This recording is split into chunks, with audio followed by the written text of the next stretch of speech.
Good morning, everyone. Welcome to our regular meeting of council here for Tuesday, June the 9th, beginning with our land acknowledgement. In the spirit of respect, reciprocity, and truth, we honor and acknowledge the Mokitas and the traditional Treaty 7 territory and oral practices of the Blackfoot Confederacy, Siksika, Kainai, Piikani, Lakota Nakota Nations, Chiniki, Bearspaw, Goodstoney, and Tsuut'ina Nation.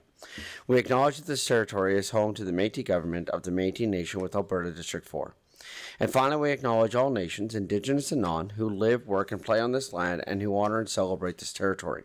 This sacred gathering place provides us with an opportunity to engage in and demonstrate leadership on reconciliation, and we are honored to have you join us on Treaty 7 territory. Moving to the agenda for additions to the agenda, I'm going to be bringing forward two additions to the agenda here this morning. One will be 13.1 Strathmore Medical Service Update, and the second one will be an in-camera item for Community Infrastructure and Development under Section 19 and Section 29. Looking to CAO and Ledge Services. Other than these two items, is there anything else to add to the agenda? Mr. Edney?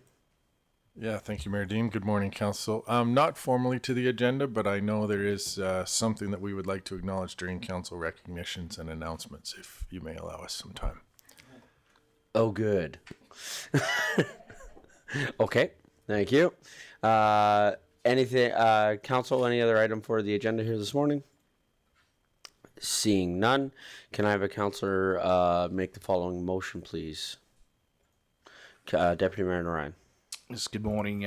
Move that Council approve the June 9th, 2026 regular meeting of Council agenda with the following amendment. Add agenda item 13.1 Strathmore Medical Services Update and add agenda item 14.1 Closed Session Community Infrastructure and Development Access to Information Act Section 19 and 29 Disclosure harmful to business interest of a third party and advice from officials. Thank you. Comments, questions from Council? Call for the vote.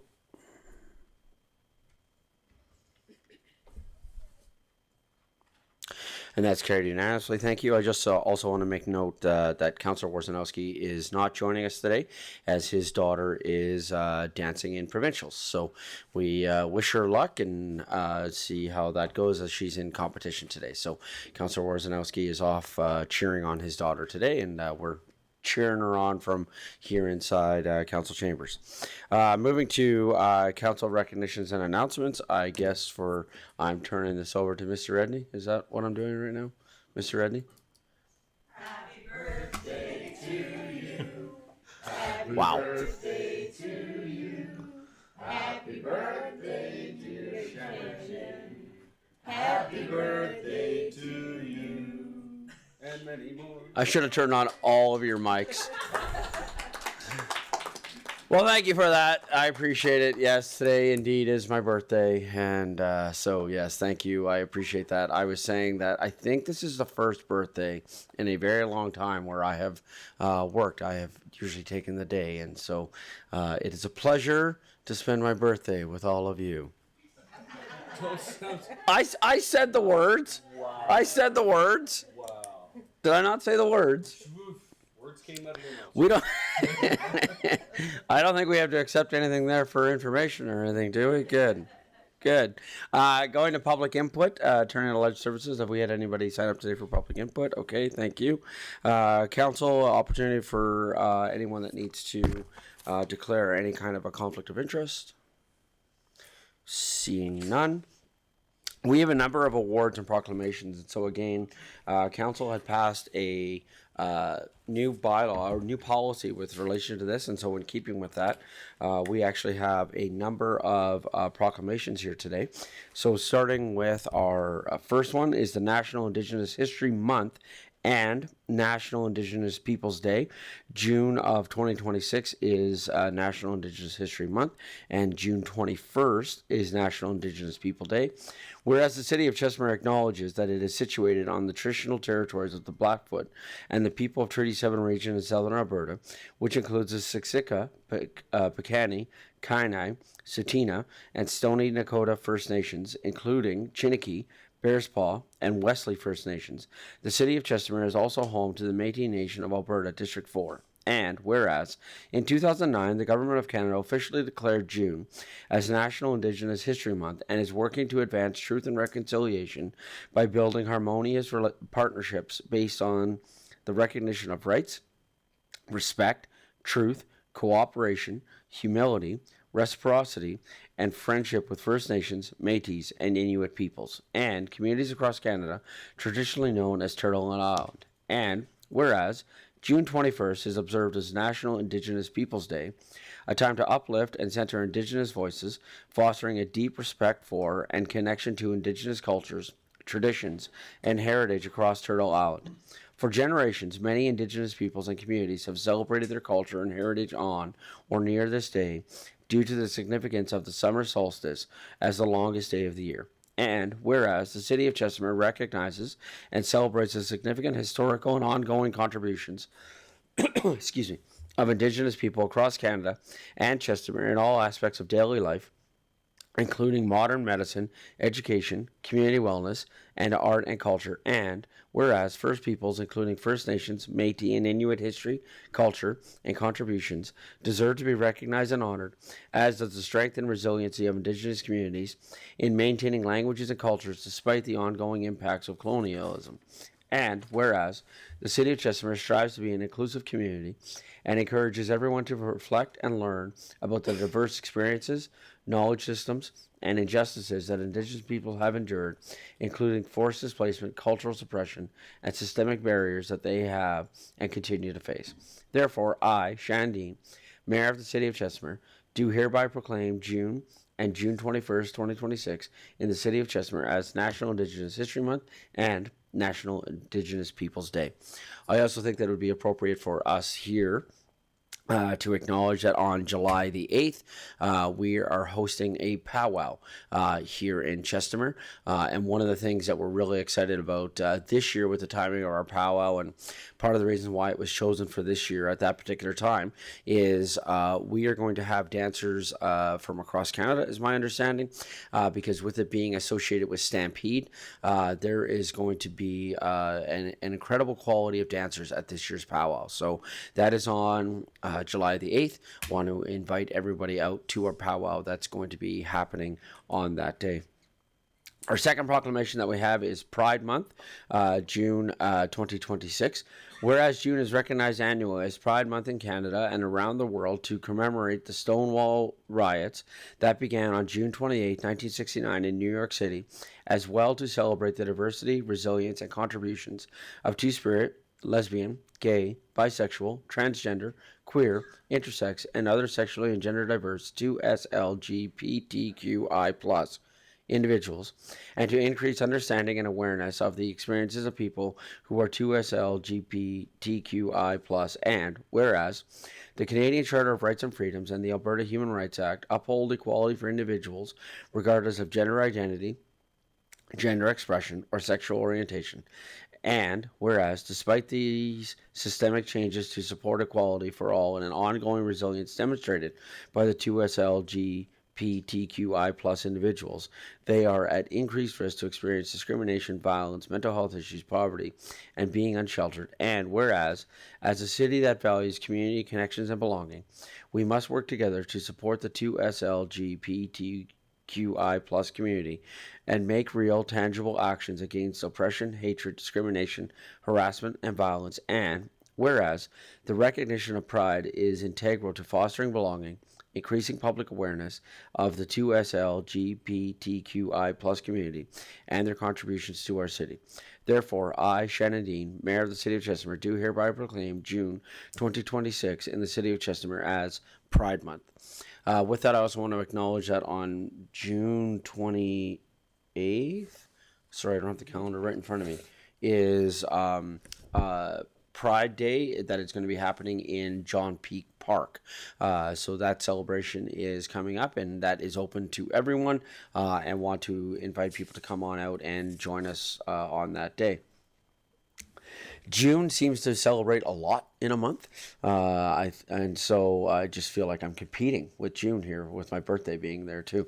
Recreation and Parks Month is also for June, and for whereas in Alberta we are fortunate to have a variety of recreation and park systems providing countless recreational opportunities for all residents and visitors from around the world, and whereas recreation and parks enhance quality of life, active living, leisure education, and lifelong learning, helps people live happier and longer, develops skills and positive self-image in children and youth, develops creativity, and builds healthy bodies and positive lifestyles, and enhances overall mental health and well-being. And whereas the benefits provided by recreation and parks programs and services reduce healthcare and social service costs, serve to boost the economy, economic renewal and sustainability, enhance property values, decrease vandalism, attract new businesses, increase tourism, and curb employee absenteeism. And whereas our parks, open spaces, and trails ensure ecological sustainability,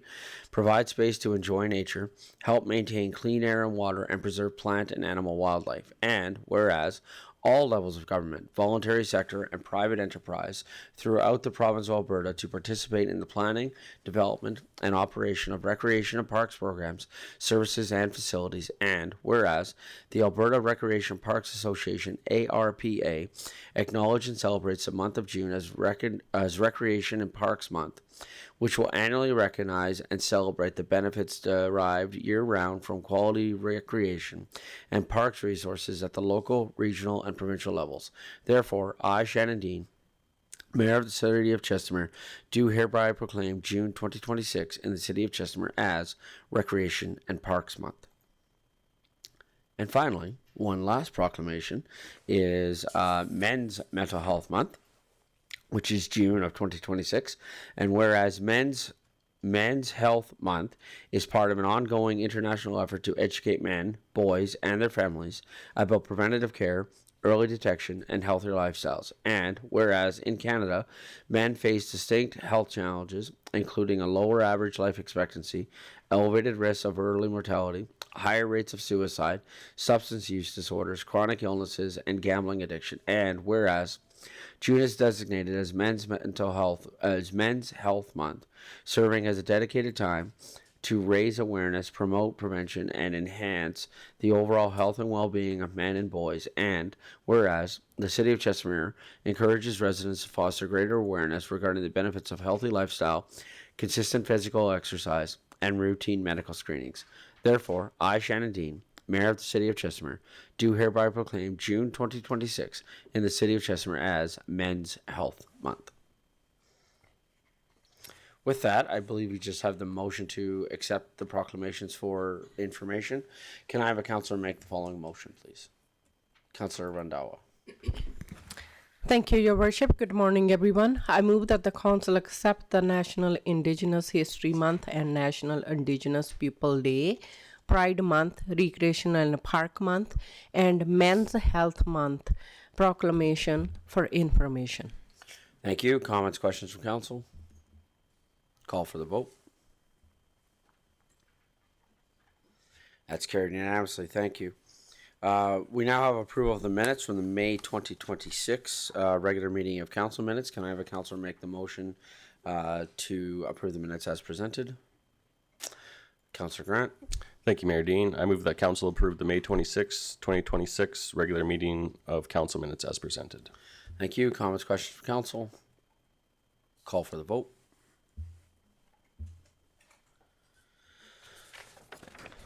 And that's carried unanimously. Thank you.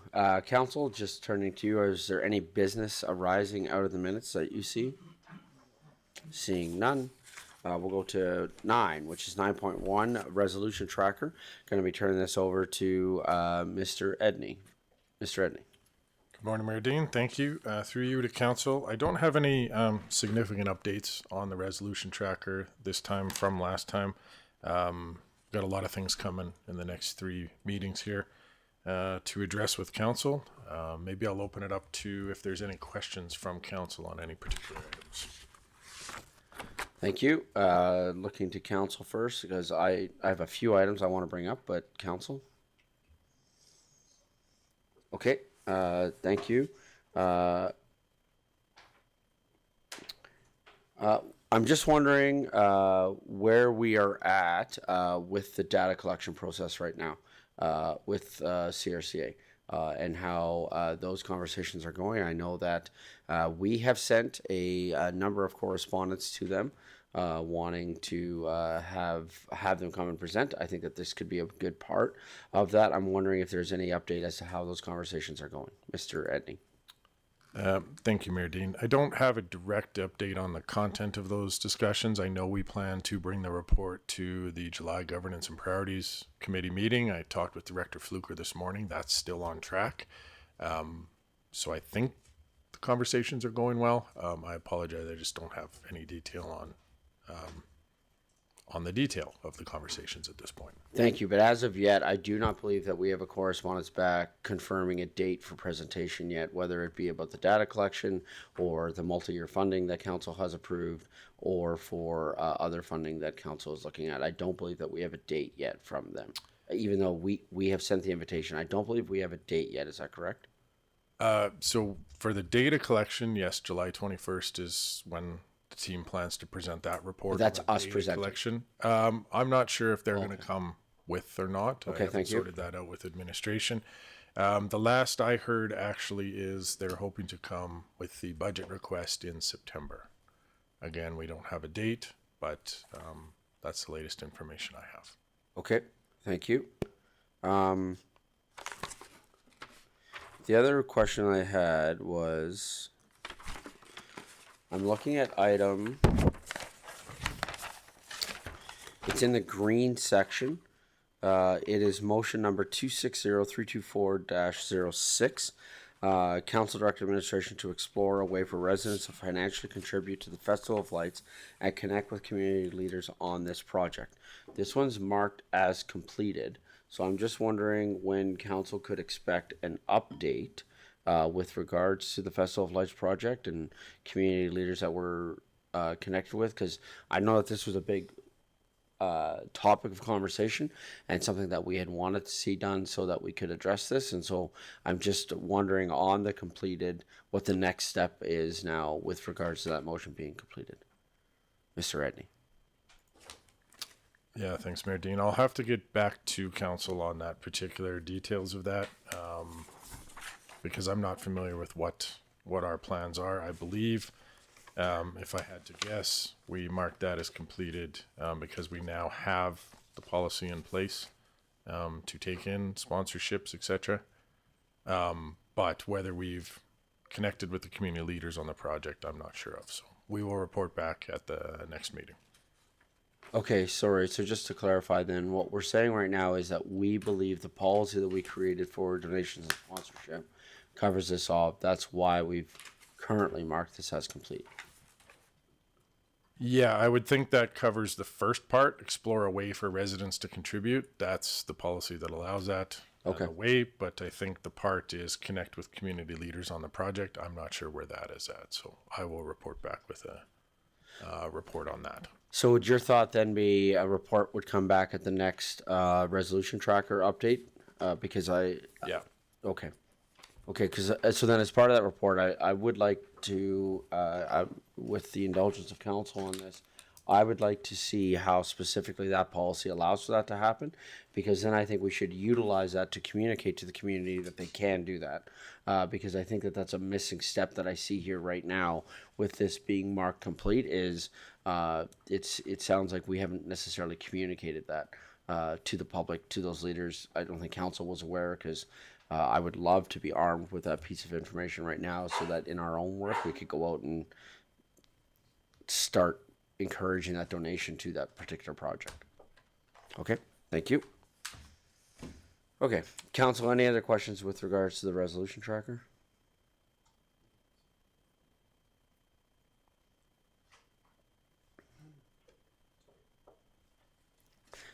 Councillor Schindler. Sorry, my agenda just closed on me, but is there an update on current roads projects? I can't see. Yeah, I can't find it. So there's an update coming on June the 16th for construction project in Chestermere. Cool, thanks.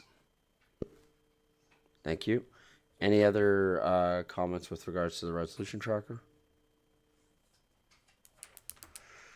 Okay, with that, then I believe the motion will be to accept the resolution tracker for information. Can I have a councillor make the following motion, please?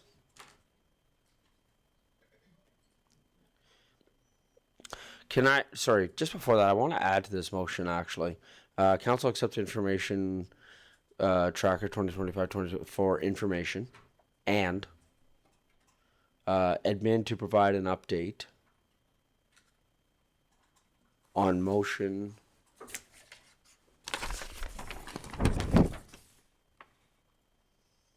260-324-06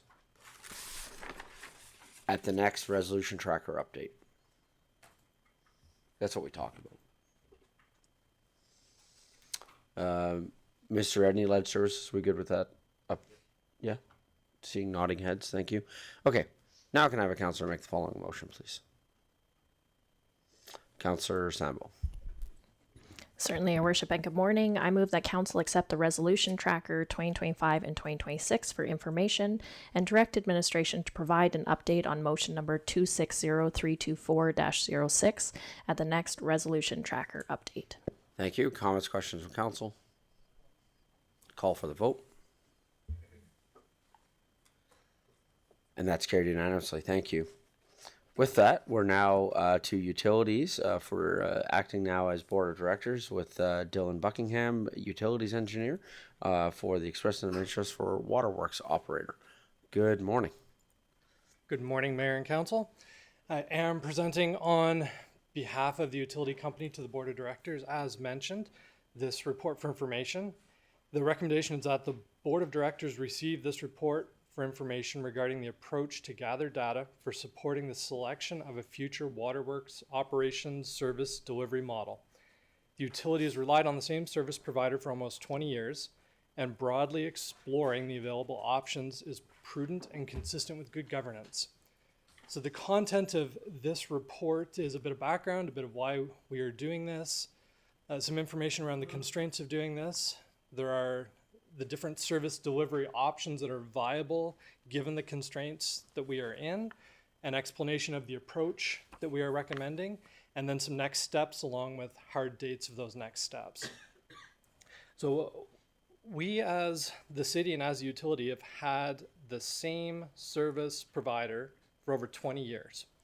And that contract is expiring October 15th of next year, with an automatic renewal period of 10 years if notice is not served by October 14th of this year. So the reason we are looking into this now is so that we can decide where we want to go and provide that notice if needed.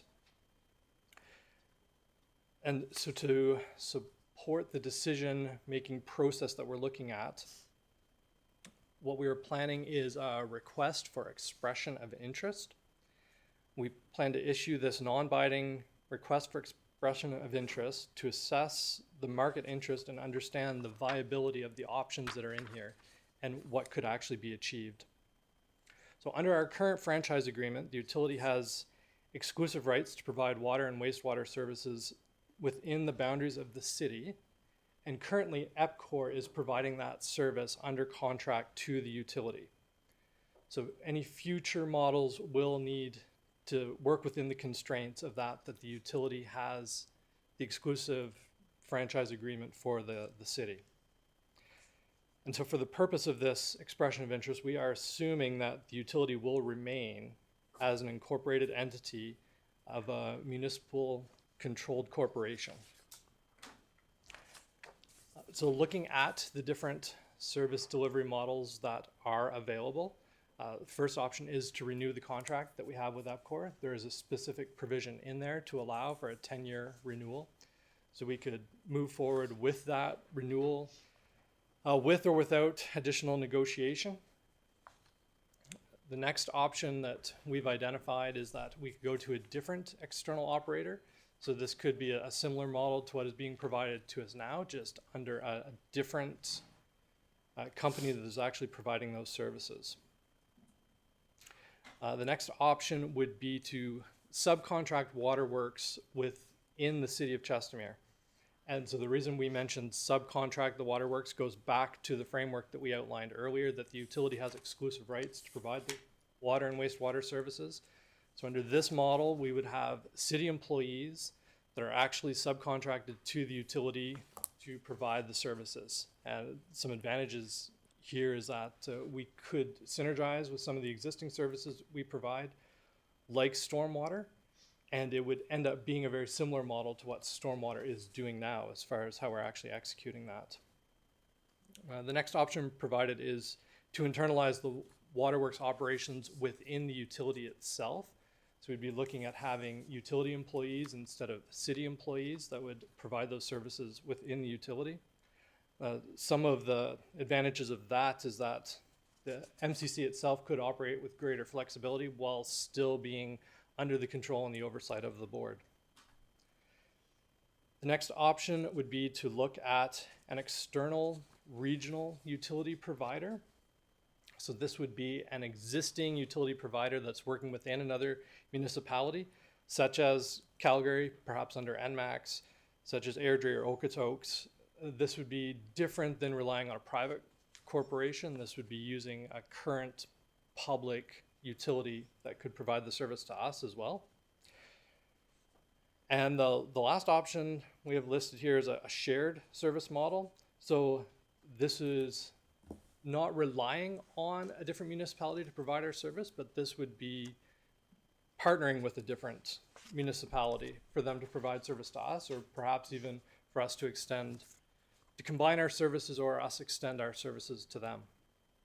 And then there could also be hybrid approaches of this. If for whatever reason we couldn't get contracts in place in time for trying to do it internally, we could rely on an external partner for short term while we transition to doing this internally long term. That's just one example, but to say that there are ways we could do this within those options, kind of pulling some of the advantages of any of them. So the approach that we are looking at to be able to gather the information to recommend one of these options is the RFEOI process, so request for expression of interest.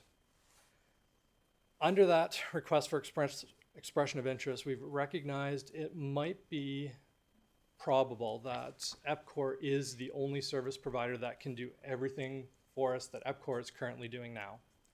And so to try to get a good indication of what the market availability actually is, we are planning on splitting that up into a few different categories, being operations of the water system, maintenance of the water system, and looking after the control system. And we're doing that because it's possible there would be entities that could do any one of those services well, but wouldn't be able to do everything. So the RFEOI would request that proponents respond to any or all of those categories, and this would really let us determine the extent of third-party support that is available in the market. And this is especially helpful if we decide to go with one of the hybrid models or outsource some pieces and not others. We really understand what is available on the market to be able to help us. So the next step would be to come forward to the board with a request for decision. The plan for doing that would be September 15th of this year, after we've had time to get the responses from the RFEOI and process that information and really determine what makes sense for a delivery model. And something to note is that regardless of what we choose to do on September 15th, however we move forward, we will still have EPCOR as our service provider until October 14th of 2027. So regardless of what we do, EPCOR is in place until that point. When we come forward with that request for decision in September, the request for decision is only going to be looking at the first three options that I laid out for you today, being renewing EPCOR's contract, having a different subcontractor, or internalizing those services. Those are the only options we're actually looking at. The options of the more regional systems are longer term, and so we wouldn't have time to be able to find out what's viable and provide a recommendation within that time frame. Can I just, Deputy Mayor, click the light? Do you want to finish, or can you take questions in between? You let him finish? Okay, never mind. Okay. Okay. The RFEOI will be prepared in-house under the normal duties of staff. There's no external cost to preparing this. The RFEOI is non-binding. However, there are going to be provisions in there that will allow the utility to enter negotiations based on the best evaluated proponents once we do select a delivery method. And any of those service contracts that are being negotiated would be subject to final approval by the board. So I touched on timelines, but again, to reiterate, the existing service contract with EPCOR expires on October 15th of 2027, and the current contract contains an automatic renewal clause that it will renew for another 10 years if we don't serve notice by October 14th of this year. So we are planning to come back to the board with a recommendation for a service model with information behind that as far as costing and viability by September 15th of this year, so a decision can be made as to whether or not we serve notice to the existing service provider. Any questions from the board? Oh yeah, there's a lot of green lights. Deputy Mayor. Thank you, Your Worship. Through you to Mr. Adney and Mr. Buckingham. That's a very royal name, by the way. Very solid. Fire lately, Deputy Mayor. So these contracts are fantastic. Well, before I say that, thank you for bringing this to the board. It's being proactive. It's being prudent, like you said. It's really good indeed. Now, and these are massive contracts, and I know we've been with APCO forever, and I think they've been doing a pretty decent job.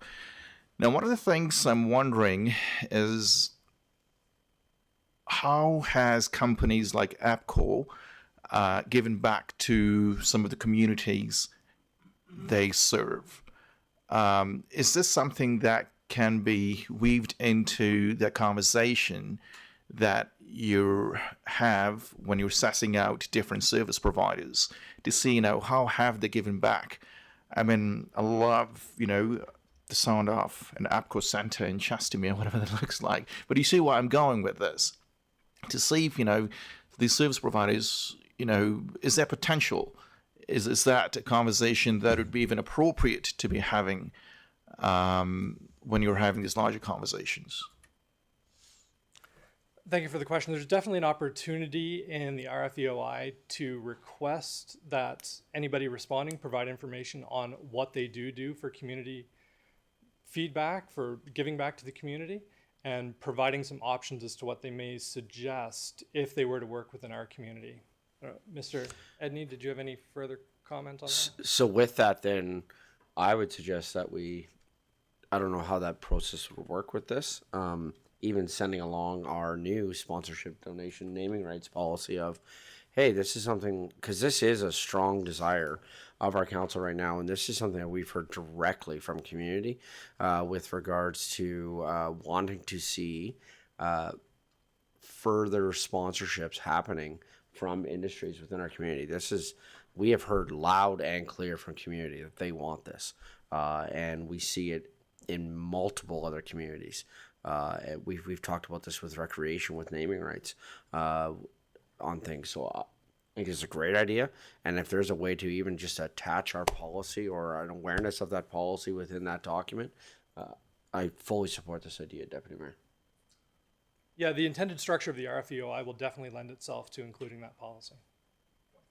Great, thank you. Councillor Sambo. Thank you, Mr. Chairman, at the moment, I think, if we're board of directors. Through you to Mr. Edney, to Mr. Buckingham. Also very excited for this report. Thank you for bringing it forward.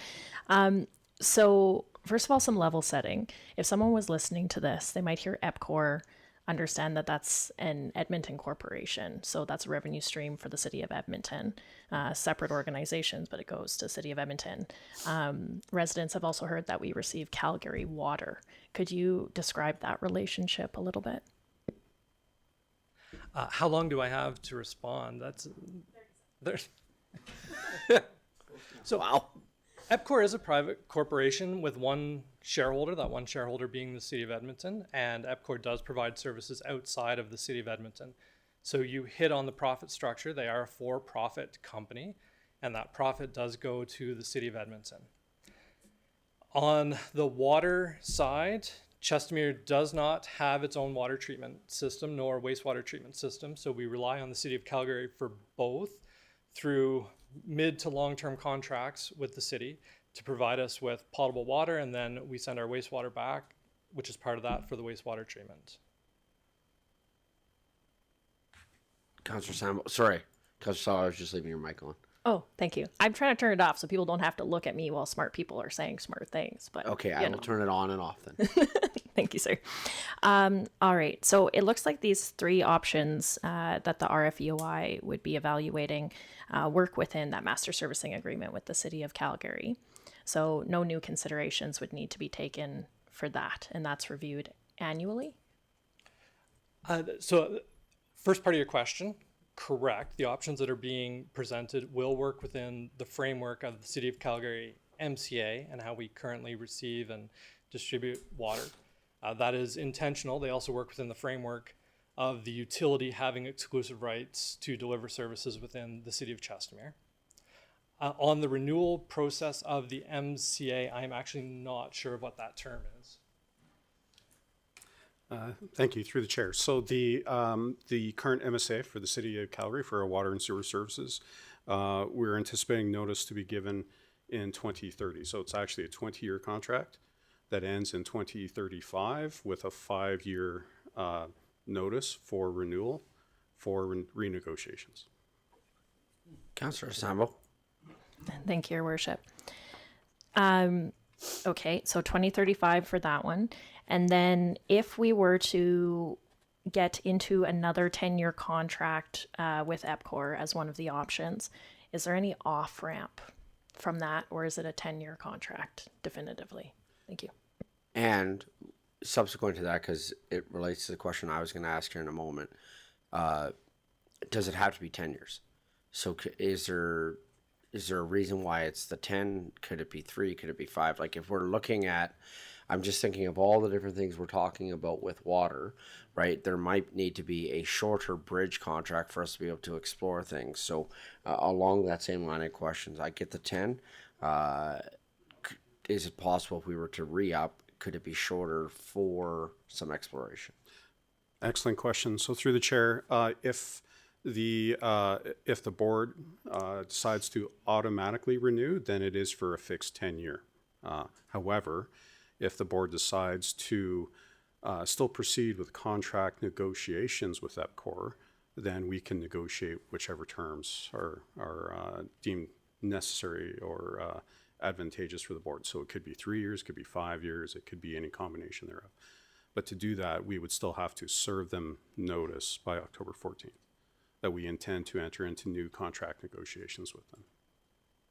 And that would be a decision of the board that we'd make at a council meeting. Correct. So we are currently anticipating that September 15th date to come back to the board with recommendations for their decision.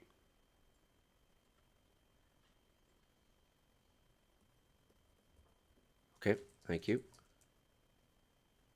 Councillor Sambo. Thank you, through you. To the second part of that question, whatever term it is, 10 years, perhaps we ask for a shorter term. Is there an off-ramp, or is that a pretty firm fixed term? The through the chair, so the current contract, there essentially isn't an off-ramp besides the 10-year term. If we were to renegotiate something, that is something that we would most certainly want to include. Your Worship, thank you. I do have a couple of questions regarding contract negotiations that I wonder might be more suitable for a closed session. Okay. Support that. Just wanted to see if any other councillors had any other questions before moving into a closed session. Seeing none, Ledge Services. Can I have a motion, please, to move into closed session? I believe it'll be at 9:42. This would be,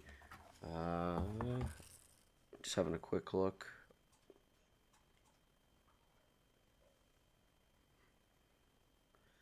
It could,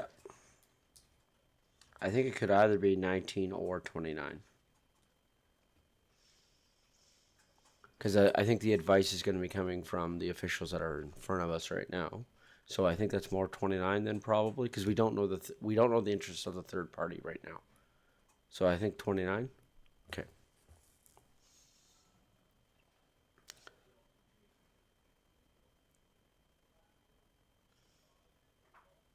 Okay. Can I have a Councillor Sambo? Thank you. I move that the Board of Directors move into closed session at 9:43 a.m. to discuss the following: expression of interest for Waterworks operator, Access to Information Act, Section 29, advice from officials. Thank you. Call for the vote. That's carried unanimously. Thank you.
Good morning, everyone. Thank you. We are just coming back from our closed session. Can I have a counselor make the motion, please, to come out of closed session?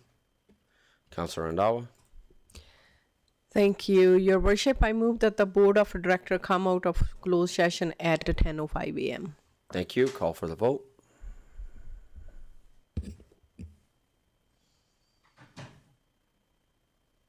And that's carried unanimously. With that, we'll take our first break here in the morning, and we will come back at 10:20. Thanks, everybody.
Good morning, everyone. Welcome back. We're just coming back from our break here and now moving on with our agenda, going back to the conversation that we were having on the expression of interest for the Waterworks operator. Council, was there any other questions that you had for Mr. Buckingham with regards to this particular matter? Okay, seeing none, so I believe the plan is that we are going to be accepting this for information because if I understand this correctly, essentially what we're doing with this presentation is admin is informing the board as to the process that we're following moving forward, and it's kind of see you in September with a more comprehensive update as to what we want to do, and then council will be looking at decisions at that time. Do I have the process correct? That is correct. Awesome, thank you. Okay, so with that, can I have the motion to accept for information, please? Can I have a councillor make the following motion, please? Councillor Sample. Thank you, Mr. Chair. I move that the Board of Directors accept the approach to gather data for supporting the selection of a future operations service delivery for information. Is that enough information in the motion? Yep. Okay. Because, like I said, I think my understanding is that the process is they're telling us what they're doing. Okay. Thank you. Comments, questions from council? Call for the vote. That's carried unanimously. Thank you. Now moving to item 10.2.1, which is the Social Wellbeing Framework Update presented by Ms. Ruby Brar, Manager of Community Support Services. Good morning. Good morning, Mayor and Council. Happy birthday, Mayor Dean. Thank you. Today I'm presenting an update on the Social Wellbeing Framework, known as Chestermere Together. This report responds to Council's direction from February 2026 to provide an update on progress against the framework's recommendations. The purpose is to demonstrate how existing and planned municipal initiatives align with the priorities identified by residents through the Social Wellbeing Framework. So just as a quick overview and a reminder, the framework organizes resident priorities into 4 key areas, including belonging and inclusion, safety and resilience, spaces that strengthen community, and collaborating through growth. To assess progress, all city departments were asked to identify projects that directly support one or more of these priorities. And the key takeaway from this review is that the Social Wellbeing Framework is already being advanced across the organization. We identified 92 distinct priorities, or projects, my apologies, aligned with the framework, demonstrating that social well-being is not the responsibility of just one department, but it's really embedded throughout the municipal operations and planning. So the review demonstrates that the framework is not a standalone strategy. Its priorities are being advanced, and the findings also provide valuable direction for future planning, particularly in strengthening community spaces and continuing to build on the city's existing strengths in safety, inclusion, and growth management. So today, administration is just recommending that council accept this report for information, and I'm happy to answer any questions. Thank you. Council, any questions with regards to the Social Wellbeing Framework update?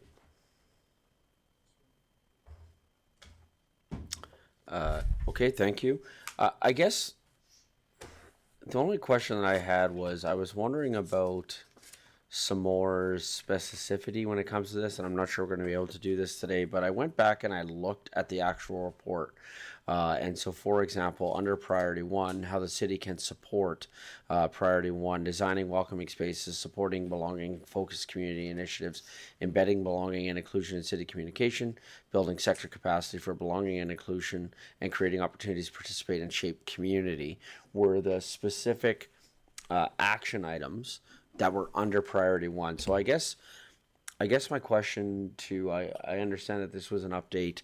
So I went back and I watched the February meeting, and I watched the whole section of this meeting and watched the commentary that we had.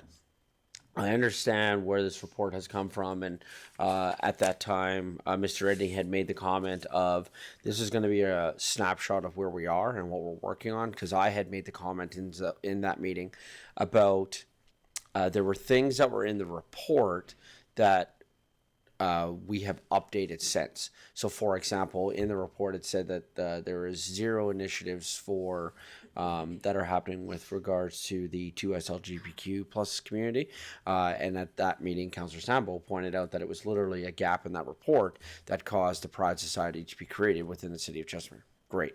So, I guess for me, I'm curious about specificity, easy for someone else to say, within some of these items, because there's like numbers and words here, but I'm wondering about the specificity. And the second question, I guess my bigger question with that is,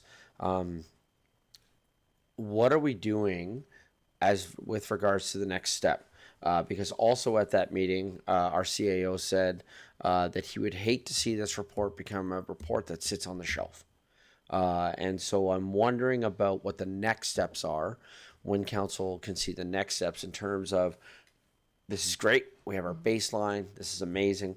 What's the next step in terms of addressing the specific action items that were within this document? I can start, and then if CAO Edney wants to add on, feel free. So I think there's two ways to look at it, internally and externally. This was very much focused on internal, even if some of those projects are for external residents. I think there's several ways to go about it. One is if council would like to see a more formalized procedure, where it's an annual report or whatever it is, we can do it that way. That's referencing the social wellbeing framework or just updating on projects. The other piece is just using it as a reference and strategic tool. I think that is where its biggest strength is. Evidence-based practice is obviously very important when we do anything for the community. So if we come with a capital project or whatever business report, whatever comes to council, or whatever's done through internally, if there is a reference or there's strong alignment between that project and the wellbeing framework, I think it just goes to show that there is more evidence that it would actually be beneficial to the residents because it would directly align with what they've asked for through priorities. Externally, that would be a little bit more of an undertaking to like the gap that you had identified. That was an external organization that had done that. That would require a little bit more meticulous work and probably a longer timeline to kind of start assessing that. But I would say that is how I see the city using that as a tool. If CAO Edney wants to add anything. I guess if I may, and this may assist with the comments from CAO, I'm going to use a really specific example because here's how I talk about when I'm out in the community. So, action item, designing welcoming spaces. So, as we know, reports like this are near and dear to my heart. So, when I look at this, I'm out in the community and someone says to me, what are you guys doing with regards to designing welcoming spaces?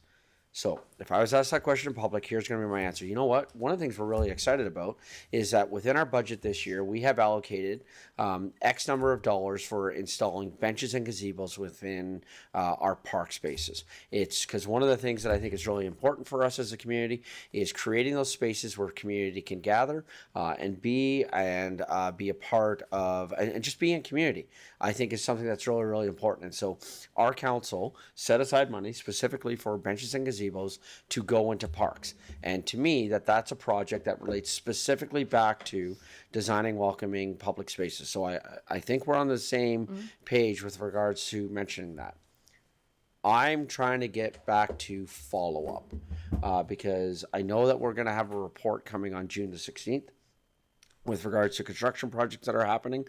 But here's what I don't know right now is I don't know currently what our selection process is right now for where we're putting the parks. Sorry, the parks. I know where the parks are. I apologize. I don't know the location of where we are putting the benches and the gazebos. This is a huge passion of ours. We went after this. We're doing it. But I don't know the selection process that we're doing right now.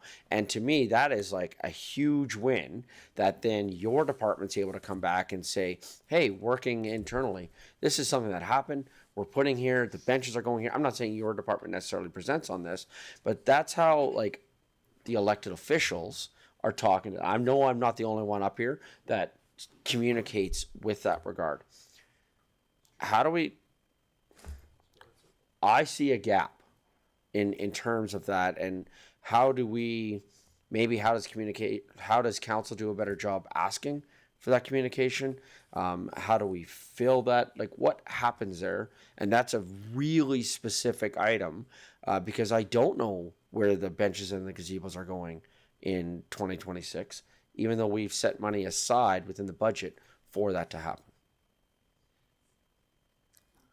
gonna pass this off to our CAO. That is so not a you question in my opinion, but I guess where I'm getting at is like, that's what I would love to see us doing with this work is like, how do we do that, right? How do we address that gap? Because like I said, that's how the people on this side of the bench talk, because we look, and I think administration does as well, we look at the bigger picture. So how, from a communication standpoint, then do we do that, right? The flowers that are getting installed, the fact that we have our own greenhouse, right? So people may not be aware that the city of Chestermere has its own greenhouse. And part of what we do is we grow our own flowers and we go out and we plant our own flowers throughout the community. And it's incredible when I'm out driving around and seeing the work that our park staff are doing in upgrading and beautifying the city as we get ready for the spring and summer. How do we communicate those things? Because again, then that relates back to this report. So how do we just have those threads that are going throughout? Because I think it's a incredible opportunity for us to celebrate that.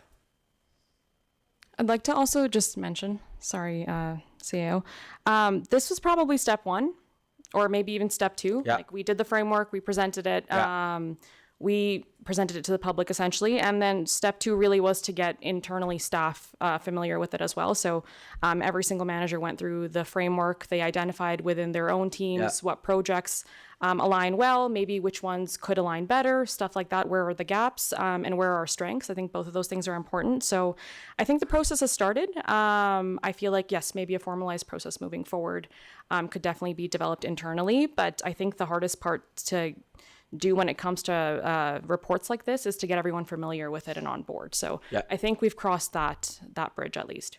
Yeah, I hope that my question seen is truly, it's just a question, and I'm looking to work with administration on a strategy from the question, not a criticism at all. This is like, I just want, how do we further align the communication that happens, not from a comms standpoint before I freak out the comms department, but how do we align the communication that happens in again, the specific example that I'm giving, because that was a response that we did to community.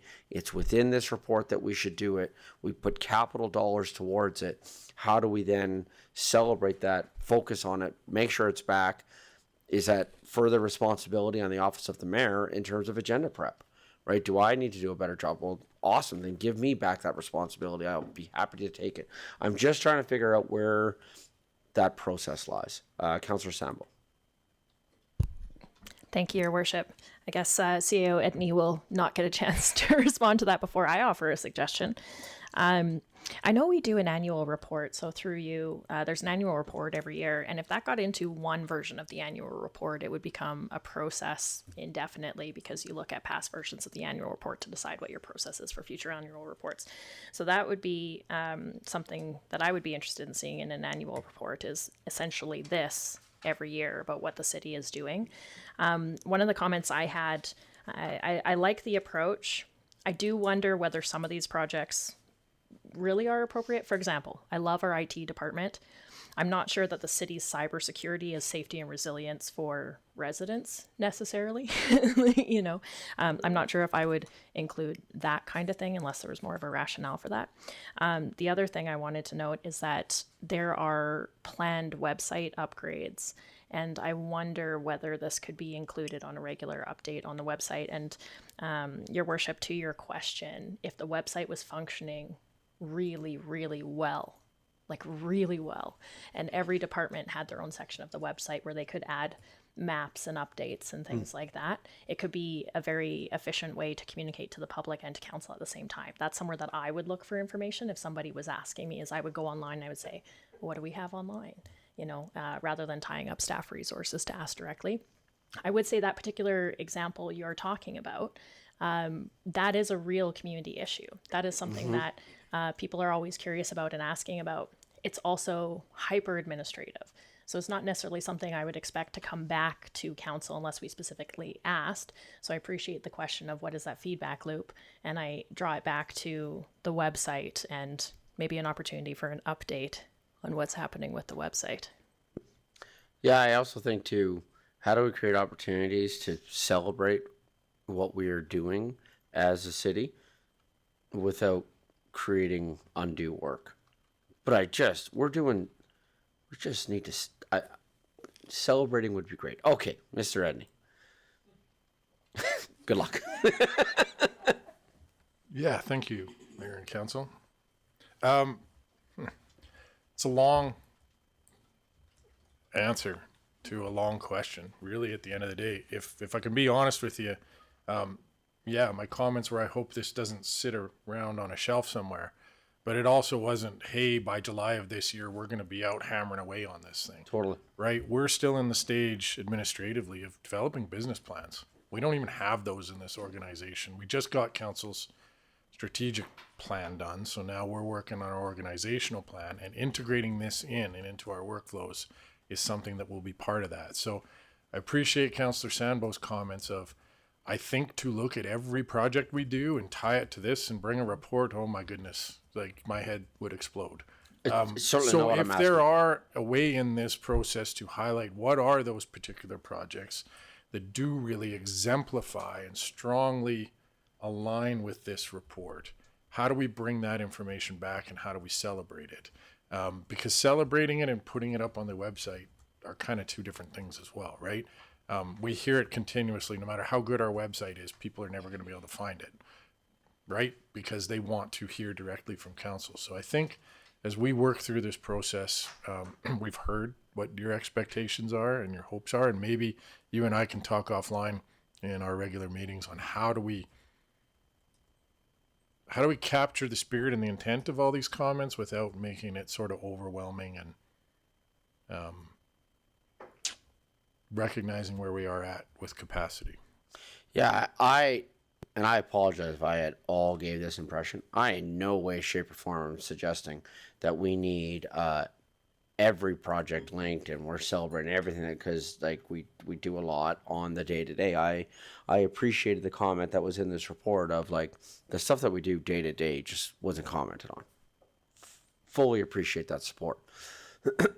I guess to your point, Mr. Edney, it is those big community-facing ones, the ones that we consistently as a council hear about. How does admin and council work together on addressing those and speaking to those and celebrating those and talking to those from a greater perspective? Because I can tell you this. Any chance that I am given as the chief elected official for the city of Chestermere, any chance I have to brag about this city, I will take it. Whether that means I'm talking about it with provincial government, federal government, a resident, other elected officials, any chance that we have, and I know that my colleagues here at the bench also do the same thing, because I hear the way that they talk about our community. This council is pretty darn proud of our community. And so I guess it's like, how do we do that together, right? And it's just something that stood out to me from this is, again, not looking for every item. And again, to be fair, I want to capture the whole context of what you said, Mr. Edney, that at the February 3rd meeting, you said that this report that was going to come now was only going to be what we are doing now. Because you made that expectation, capacity very clear. This is what the capacity that we have to do. So this report is exactly what we had asked for. My bigger question is, how do we now build on this as a next step forward? That it is a walking hand in hand, step by step together, admin and council, so that we're celebrating it together. Administration, you have heard me say this publicly a number of times. I think the strongest communities are the ones where council and administration are working in tandem to move the organization forward. And I guess my greater point on this is just looking for any opportunity that we have to do that, so that we're singing from the same songbook. I might be too high level in what I'm saying, but I just think there's a really cool opportunity here for us to celebrate our community. Oh, sorry. I turned your mic off. It's okay. No, I would definitely agree. Again, social well-being is the foundation of a healthy community. So I definitely do see ways to kind of embed it through. Maybe not existing projects administration-wise, but moving forward, having it as an anchor for projects that come to council or that are already undergoing. I think it would be a cool opportunity to kind of bleed those things together. So we can probably work offline a little bit more as to what a next step would be. But definitely feel like this was a very big second step as well. What if there was a biannual report from CSS on the social well-being framework and what's happening within the community with relation to the action items? Is that too often? Should it be annual? Should it be biannual? Is this an idea you want to go away and think about and come back? I, for clarification's sake, externally, as in what's happening in the community, not what's happening within city departments. Love the fact you stumped me on my own question. Both, but more internally. Like what? Because again, within this framework, there were specific items that were outlined. The city could do this. Right. And we've already said that this is not a policy, but the city could do this. Right. And there were some really great suggestions. So I would say more of internally, but items that are benefiting the larger community as a whole. Council, thoughts? Is this a mayor passion project? Is that what I'm picking up on right now? No? Yes? Okay, Councillor Sambo? Thank you, Your Worship. Yes, I do think that is a good idea. My caution on it would be to not make a make-work project, but to make clear that the intention is to see progress against the strategic planning that is happening within the city, because it's really important. One thing that I noticed in this report is the fact that community spaces are in deficit, and that's not a surprise, but having that come back and showing progress against these things just adds more weight. So it may be a mayor passion project, but I support it as well, Your Worship. I want to make sure that we're not pulling administration away from day-to-day or other strategic priorities. Yes, because I think something I am continually learning in this job, and that I appreciate the education, and this really comes from our ELT team, and I appreciate ELT team continually reminding us of this, is that when a report comes to council, there's a lot of work that goes into all of these reports. And so we don't want to be creating reports for the sake of reports, just so that's taking away from them doing the day-to-day. Mr. Edney, you have my full support on this. At the same time, we have to find that balance of like, how are we progressing things forward and how are we celebrating that as a community? So I go back to maybe that's something to take away, and maybe there's not a motion for today. But in my head, a biannual, so once every 6 months, right? We do a update on where some of these projects are, and maybe there's only, that sounds like I'm disparaging, it's not. Maybe there's 2 action items that we accomplish in that last 6 months. Yeah, but that's a lot, because that's in addition to what we're doing day to day, right? And I just wonder if it's a different way for us to approach the work that we do as a municipality from an administrative standpoint of collectively working together and collectively improving our community.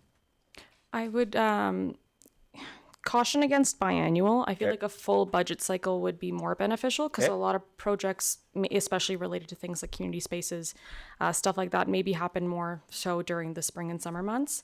So maybe a full cycle would give an opportunity for proper updates to be presented to council. So you're thinking that at the end of the year, like in November, December? Mm-hmm. So every November, December, have something come back. Mm-hmm. I like that. Because then at least there's something. Well, and then you end the year on a positive note. Because then that could also, to Councillor Sambo's point, that could then go into the, the year-end report that is created by our communications team every year. Absolutely. It could feed into that and vice versa. That makes a lot of sense. Okay. I don't know if... Councillor Sambo. Thank you, Your Worship. To a previous comment I made about the website, this kind of progress against priorities and goals is just the right place for that is on the website with a nice graphic that shows what's happening and people can easily see what is progressing. That really is the right place for it. So I know that is a massive task, but through you, I was wondering, Mr. Edney, if there is any information on where that project is at. Mr. Edney? Yeah, thanks, Mayor Dean. It's in process. It's something that's being worked on. I anticipate sometime in the fall. Director Dennison isn't here, but I know it's something that's working in the background. I think the last update was sometime in the fall. We should expect to see something potentially go live. Okay. So I don't think there's a motion today. I think to Legislative Services, if you're comfortable with this, what I would like to see us do is I can add this to the council priorities list, and then maybe through our agenda prep process, we look at putting that on, and then through your department, communicating with Ms. Brar's department as to exactly what that could look like with regards to dates moving forward. So I don't necessarily want to make it a motion because then it goes on the tracker and it just becomes a whole thing. I think we'll just put it as part of our regular agenda prep process. If I see a thumbs up, are you good with that? I see a nod. Mr. Edney, are you? I see nods everywhere. Beautiful. Okay. Councillor Rondawa. Thank you, Your Worship. Excuse me, through you to Mr. Edney, to Mr. Bieber. I have only one question. I just, for my own clarification, the bike patrol is saying in the report for information in planning. Can you little bit explain what exactly is that? I just need to get the knowledge in case communities ask, so to pass it. What page do you have? It's the last page, third. It's on the last page. The Thank bike you. patrol. Oh, thank you. Yeah. So that would be under our CPOs. So I don't know if Mr. Fluker would want to speak to that. What I can say to that is I've seen them out a couple of times now. And it seems to have been very well received by our community right now. Yesterday I saw them coming out of the dog park over here. I have heard lots of positive feedback from residents with regards to the bike patrol. That is our CPOs. That is not our CMP. It is our CPOs that are out, and that is in relation to the e-bikes that were purchased. And I do know that those are being well utilized now that the weather is improving-ish. And like I said, I saw our CPOs out on them yesterday coming out of the dog park just over here behind City Hall. Mr. Edney. Yeah, through you to Councillor Randawa, you captured it. I was just going to say, I think it's a timing of when this report was written versus when they've now actually started doing it. So yeah, I'd suggest it's active, not planning, but Mayor Dean captured exactly what it is and what they're doing. Thank you. Okay, with that then, I believe that we're looking for a motion to accept for information. Was there any other comments or questions from council? Okay, with that, can I have a councillor make the following motion, please, to accept for information? Councillor Randawa. Thank you, Your Worship. I move that the council accept the social well-being framework update for information. Thank you. Comments, questions from council? The only comment I want to make is I just want to say thank you to all of our staff in all of our departments for the work that they're doing with regards to caring for the social fabric of our community. I know that a big part of our work and a big part of our job is to care about infrastructure and looking at infrastructure, making sure that we're taking care of the roads and the sewer and the water and all of those things. But a big passion, I think, also is how are we caring for the humans that drive on those roads and live in those houses. And so I just want to say on behalf of council, thank you. To all of our staff who are doing an incredible job looking after the social well-being within our community and for the leadership that's demonstrated by our community support services team with regards to the work that they do in leading that work. With that, call for the vote.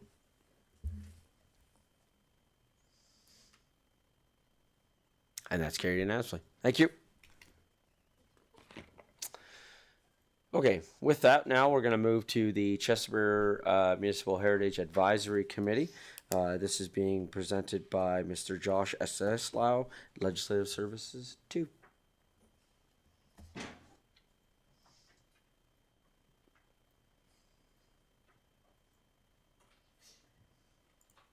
Good morning.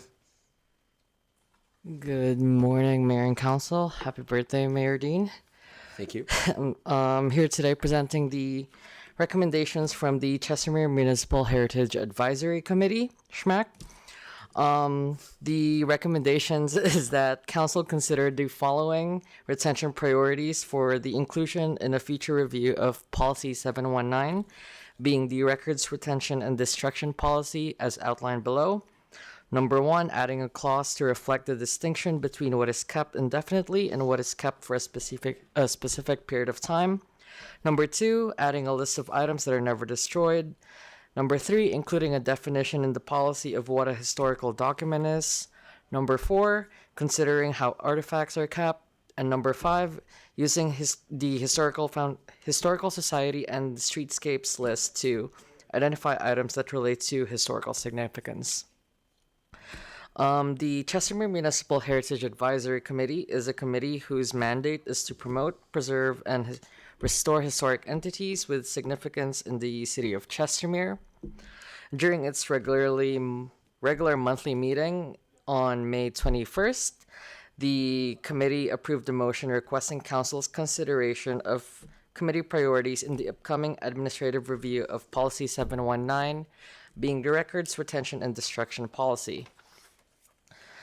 The purpose of this report is to update council and the committee that administration is currently undertaking a comprehensive review and overhaul of the policy that is being discussed, with an updated version being anticipated to be brought forward to council by the end of 2026. Should council accept the recommendations from the committee, it will allow administration to consider these priorities as a part of that ongoing review and present it when it's going to be brought forward. Just for the implications, council accepting these recommendations would allow the committee to, and directing administration to incorporate these priorities into the current review of the policy would allow and support the committee in its mandate. Other than that, I'm happy to answer any questions. Great, thank you. So just to be really clear and simplistic on this, all we're doing is suggesting that the Chestermere Municipal Heritage Advisory Committee wants to see these things in the policy. We're saying, yes, go forth, put them in the policy, but we are not approving that policy right now. That whole policy's got to come back to us. Yeah, correct? that's going to be by the end of 2026, yeah. Great. Thank you. Okay. Council, any comments, questions? Okay, with that, can I have the motion, please? Can I have a councillor make the following motion, please? Deputy Mayor Ryan. Let's move the council direct administration to explore the possibility of incorporating the recommendations from the Chestermere Municipal Heritage Advisory Committee to the revised policy number 719, being the records retention and destruction policy. Thank you. Comments, questions from council? Councillor Sambo. Thank you, Your Worship. This is actually a question that just came to mind. So through you, will this policy go back to CMHAC before it comes to council, or what would the process be for that? I'll probably be asking the help of my manager, but we can definitely circulate the draft and then take input from the committee. Mr. Oh. Services.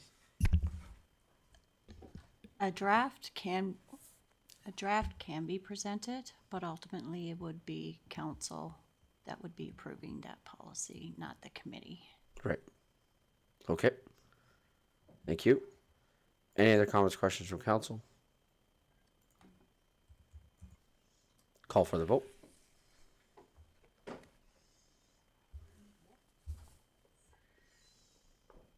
And that's carried unanimously. Thank you. Thank you. With that, the next item that we have is going to be our public hearing, which is scheduled to start at 11 o'clock. So I'm going to suggest that we take a break on the front side of it.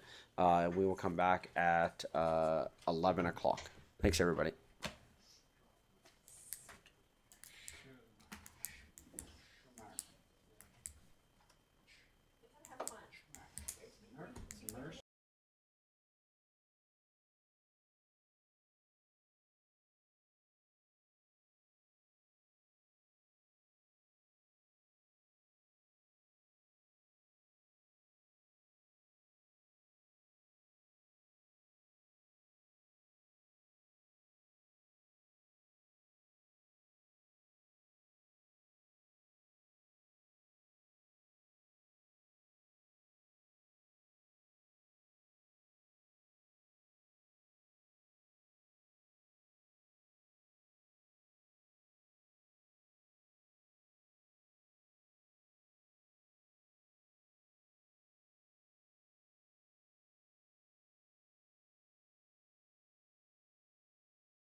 Good morning, everyone. Just coming back from our break here and about to start our first of three public hearings that we have here today. So this is for bylaw 015-26, being the secondary suites definition land use bylaw amendment. So I'm going to be calling for the motion here to open the public hearing, and then as per our practice, giving all the instructions with regards to how our public hearings work here in the city of Chestermere. So can I have a councillor make the motion, please, to open the hearing for bylaw 015-26, please. Councillor Schindler. I move that council open the public hearing for bylaw number 015-26, being the secondary suites definition land use bylaw amendment at 11:03 a.m. Thank you. Comments, questions from council? Call for the vote. That's carried unanimously. Thank you. I'm going to be, so the outline for the public hearing process is we will have the staff report from administration, presentations then from the public in support of the proposal, presentations from the public in opposition to the proposal, and a rebuttal presentation from the applicant limited only to the comments received or heard in opposition. Because this one is an internal one, there's no external applicant for this particular item. Any final questions of administration, and then once public hearing is closed, council will begin the deliberation process. Council may choose to make a final decision today at the same meeting, or defer the decision to a future meeting if questioned. Any individual or group that wishes to present at the public hearing may register on this designated sign-in sheet either in support or in opposition of the proposed bylaw. After every registered individual or group has had the opportunity to speak, I will be asking 3 times if any other members of the public wish to speak. Members of the public have a maximum of 5 minutes to speak. The public hearing is being recorded and live streamed and will be available to view on our website. I will make this number public again once we get to people either speaking in support or in opposition. But if you would like to call in to participate in the public hearing, the phone number is 403-207-7050, the extension 7106. Again, if you would like to participate in the public hearing via phone, the phone number for that is 403-207-7050, extension 7106. Now I'll be calling for the staff report from administration to introduce the proposed bylaw. After the presentation, council will have the opportunity to ask any clarifying questions that they may have. And today our presentation is being presented by Mr. Josh David, Planner 1. Good morning. Good morning, Mayor Dean and members of council. For the record, my name is Josh David, Planner 1 with the Community Growth and Infrastructure Division. Before moving forward, I'll just acknowledge that all of my comments pertaining to this presentation will be made through the CAO, to the Mayor, and to all members of council. Today I'm presenting proposed land use bylaw amendments related to secondary suites. So this slide just provides a brief overview of the topics that will be covered in today's presentation, including the motions for council's consideration, some background information, and what brought us here today, the current definition of secondary suites in the land use bylaw, a summary of all the proposed amendments, the public hearings, advertisement, and community input, administration's recommendation, and then finally we'll open the floor for any questions or feedback that council may have. So our motion request today is that council give second and third reading to this bylaw following the public hearing. So just a little bit of background. On February 24th, 2026, council directed administration to expand the definition of secondary suites to include alternate forms of dwelling units for country residential districts, such as garden suites, garage suites, and others as applicable. This bylaw came to council on May 12th, 2026, where it received first reading, and then a public hearing was scheduled for today. So the current definition for secondary suites in the land use bylaw is as follows. A secondary suite means a self-contained secondary dwelling unit that is located within the principal dwelling unit, where both dwelling units are registered under the same land title, contains a kitchen, living, sleeping, and sanitary facilities, and is used or designed to be used as a residence by one or more persons, and that is secondary to the main residential use on the parcel. This definition limits the city's ability to provide a broader range of housing options as it only permits secondary suites within the principal dwelling units. So given this current limitation, administration recommends replacing the existing definition and use of secondary suites with the following. So the proposed definition is secondary suite means a self-contained dwelling unit that is an accessory use to and located on the same parcel as the principal dwelling and has direct access to the exterior without passing through any part of the principal dwelling. The dwelling unit may be in the same building as the principal dwelling unit or in an accessory building. A secondary suite includes secondary suite principal dwelling, secondary suite principal dwelling attached, secondary suite accessory building, and secondary suite garden. To further expand flexibility and housing options, administration also recommends introducing the following additional secondary suite definitions and corresponding uses. And those are the four options I just mentioned, and we'll get into those in more detail. So secondary suite principal dwelling means a self-contained secondary dwelling unit that is located within the principal dwelling unit. This may include in a basement or in a loft.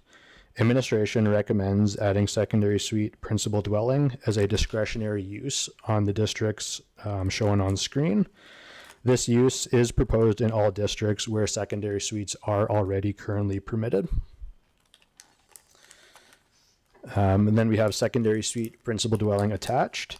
So a secondary suite principal dwelling attached means a self-contained secondary dwelling unit that is attached to the side or rear of the principal dwelling.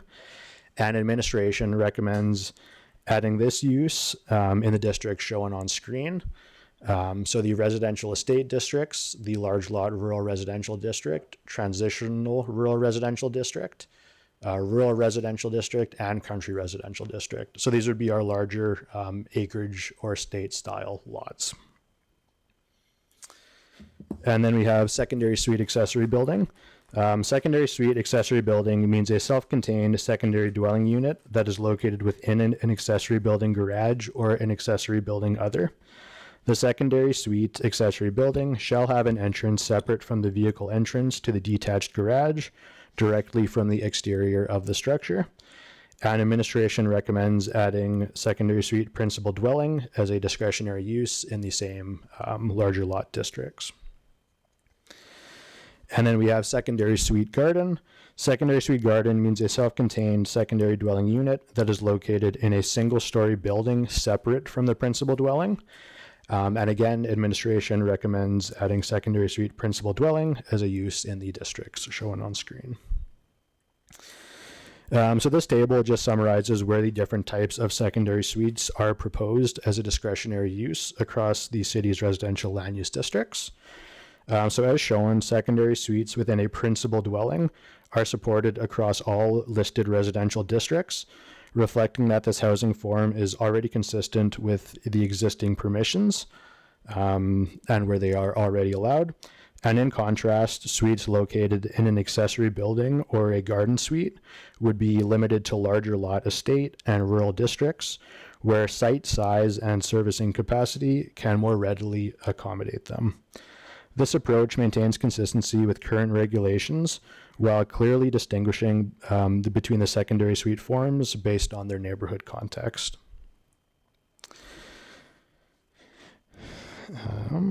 So the proposed general regulations, the general regulations for secondary suites and accessory buildings in the land use bylaw are proposed to be revised so that they align with the new definitions and uses. The four amendments that are displayed on screen clarify when accessory buildings may function as dwelling units, reinforce design compatibility and height limits, and ensure that secondary suites maintain the appearance of a single dwelling. Additional provisions restrict suites on parcels with boarding houses or major home businesses, except where they would form part of a bed and breakfast. And they also prohibit the subdivision or separation of any secondary suite from the principal parcel. In addition to these amendments, administration also recommends introducing the following definition for a separate exterior door to prohibit their use, except for where they form part of a secondary suite or they're integrated into a properly designed walkout basement. So a separate exterior basement entrance means a new entrance providing independent access from the exterior of a building to a basement.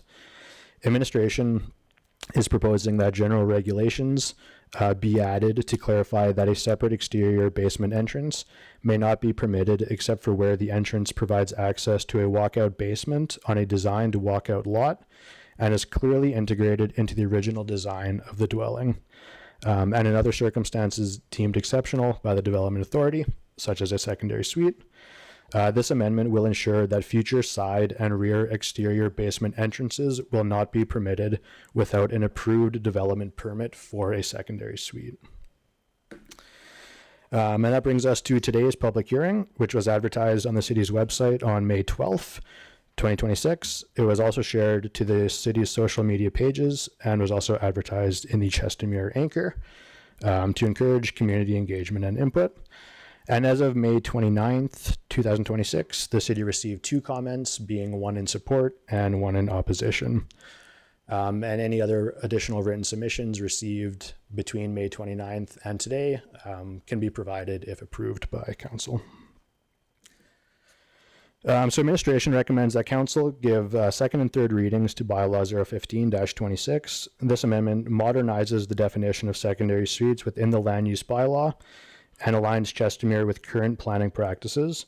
The updated definition broadens the scope of what qualifies as a secondary suite, enabling a wider range of housing forms in areas that can support them.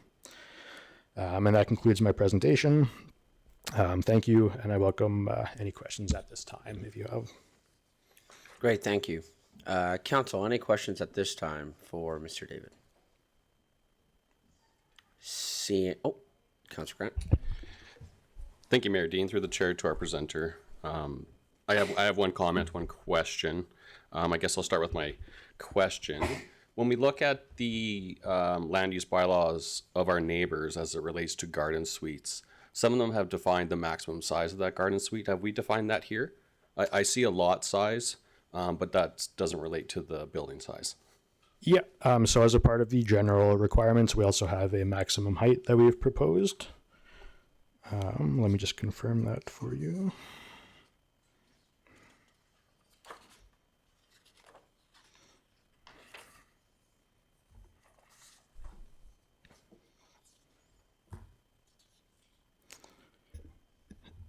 So as a part of the general requirements, amendments we're proposing is any approved secondary suite accessory building or secondary suite garden shall be a maximum height of 7.6 meters or the height of the principal dwelling, whichever would be the lesser of the two. Sure, I was speaking more directly about square footage, but it's not a major problem for me. I'm just hoping that we contemplated that just so that we don't have garden suites bigger than the primary residence. So through the chair, so there is already a maximum size for a accessory building, which a garden suite would be considered. Perfect.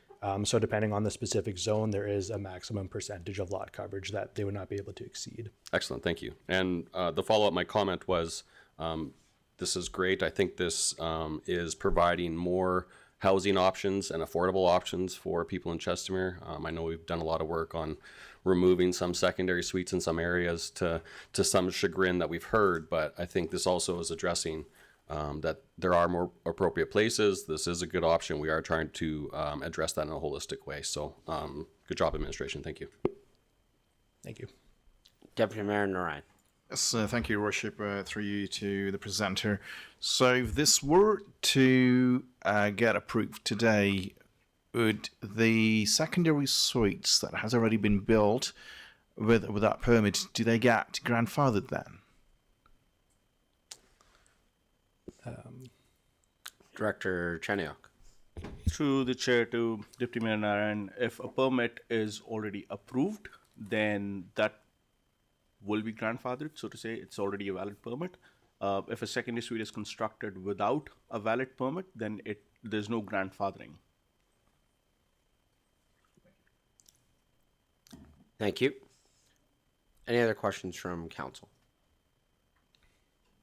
Seeing none, we'll now, thank you. Thank you. We'll now go to the portion of our public hearing for people that wish to speak in favor. I'm going to be calling for presentations from members of the public, starting with the people that are in support. And do we have any sign in on the sign-in sheet? Looking to Ledge Services, if anyone signed in on the sign-in sheet. We have not received any submissions on the sign-in sheet, but we do have a additional letter of support. Okay, thank you. I will address that here in a moment then. So we do have one letter that's provided in the agenda package. We're not going to read that into the record as it's already a part of the package. So the first thing we're going to do is call for a first time. So if you would like to phone in to speak in favor of the bylaw, the number is 403-207-7050, extension 7106. Again, right now we are at the portion of the meeting where you are speaking in support of bylaw 015-26. The phone number again is 403-207-7056, extension 7106. Calling a first time for anyone that would like to speak in favor of bylaw 015-26. Yep, come on up. Just come to the mic here and I'll turn your mic on. So we just need you to give your name and the municipality in which you reside. Good morning, this is Nick Barna, a resident here in Chestermere since 2013. Thank you.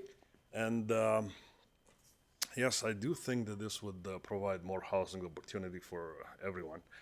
Also give options to the owners of these properties and, utilizing their homes in a way that will, support their family. I'm also here to inquire about the opening of the council to considering the units that follow all these rules already existing in condominiums. Because we have lots of duplexes and townhouses that have already suites that follow all these rules that I have listened to earlier on. And as of right now, I think they are not considered secondary suites. So this is my question to the council and to the mayor. Can we please look into proponing the same kind of a motion for all the secondary suites in the condominiums? Okay, thank you. Yeah. I don't have an answer right now. That'll come kind of at the end, but we'll take that question and I will direct it over to Director Chandiok here at the end of this portion of the meeting. I appreciate So I will answer your question, but not quite yet. Awesome. Okay, Thank awesome. you. Thank you. Calling a second time for anyone that wishes to speak in favor of bylaw 015-26. Okay, thank you. Turning to Ledge Services, I believe you said that we have one more letter. So then with that, I believe with it only being one, I think it would be appropriate for us to read that into the record. But before we do that, I believe you want the motion to accept for the letter that came after the deadline. Can I have a councillor make the following motion, please? Deputy Mayor Narayan. Yes, I move the council accept the additional written submission received after the deadline and direct administration to amend the agenda package accordingly. Thank you. Comments, questions from council? Call for the vote. That's carried unanimously. Thank you. So then, with that, I'll go back to Ledge Services, and if we could just have this written submission read into the record, please. Ledge Services. Thank you, Your Worship, and to all of council. Dear Mayor and members of council, I am writing to formally register my strong support for the proposed bylaw 015-22, which will be reviewed during the public hearing scheduled for June 9th, 2026. As a permanent resident and property owner located in the community, I am directly affected by the current restrictions within Chestermere's land use bylaw. My property is an attached home, and under the existing framework, I am prohibited from developing a secondary suite. This restriction creates an unfair disadvantage for owners of attached and semi-detached properties who face the exact same economic pressures as single detached homeowners, but are denied the same opportunity to optimize their space.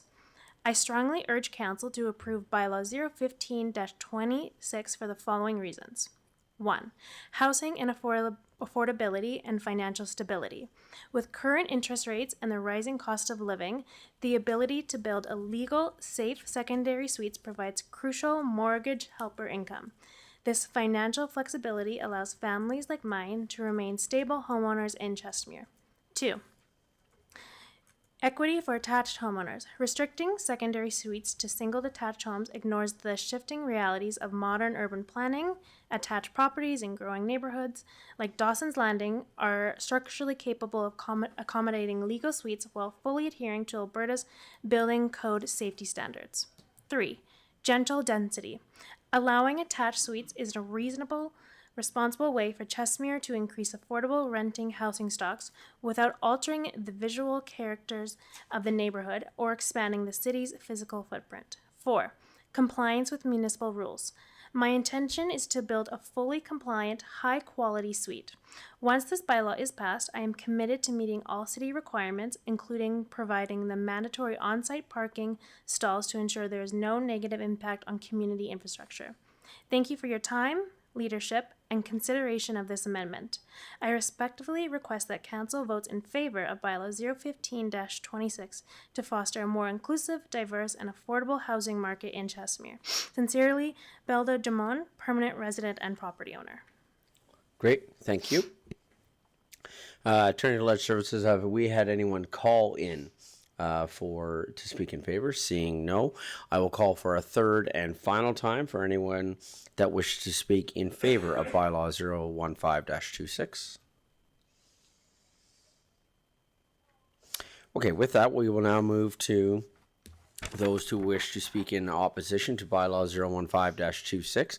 If you would like to call in to speak in opposition, the phone number is 403-207-7050, extension 7106. That's to speak in opposition to Bylaw 015-26, 403-207-7050, extension 7106. Calling a first, Attorney Alleged Services, did we have anyone sign in on the sign-in sheet? Seeing none. Calling a first time for anyone that wishes to speak in opposition to Bylaw 015-26. Calling a second time for anyone that wishes to speak in opposition to Bylaw 015-26. Looking to Legislative Services, do we have any written submissions in opposition that came in after the deadline? Seeing none. Have we had anyone call in to speak in opposition? Seeing none. Calling a third and final time for anyone that wishes to speak in opposition to Bylaw 015-26. I do want to acknowledge that there was one letter that was submitted and is a part of the agenda package that spoke in opposition to Bylaw 015-26. Okay, with that, we're going to go back to administration with some questions. And I have some questions with regards to the letter that was submitted in opposition. And so with council's indulgence, I just want to work my way through those questions and just kind of go through one by one, some of the questions that I had with regards to concerns that were raised. So with regards to concerns about decisions, how decisions are made for secondary suites, I'm wondering, I know that you've done this before. I know secondary suites has probably become your own passion project at this point. But I'm wondering if you could just, Mr. David or Director Chandiok, between the two of you, perhaps, an explanation of the process for the approval of a secondary suite. So how does it go? I don't have a secondary suite, and now I'm opening my secondary suite. Can you please just walk the public through that process, please? Mr. David, are you taking that one? Okay. Yeah, I can take that one. To apply for a secondary suite, you need both a development permit and a building permit. So the development permit would be a discretionary, which means it's subject to appeal. So you would come into City Hall, you'd apply for a development permit. You would have to meet all of the requirements and regulations, including parking, safety codes, everything required, I guess. And then we would then send letters out to the neighboring properties. It would go through a 21-day appeal period where it's also posted on the city's website. And if a neighbor or any affected party did want to appeal the decision, They could appeal it within 21 days, where it would then go to the Subdivision and Development Appeal Board, where they would then be left with a decision whether or not to approve or refuse. Mr. Chandiak, I'm not sure if I missed anything. But. Okay, thank you. With that, if there are already, I have a street, I've already got 2 secondary suites, there might be a third one that's going to get added to that. Is that taken into consideration as part of the process? If someone, these 2 others already followed it, somebody else wants to add one, is that part of the process? And if it is, why? And if it is, why not? I would say currently not. The secondary suites are reviewed, I guess, on their own merits specifically, and all parking has to be located on the lot. So administration doesn't look at street parking, for example, as a part of an application. So if there are already secondary suites on a road, the expectation is that they would use only on-site parking to accommodate both the secondary suite and the principal dwelling. So we wouldn't look at, I guess, other approved suites in the area when determining if a secondary suite is appropriate for a specific parcel. I'm no lawyer, and I don't play one on TV, but I don't even think legally, based on what I have learned in my time as an elected official, that can even be taken in as consideration, because I believe one of the quotes that I hear from Director Chandiak a lot is, and he reminds me of this often, is, Mr. Mayor, applications can only be considered on the merits of its particular application. Would that also be true when it comes to secondary suites? They are considered on the merits of their own application, not on the merits of other applications. Would that be correct? That's correct. So they're reviewed individually. Thank you. See, Director Chandiak, I listened to you. My next question that I have was, what is our process for enforcement on both illegal secondary suites and home businesses? So if I have established a quote-unquote illegal secondary suite, or if I have established a quote-unquote illegal home business, what is our process for enforcement on that? Director Chandiak? Thank you, Mayor Dean. The process for enforcement would typically be if a resident identifies a secondary suite that's not legal, or a home business that does not have valid permits, they can always report it to the city. There is an app called Report It. They can report it through that, or they can call in, or they can send us an email at planning at the rate of chestermere.ca. And at that point, once we receive the complaint, our development compliance officer will go out, take a look at the situation or the site, and at that point assess whether or not is it actually an issue, if there is an actual illegal suite there. In some cases, we might also involve our building codes guys who would go out and take a look at the situation. And if they determine that there is actually, in fact, an illegal suite, then we would either issue a stop order or we would ask the applicant or the owners of the property to apply for valid permits. If they choose to apply for permits, then we give them a little bit of time to sort of do so, in which case we'd work with them. And if they choose not to do so, then we would follow the standard enforcement process, which would include warning letters and stop orders, fines, penalties, and then ultimately going to court. We prefer not to take that approach. We prefer to work with residents to be able to make things streamlined, so to say. But that would be the standard enforcement process. And the same enforcement process would be followed for home businesses as well. Once we get information about an illegal home business, we would go to the property, assess the situation, and then ask the applicants to apply for a home business permit, a business license as well. If they choose not to do so, then the standard enforcement process will follow through. Thank you. On that note, would it be fair to suggest that the City of Chestermere does not respond to reports of illegal secondary suites and our home businesses that are made on community Facebook pages? Through the chair, we do not track Facebook data. We don't accept information from Facebook, so to say. There are multiple social media platforms. Facebook, Instagram, X, Snapchat. We would follow the process where we would formally get a complaint through our Report It site, or through a phone call, or through an email.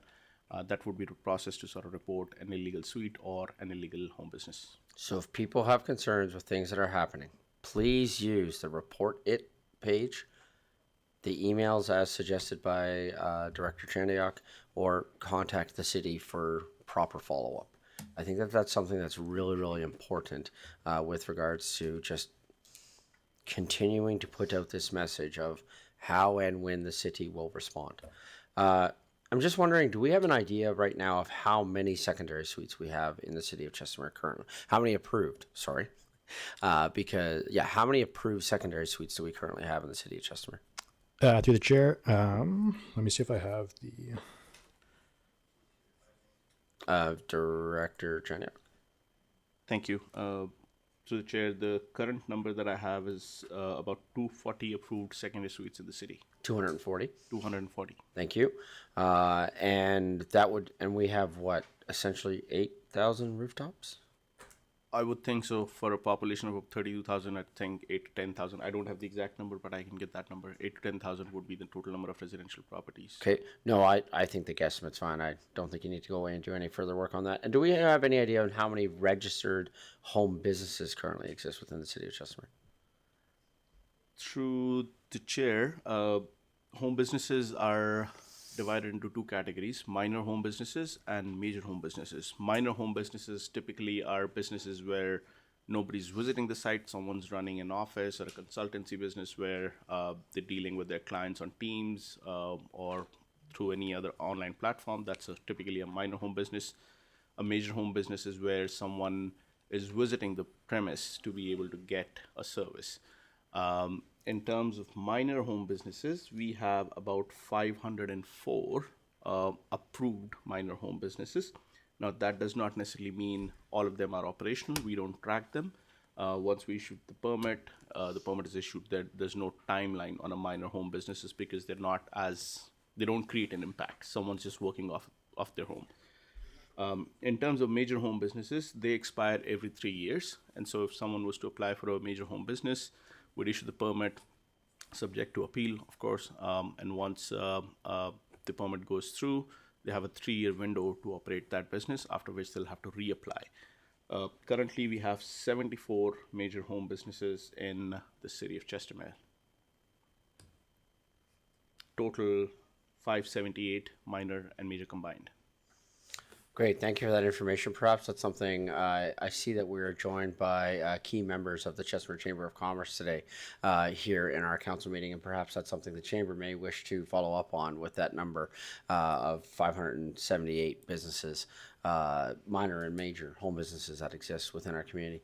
Finally, there was one other concern that I want to follow up on, and in appreciation of the comments that you made, Director Chandiak, of the proper ways and channels to follow up on something, I'm going to go to Director Fluker on this. There was a specific concern that Mr. Michael Mayer had raised within his letter with regards to some bylaw enforcement pieces. And so while I appreciate the fact that this hasn't necessarily been done through Report It, I do know that when this comes in, there is some contact information that is provided. So through the CAO to Director Fluker, I'm wondering if it's possible for your team to work with Legislative Services on getting that contact information and following up with this particular resident with regards to his bylaw concerns that he had pointed out in his letter. Again, I appreciate the fact that this isn't the typical. We have the information. It's part of the public hearing. It's part of public document. I'm just wondering through the CAO to Director Fluker if we could follow up with Mr. Meyer on those concerns. Director Fluker. We can do that, yes. Great, thank you. Okay, Council, any other comments or questions with regards to the public hearing and or letters that were submitted? Councillor Randhawa. Thank you, Your Worship. Through you, my question either to such or the presenter. So we have the R1 lot and R1E estate lot. So what is the size for R1 and R1E, if you don't mind? Because R1 is not included, but R1E is included for the secondary suite. If you can explain a little bit for that before. Through the chair to Councillor Randhawa. So the minimum lot area for a standard R1 lot would be 454 square meters, whereas a R1 estate lot would be 850 square meters. So it's almost double the size. We only made a provision for the estate lot and the other larger acreage properties to have the secondary suite, accessory buildings, and gardens, as those sizes of lots would be able to accommodate those uses, whereas just the standard R1 properties wouldn't be able to. Thank you. Okay, thank you. Any other questions with regards to the public hearing from council? Seeing none, administration, is there any further update from you with regards to the presentation? No, don't believe so. Thank you. With that, can I have the motion, please, to close the public hearing for Bylaw 015-26? Councillor Randawa. Thank you, Your Worship. I move that the council close the public hearing for bylaw number 015-26, being the secondary suite definition land use bylaw amendment at 11:38 a.m. Comments, questions from council. Councillor Sambo. Thank you, Your Worship. I'm apologies for not catching this. I thought we were going to go back to the question that came up in the verbal portion of the public hearing. Thank you for catching that. I even wrote it down in my book. Thank you. So we had just asked to close the public hearing. Director Chaniak, would you suggest that we finish off this motion, or should we withdraw this motion and then answer the question, or answer the question after we approve the motion? Director Chaniak? Mayor, I'd recommend withdrawing the motion. Withdrawing the motion? Yes, before okay. collecting. Thank you. Councillor Randawa, can you ask to withdraw your motion, please? Councillor Randawa? Yes, Mayor Dean, I can withdraw my motion. Thank you. Call for the vote.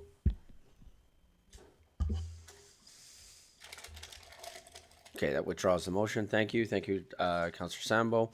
Director Chaniak, do you want to take the question that was asked during public hearing? Thank you, Mayor Dean.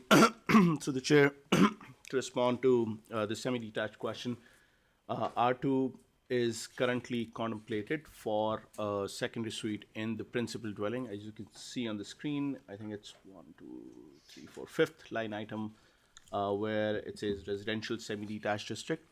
This is the district that primarily allows for semi-detached houses. It does not allow for townhouses. Townhouses are not a qualifier or qualified candidate for secondary suites, so we won't be able to permit that there because the provision of separate entry does not necessarily exist in townhouses. However, for semi-detached dwelling units, which means side-by-sides, there is a provision for secondary suites allowed through this bylaw. The only caveat that I'd put there is in the previous discussion surrounding secondary suites, council had mentioned that only lots that are 11 meters minimum in width would be able to have secondary suites. So despite us making all of these provisions here, if an R2 lot does not have 11 meters of frontage, they will not be able to get a secondary suite. If they do have an 11 meter of frontage, then they might be a qualifier for a secondary suite. Clarification surrounding putting R2 there and the lot frontage. Thank you. And I think a comment to that was, I think part of this decision when it comes to secondary suites is about community design. And it's not about an unfairness necessarily. It is about community design and looking at addressing an issue while at the same time looking at the holisticness of the holistic picture of community design and how many of these suites that exist. Again, speaking to comments that were made in opposition to this as well, is that there is a much more comprehensive approach that is now being taken through this bylaw. Through the chair, I'd agree. I think there's a much more streamlined process in terms of where secondary suites are permitted or are going to be permitted through this bylaw and through the previous one. This bylaw primarily was brought forward to deal with garden suites, suites and accessory building, but we've tried to capture the principal dwelling as well by way of ensuring that secondary suites or houses with secondary suites only are the houses where a side entrance is permitted. So that was our intent, to sort of bring principal dwelling secondary suite question into this bylaw. Outside of that, this was primarily designed for dealing with garden suites, suites and accessory buildings and stuff like that. If a resident had further questions about this moving forward, should this bylaw pass the way that it is written currently, and want to bring forward a specific solution, if they were looking at that, with the process, I believe the process for that would be that they could approach your team, sit with you and have a conversation, and then based on the merits of that conversation, your team could look at bringing that request to council for an update to the bylaw, should you so choose. But at the same time, that would give your team a further opportunity to give a further explanation, or a more wholesome explanation based on a specific case. Would that be correct? Through the chair, that would be correct. We'd absolutely sit down with residents if there's a need and explain them the process or walk them through the regulations. And if residents want a specific, I guess, permission on a specific lot, there's always an option to change the land use bylaw through an application that residents drive or we drive, either or, depending on the situation. And it would be true that any land use bylaw that a resident may have, that they could book a meeting with members of your team, and then that your team would have the opportunity to address said concerns. But land use bylaw comes under your team's portfolio, correct? Through the chair, that would be correct. Okay, thank you. Okay. Okay, Councilor Randhawa, can I get you to make the motion now to close the public hearing? Yes, Mayor Dean. I move that the council close the public hearing for bylaw number 015-26, being the secondary suite definition land use bylaw amendment at 11:44 a.m. Thank you. Comments, questions for council? Call for the vote.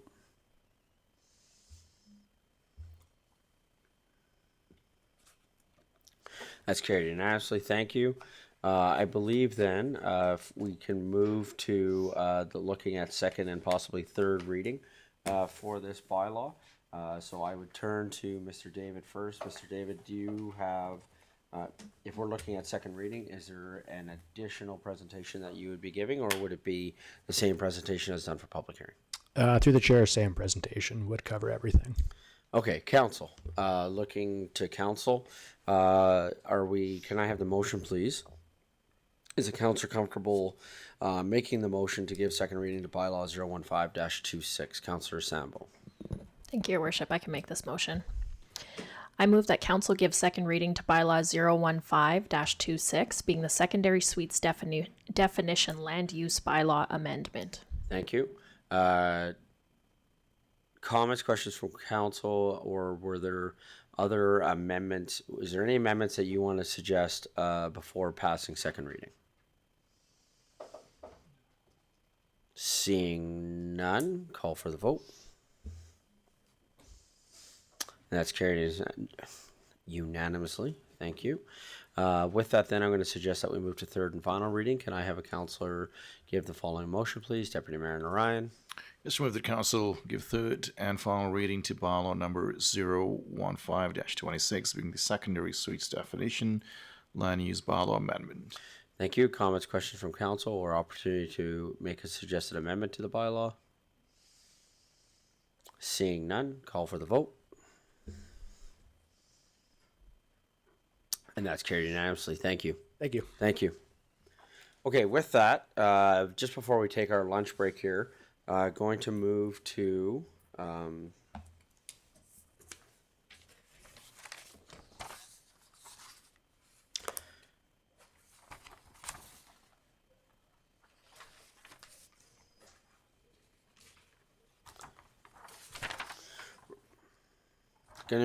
item 13.1. This was the one that we had added to our agenda package.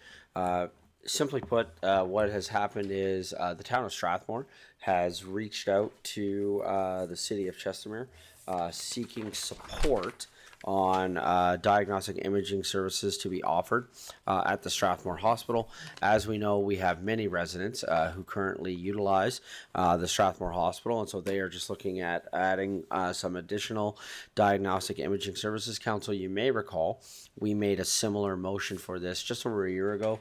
The town of Strathmore has had a few updates from the province with regards to this, and so is re-engaging or having the ongoing conversations, and just have reached out for our support. As per the practice, I'm bringing this to council seeking your support in signing this letter.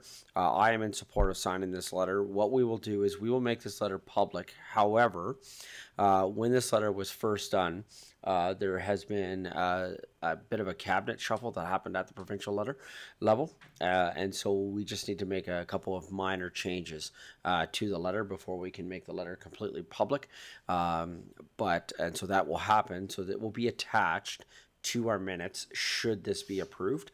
And so we're just waiting for the town of Strathmore to get us that update. I had a conversation with Mayor Fuel this morning about that, and we are anticipating that coming. However, the contents of the letter will not change. And again, the contents of the letter basically is the town of Strathmore is requesting our support in them advocating for diagnostic imaging services to be offered at the Strathmore Hospital.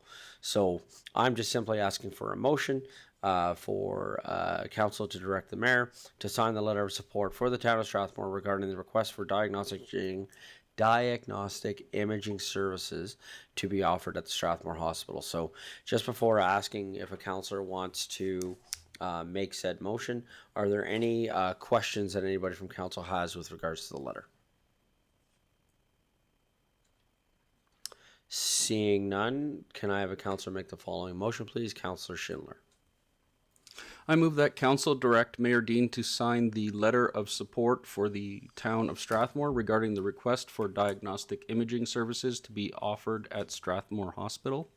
May I also make a comment about this? Yes, please. So I attended the meeting where in Strathmore, where they asked for our support, and I was certainly excited to bring that back to council for approval. They did offer that if we decide to expand our services here, that they would certainly give us a letter of support, as well as all the partners that are involved in this ask. So I think we're being great partners and with our neighboring communities, and I think this letter will be a step forward. Thank you. Any other comments, questions from council with regards to the letter? Seeing none, call for the vote.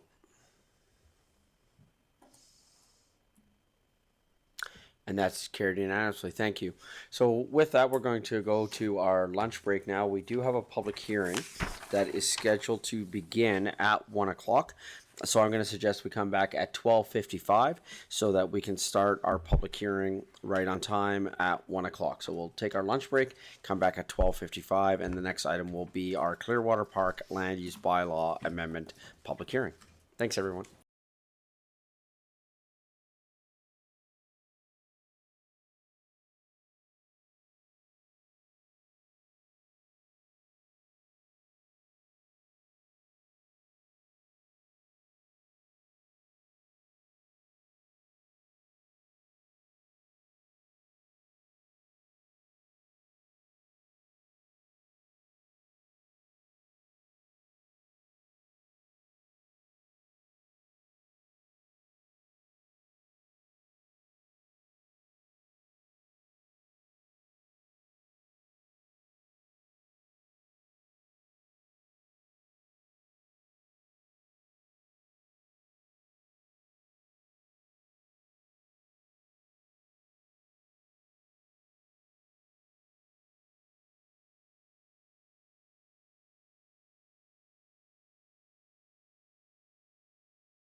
Good afternoon, everyone. Just coming back from our lunch break here, and now moving on with our second of three public hearings that we have today. This is going to be item 11.2, Clearwater Park Land Use Bylaw Amendment.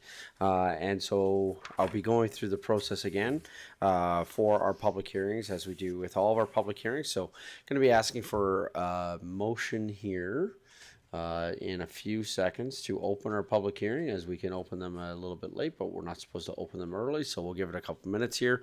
But this will be in relation to bylaw 025-26, being the Clearwater Park Land Use Bylaw Amendment. And council, can I have a motion, please, that council open the public hearing for bylaw 025-26, please? Deputy Mayor Narayan. Yes, move that council open the public hearing for bylaw number 02526, being the Clearwater Park Land Use Bylaw Amendment at 1 p.m. Thank you. Comments, questions from council? Call for the vote. That's carried unanimously. Thank you. So, now the public hearing is open. The process for the public hearing will be, we'll have a staff report from administration. We will then have the presentation from the applicant, presentations from the public in support of the proposal. We will then have presentations from the public in opposition to the proposal. Any rebuttal presentation from the applicant that is limited only to the comments received or heard in opposition. Final questions of administration. And then after that, we would close the public hearing. And once the public hearing is closed, council begins the deliberation process. Council may choose to make a final decision at the same meeting or defer the decision to a future meeting of council. Any individual or group that wishes to present at the public hearing may register on the designated sign-in sheet either in support or in opposition to the proposed bylaw. After every registered individual or group has had the opportunity to speak, I will be asking 3 times if any other members of the public wish to speak. Members of the public have a maximum of 5 minutes to speak. The other process by which you can participate in the public hearing is via phone. The phone number for that is 403-207-7050, extension 7106. Again, the phone number to participate via phone is 403-207-7050, extension 7106. We will bring that phone number up again, both for people who wish to speak in favor and those who wish to speak in opposition. The public hearing is being recorded and live streamed and will be available to view on our website. I'm now going to be calling for the staff report from administration to introduce the proposed bylaw, and clarifying questions from council to administrations are permitted during this portion of the public hearing. So I have Clearwater Park Land Use Bylaw Amendment is being presented by Mr. Colin Kelly, Planner 1. Good afternoon. Good afternoon.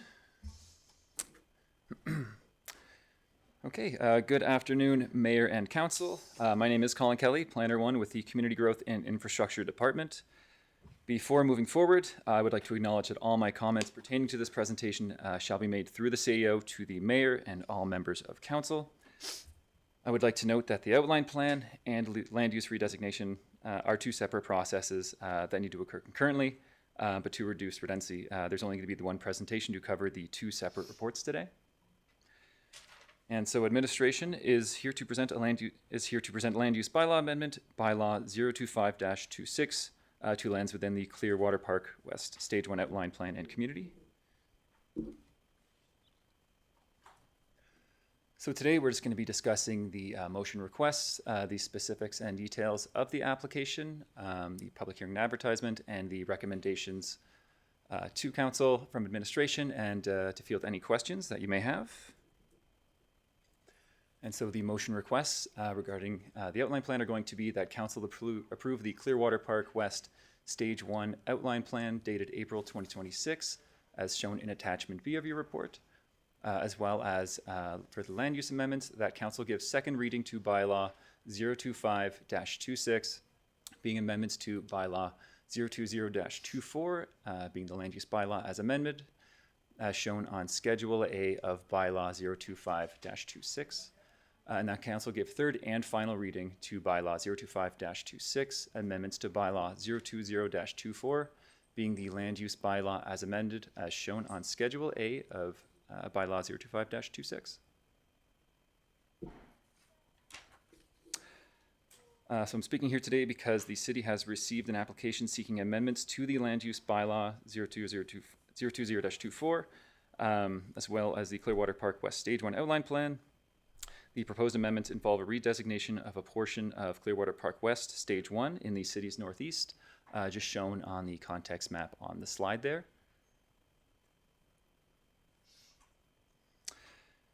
This slide notes the approval process and proposed timelines for the application. So the request for information for the outline plan amendment and first reading for the land use amendment was May 26. The public hearing has been scheduled for today, and second and third reading and the RFD, the request for decision for the outline plan, are proposed for today. Regarding the amendments to the outline plan itself, they are noted on the two slides shown here. These amendments are primarily to facilitate the changes to the land use districts, the lotting statistics, and the proposed public roads in place of private roads through amendments to exhibits and tables within the documents.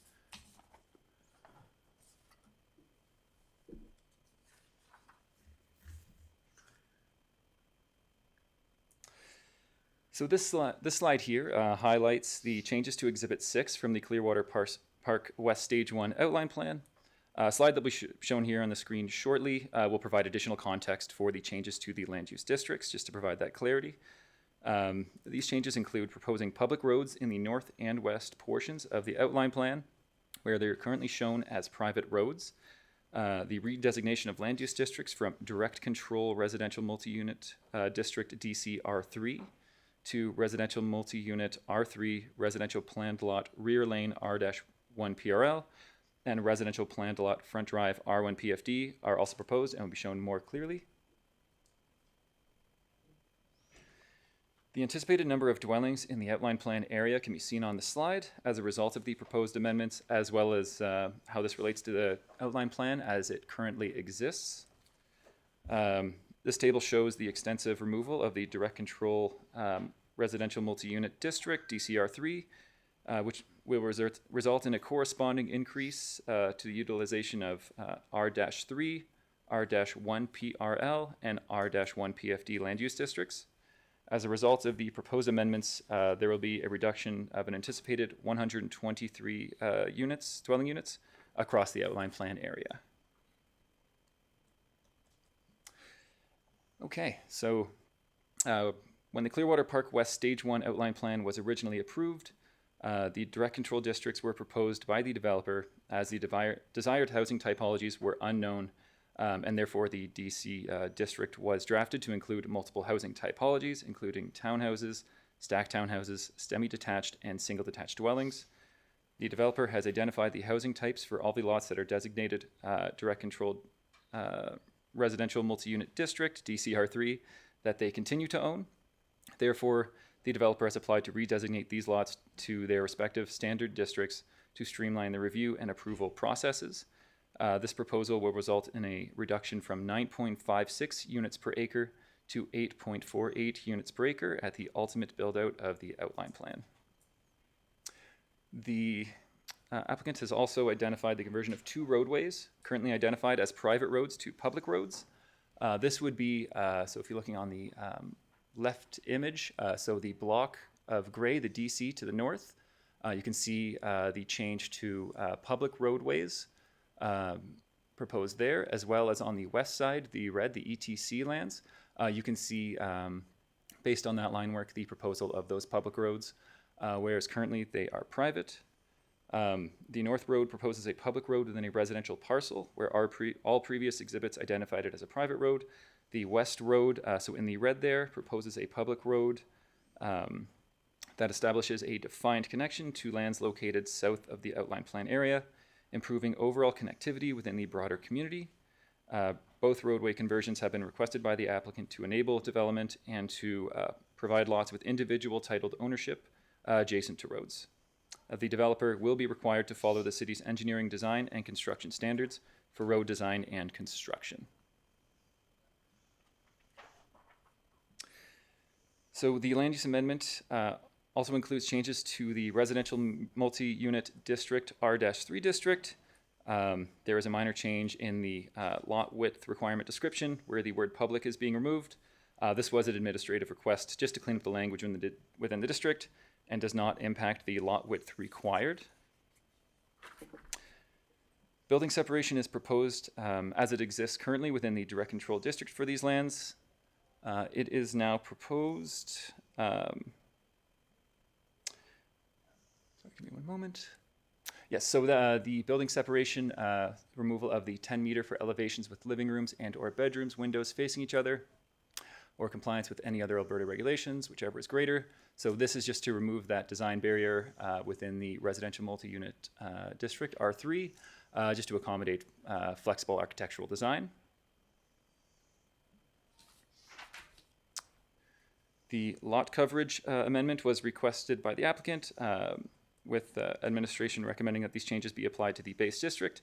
This is to correct long-standing challenges with lot coverage for the placement of accessory buildings within R3 and reduce the number of variance applications required by residents, which are quite common.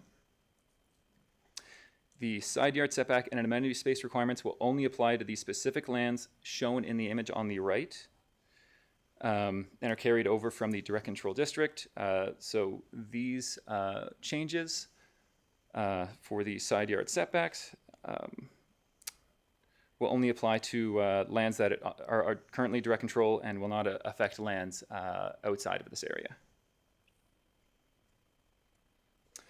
For the residential planned lot front drive district, there are also amendments. This would be first and foremost the removal of the duplicate community building and facilities use from the discretionary uses list.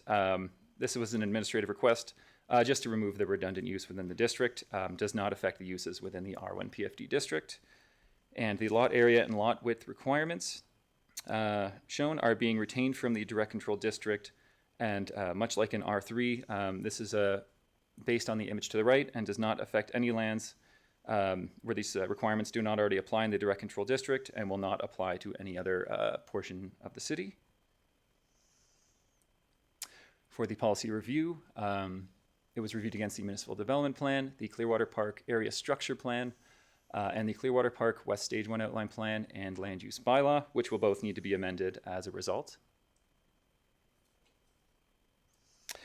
So the proposed implications, the proposed land use amendment would reduce the number of residential units within the Clearwater Park West Stage 1 Outline Plan area by approximately 123 units, redesignating most of the direct control residential multi-unit district lands to standard residential land uses districts, will allow development applications to proceed through the standard development permit and building permit approval processes, eliminating the need for individual council approvals. This change will provide builders with a more streamlined and efficient approval process while reducing the number of residential applications brought to council within the outline plan area. For public hearing and advertisement, notification was given via the website as well as social media. As of May 29th at noon, there were no comments received. Additional written submissions received by the city between May 29th and June 9th will be provided if approved by resolution of council. Letters were also provided to adjacent landowners. Recommendations, administration supports the Clearwater Park West Stage 1 Outline Plan amendments and land use bylaw amendments in the Clearwater Park community. Here if you have any questions. Great, thank you. Council, any initial questions for administration for the public hearing? Okay, seeing none, we will then move on to the next phase of our public hearing, which is hearing a presentation from the applicant. For these, the applicant has a maximum of 15 minutes for their presentation, and the time will be up on the screen. So, good afternoon. Good afternoon, Mayor Dean and members of council. Thanks for having us here. My name is Ben Lee. I'm with Arcadis, and we have the pleasure of being the master planning consultants for Centron, who is the developer of Clearwater Park. And from Centron, I have two senior representatives with me today, Jason Pelasco and Dustin Crawford. And there's the marketing person from Centron is also here, and I apologize, I don't have her full name, and maybe we'll get that for the record afterwards. Anyways, we will all be available to answer any questions that council may have after my brief presentation. So as you may know, Centron is very proud of its investment in the city of Chestermere that began in 2007. And fully appreciates the collaborative working relationships that we have built with the administration and with council since then. And these efforts did culminate in milestone approvals back in 2022 that put the Clearwater Park ASP and the Stage 1 Land Use Outline Plan in place. Now today, as you can see on the ground, Centron is actively developing out Clearwater Park into a vibrant, master planned, complete community offering diverse range of housing choices and services and lifestyle amenities.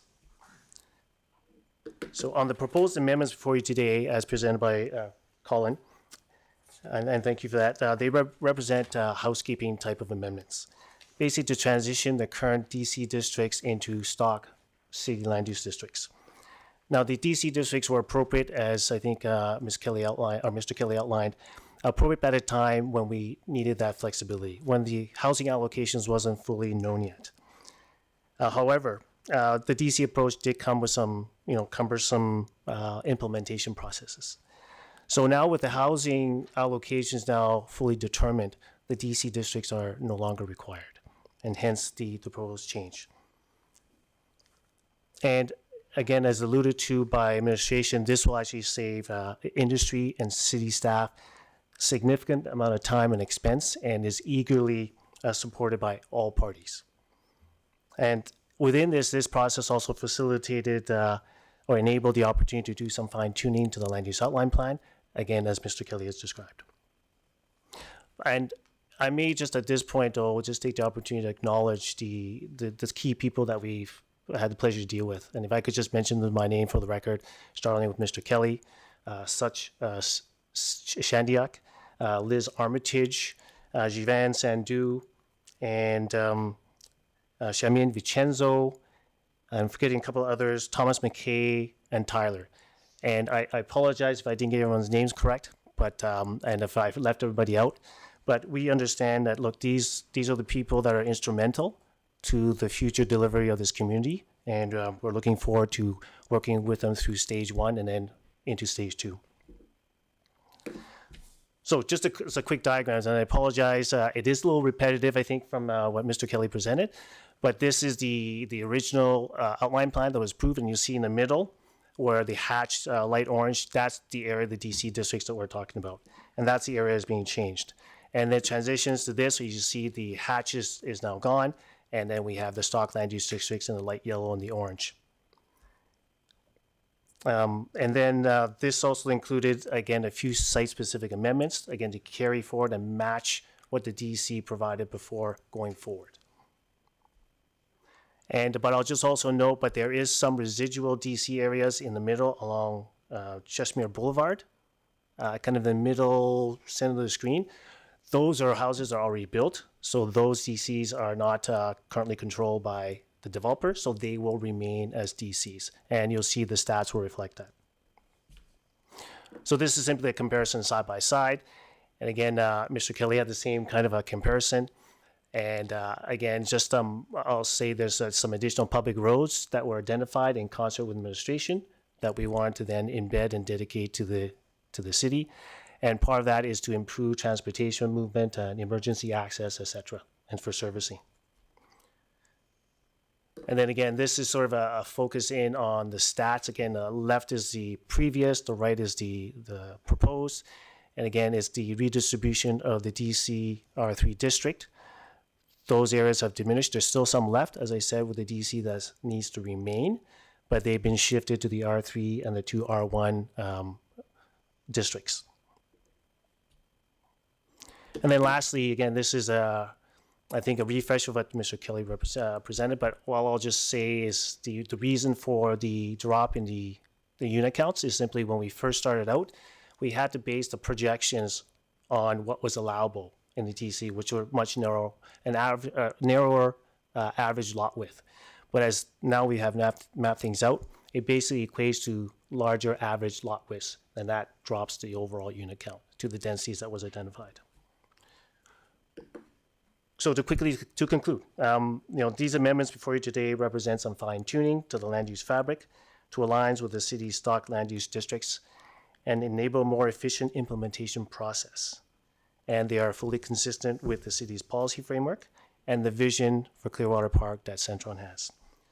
And then with that, we respectfully request council support for this amendment today. Thank you very much for your time. Great, thank you. Council, does anyone have any questions for the applicant? Okay, I have a couple. First of all, this isn't necessarily directly related to the direct control piece, but it is related to the outline plan. And my question for the outline plan, and I'm glad that this image is on here. I didn't know this image was going to be on here, so this is perfect. I'm looking at the big soccer fields that are here. I believe some of those are adjacent to the school fields, but I also think some were proposed within the outline plan as recreation fields. I just want to confirm that not only these, but also there is a hard service court that was in the original outline plan. On our agenda, it's page 116. I just want to confirm that these are still a part of the outline plan and established as things that are still planned to be going forward as part of this development. Yeah, I may defer to Dustin or Jason because the latest plans are still, I think, they're emerging. So maybe sure. Thank you. Good afternoon. To answer your question, yes, we're building basically what we said we were going to build in the outline plan. So the soccer fields and the school fields will be landscaped later this year as soon as we get some weather that cooperates with us. Okay. And the other one was on, Josh, I'm not sure if you can help me out. On our agenda package, it's page 116. Sorry? Oh, yeah.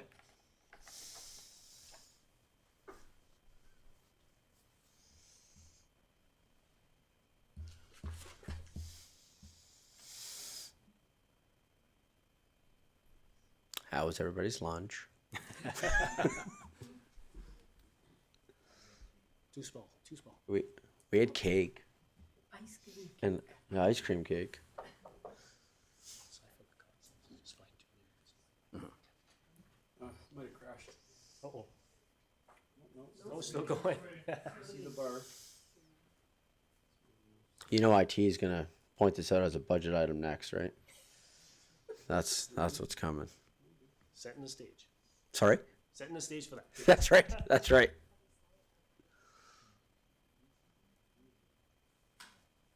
Sorry, Josh. I should have prepped you that I was going to do this.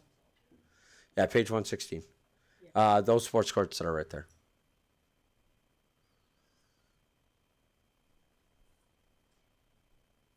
That's the park space. Yeah, that's within our Phase 7 development, which we've yet to develop. Thank you. So that's phase 7. Correct. Okay, so those other fields are part of phase 2 or phase 1? Those are part of Phase 4. Phase 4, thank you. Service the phase, and we've graded the school site, and now we're just going to get ready to landscape it. Okay, great. Thank you. Thank you.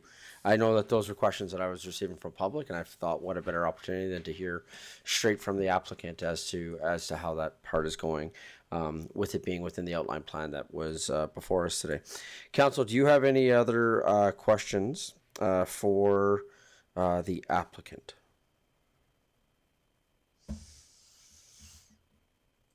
Okay, seeing none. Thank you. Appreciate it. With that, then, we'll go back now to our process here. And starting with people who wish to speak in support of our presentation here. So asking for people that wish to speak in support of Bylaw 025-26, being the Clearwater Park Land Use Bylaw Amendment. If you would like to call in to speak in support, it's 403-207-7050, extension 7106. Again, if you would like to speak in support, 403-207-7050. I was provided a sheet, but on the sheet, it is the applicant that was wishing to speak in favor, and we'd already had that opportunity. So I'm assuming the comments were made as part of the presentation. I'm seeing nodding, so I don't need to call them up individually. Thank you for that. So I will ask for a first time if there is anyone that would like to speak in favor of Bylaw 025-26. Calling a second time for anyone that wishes to speak in favor of Bylaw 025-26. Looking to legislative services, was there any written correspondence that came in after the deadline that we need to have read into the record? Seeing none. Have we had anyone call in on the phone line? Seeing none. Calling for a third time for anyone that wishes to speak in favor of Bylaw 025-26.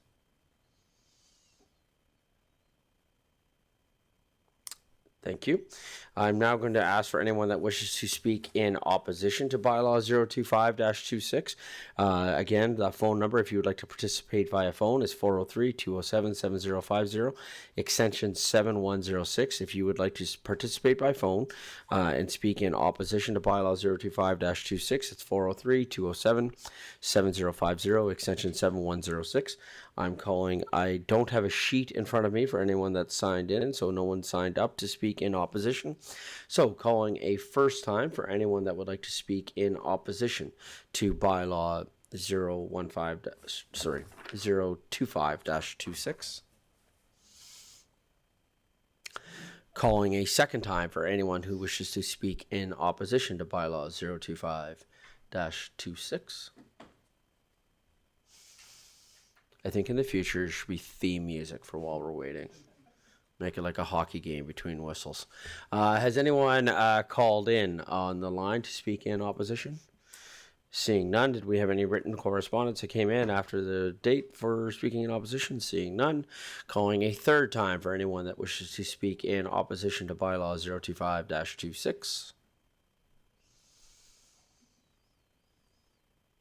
Seeing none, we will now move on to the applicant rebuttal for anyone that speak in opposition, but since nobody spoke in opposition, there's no rebuttal presentation required.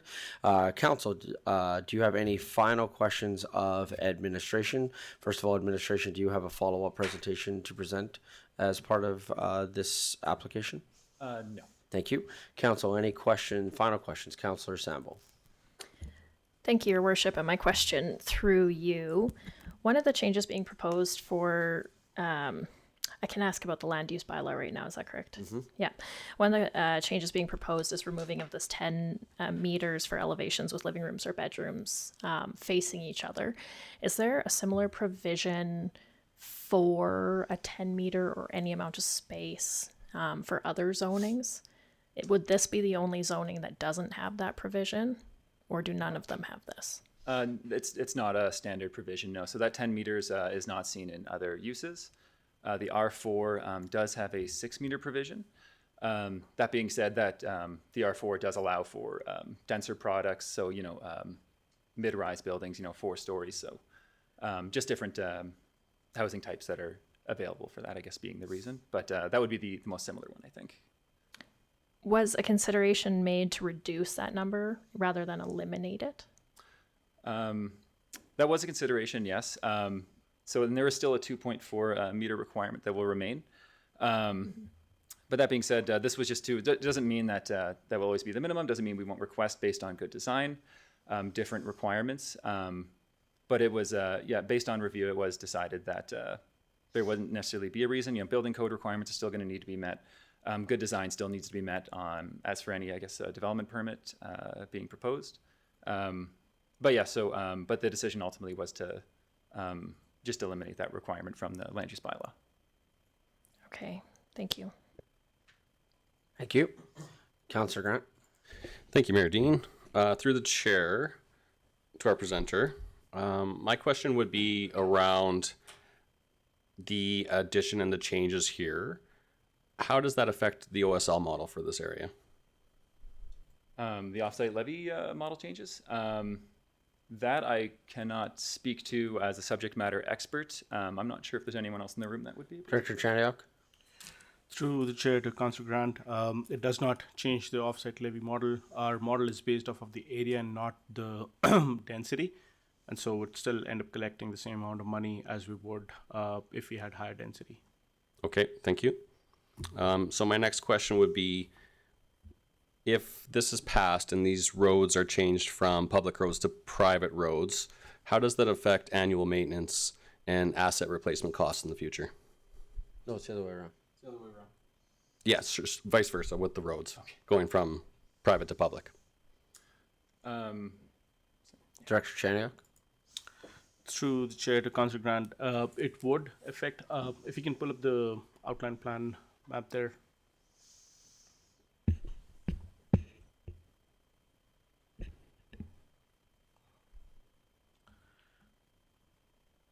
The only sort of roads that we are primarily contemplating are there. Yeah.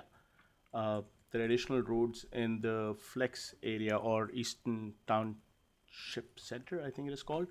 That parcel is already too big. We wouldn't typically expect that parcel to be this big. And we would expect some form of public roads. It's more functional now when you have public roads in order to sort of provide, number one, services, number two, for municipalities to sort of control some of that development. So in terms of a planning format, I would ideally recommend that we have public roads. We are able to better, I guess, manage development when we have public roads.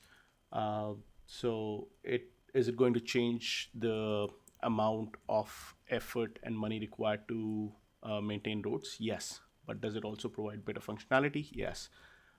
Does it also provide more suitable lot size for development? Yes. So when we're looking at creation of roads, we're not only looking at the expense portion of it, we're also looking at the functionality. So this design does serve a better purpose than the previous one. Okay, thank you, Mr. Chandyok. I agree with what you're saying about the ETC area. It is a large area to not have road access or services to it. I guess my larger concern would be this other proposed North Road area. To me, that's kind of handing a big cost back to the city at the end of the day to take care of it for the future. So that's why I'm asking that question. Through the chair, I understand your concern, but if it was not, again, when subdivisions happen, typically developers would subdivide the land in blocks, and then those blocks are sold off. Changing or adding roads at this level is not something that's uncommon. You currently have a block that's, I don't know how many acres of land that is, but that's still quite a big area, and we're not necessarily creating additional roadways through that block. It is expected at this stage. You see other R3 parcels there. You see an LLR portion at the top there. When that gets subdivided, we would expect to see more roads in the community. So the purpose of constructing a road, I guess, is to provide better service. Could this have been a condominium development? 100%. But so could be all of Clearwater Park. So agree. Okay, thank you. Any other questions from administration with regards to the presentation? I have one final one. This is still something I've asked this a few different times in a few different ways. I'm still trying to wrap my head around it. I understand that when an outline plan comes and we're addressing it at a public hearing, we're only addressing the areas, and the update is only for the areas that we are looking at. I'm just curious if you could help me to understand why, when an outline plan gets opened, why, if there are obvious things that have changed from the beginning to now, why those aren't also addressed. For example, this one mentions CMRB. CMRB has not been a thing since April of 2024, but it's still in there. So I'm just wondering about that process and why, when it gets open, why that doesn't happen. This is simply a process question for myself as I continue to try to understand this part of the process. Mr. Chandyok. Through the chair to the chair, typically we would accept applications and changes from the applicant. We wouldn't necessarily ask them to change things that don't necessarily make a functional impact. Okay, that makes sense. If council does intend for us to sort of look at some of those things, we can going forward. But at this point, I honestly don't think it changes anything outside of removing that word. Thank you. Yeah, I think it's my stickler for detail that just rears its ugly head every now and then. Okay, thank you. So with that, council, do you have any final questions for administration with regards to the public hearing? Seeing none, can I have the motion please to close the public hearing for bylaw 025-26?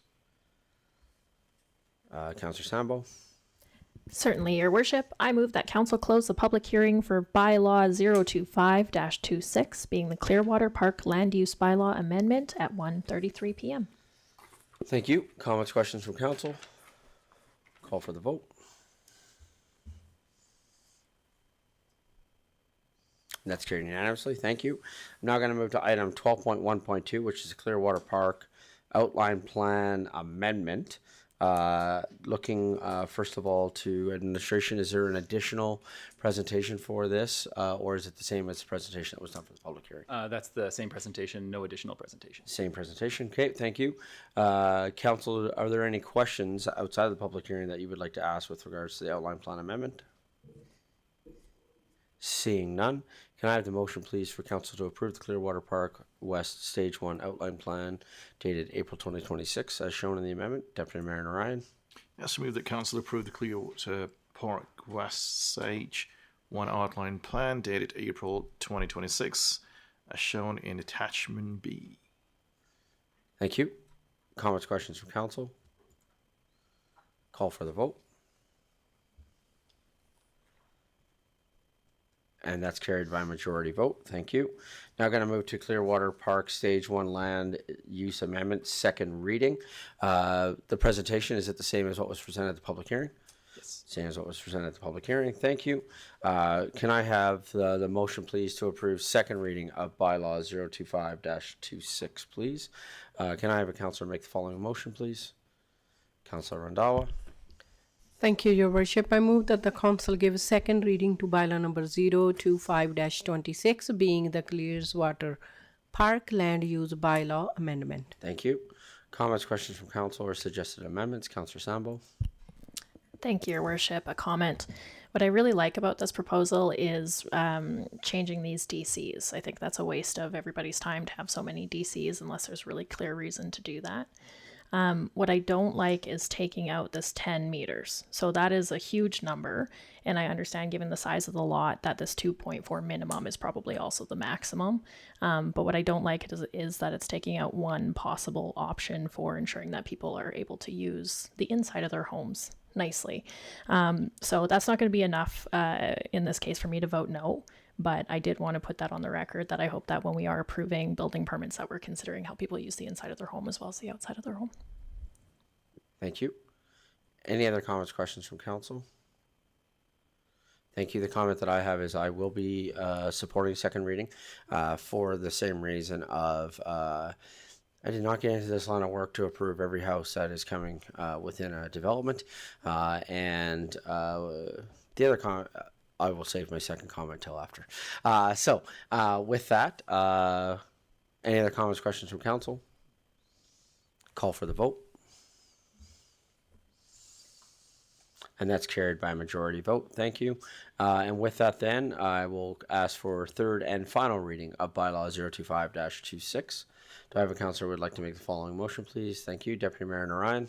Yes, move the council will give third and final reading to bylaw number 02526, being the Clearwater Park Land Use Bylaw Amendment. Thank you. Comments, questions from council or suggested amendments to the bylaw? Seeing none, I will call for the vote. Thank you, and that is carried by a majority vote. Thank you. I believe that concludes this particular matter. What I wanted to pass on, this is on a personal note to our developer in that area. I want to thank you for the work that we're seeing over there. I also want to thank you to the commitment that you made here today of what you see us proposing that we're going to build, we're going to build.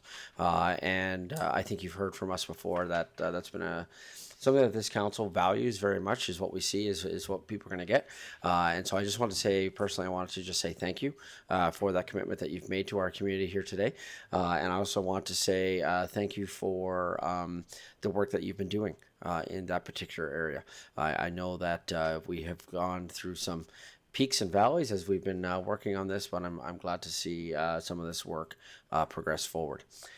With that, though, just before moving on to our next item, I'm going to be asking for a in-camera item for advice from officials related to direct control.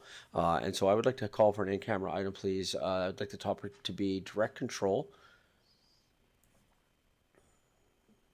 Section 29, advice from officials, please.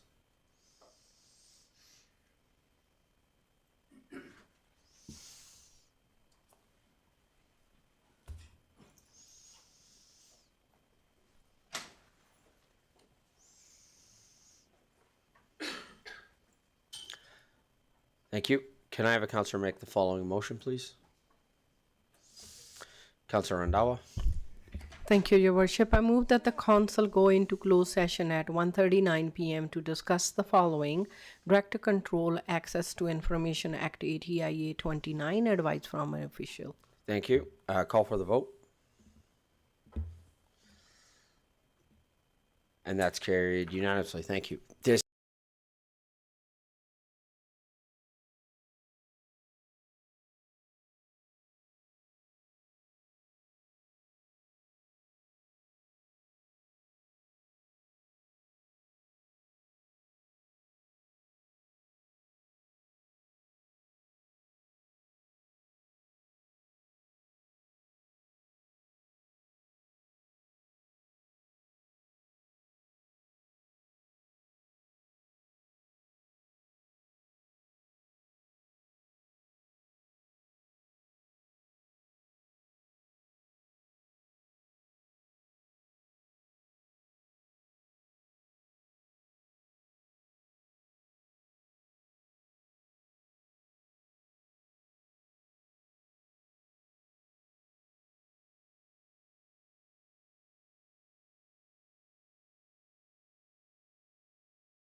Good afternoon.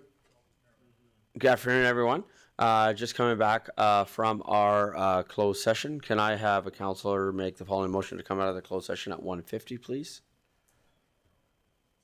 Councillor Randawa. Thank you, Your Worship. I move that the council come out of closed session at 1:50 p.m. Thank you. Comments, questions from council? No comments, questions. Call for the vote. That's carried unanimously. Thank you. With that, we'll take our mandatory 5-minute break, and we will come back at 1:56. Thanks, everyone.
Good afternoon, everyone. Coming back from our break here, so just with a few items to finish off here for our day.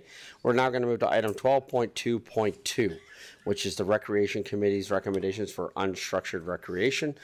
This is being presented by Ms. Kylie Hoskins, Manager of Corporate Properties and Recreation. Good afternoon. Afternoon and happy birthday. Thank you. So thank you, Mayor and Council. My name is Kylie Hoskins, Manager Corporate Properties and Recreation. I'm here to present the report for information on the recommendations for the $100,000 unstructured recreation budget from the Recreation Committee. Before proceeding, I would like to acknowledge that all comments are directed through the CAO to Mayor and Council. During the December 16, 2025 regular meeting of Council, Council approved a motion directing administration to refer the budget of $100,000 for unstructured recreation to the Recreation Committee to develop recommendations to bring back to Council on the allocation of this budget. At its May 4th, 2026 meeting, the Recreation Committee developed recommendations for the allocation of $100,000 for unstructured recreation. As a result, this report is being brought forward by administration to give Council the opportunity to discuss the recommendations given by the Recreation Committee on how to spend the budget allocation for unstructured recreation. So the following recommendations are as follows. Investment and support in community engagement and events, fishing derby, boat parade, and wake fest, utilization of the mobile skate park, playground, and green shack program, installation of a sport court, optimized green spaces for better accessibility, additional seating, and shading. The purpose of this report is intended to provide an update to Council with the recommendations made by the Recreation Committee.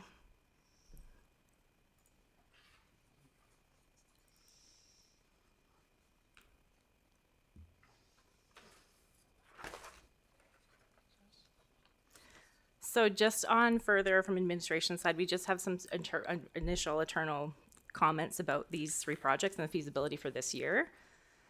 So investment and support in community engagement and events, the Fishing Derby, Boat Parade, and Wake Fest. This would require long-term planning and collaboration with the events department, including a review of previous event history and the factors that contributed to these events being discontinued. Utilization of the mobile skate park, playground, and green shack program. Administration is working with the library right now to support the mobile playground program for 9 days starting July through August 2026. Subject to available staffing levels, the mobile skate park and playground could be deployed in different areas throughout the city to increase access to recreation amenities. The Green Shack program would be a feasible initiative to launch this year, including procurement of the necessary inventory and supplies. Implementation would require staffing resources and the purchase of a new shed as previous storage space has been repurposed. Estimated staffing and equipment costs associated with this program and implementation would total up to $20,000 depending on start dates.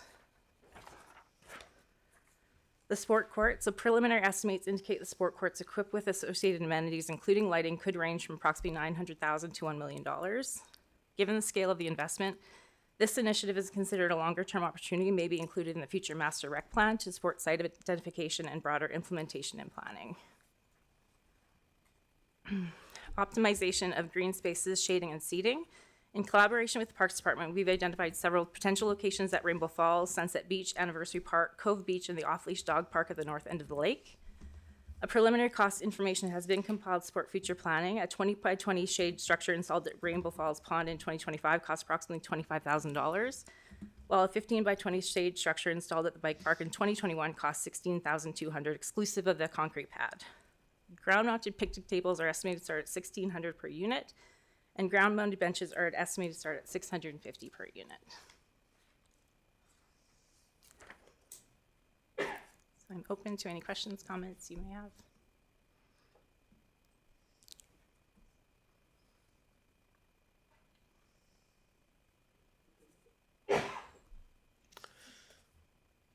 Councillor Schindler. Through the chair to Mr. Edney. Was this $100,000, if you can refresh my memory, $100,000 capital or operational money? Mr. Edney. Yeah, thank you, Mayor Dean. Councillor Schindler, was originally allocated in the operating budget. Right, so that might erase some of these ideas, like installation of a sport court. As to me, that's a capital project. Putting benches and that is also, to me, a capital project. Would that be a correct assumption? Mr. Edney? Thank you, Mayor Dean. There's a process that you could reallocate the funds from the operating budget into capital projects. Most municipalities take a portion of their operating budget of their tax revenue and then put it aside to fund capital projects. We haven't historically done that here, and we haven't done that this year. But there is a mechanism through motions that you could do that to move that money to fund capital projects. Okay, thank you. Yes, but while there is a process to do that, I do believe that the original intention of this was for it to be spent within the 2026 operating budget year. Was administration's understanding when $100,000 was allocated in the 2026 budget that money would be utilized within the 2026 operating budget campaign? Yes. Thank you. Okay. Any other comments, questions from council? Councilor Grant. Thank you, Mayor Dean. I would like to add some things. I think there's one item missing from this report, and it was the establishment of a hardship fund through in the similar vein of the gifts of kindness. So committee liked the idea that there was a new fund developed similar to the gifts of kindness that people that were hard up in our community and that maybe qualified for the CAP program would be able to apply to this program to have their fees subsidized. I don't know to what level we've discussed yet, but there was talk and discussion, and I believe that was one of the recommendations that we wanted to come forward, and it's unfortunate I don't see it on here, but if verbalizing it's okay, I'd like to leave it there. I'll jump in on that. I was there for that conversation. I believe that conversation started exactly like you're describing, but I believe subsequent to that conversation, what we talked about was from the golf tournament last year, for example, that we had allocated a large amount of money to the Gifts of Kindness program that had yet to have been spent. And I believe that what we ended at the committee level with, that I have in my notes, is that the Recreation Committee was going to make a recommendation, possibly through the Grant Adjudication Committee, could be a joint effort that the money, some of the money that was utilized from the raising from the golf tournament would be utilized for the creation of this fund. You're correct, yeah. So I think that that's where your committee left this at, was that we weren't going to use $100,000 of this for that, but that this was a deep, passionate desire to have this go forward in some way, and we were actually going to approach the Gifts of Kindness program from the money that had still not been utilized from the golf tournament. Yes, that's what we decided? Okay, thank you. Okay.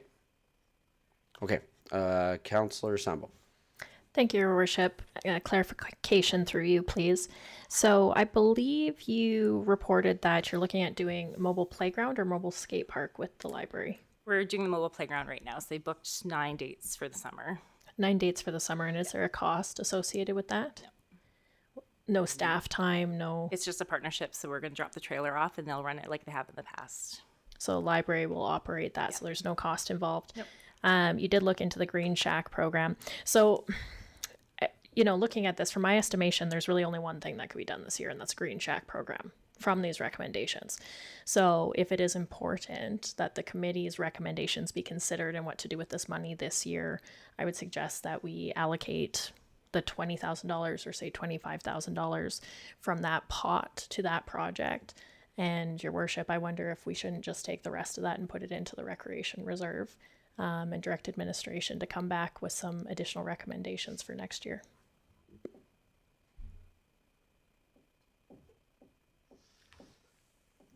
Councillor Grant. Thank you, Mayor Dean. I just want to follow up to a few things just because that conversation was so robust. And I just wanted to maybe expand upon some of the other ideas that were on here and what the thought was. There was a large support for having a community engagement or an event that was recreational based in its event, where the Wake Fest was a major thing. I've heard the fishing derby was a major thing, and the boat parade was a major thing as well. I think those were all good, and I think there was also major appetite from the committee to invest this money in a capital project, and I understand the budget issues and where the money's coming from and the difficulties in achieving that. But I think if there was an option by the committee and the money was available, a sport court probably would have been selected. as the top priority. So I just wanted to put that out there, that I would like to go down that avenue of exploring how to get more of these courts built, whether it's multi-sports courts or pickleball courts or the ilk, built around our community. And I know there was a lot of support for that idea, so I just wanted to bring that up. Councillor Schindler. Thank you. Through you to Councillor Grant. I hear what you're saying. I think that an opportunity for this money might be putting it away again for the new rec center, and perhaps creating outdoor opportunities at that when that comes up. We do need to save for the new rec center, so just a thought, maybe putting it out there, put it in the in rec reserve.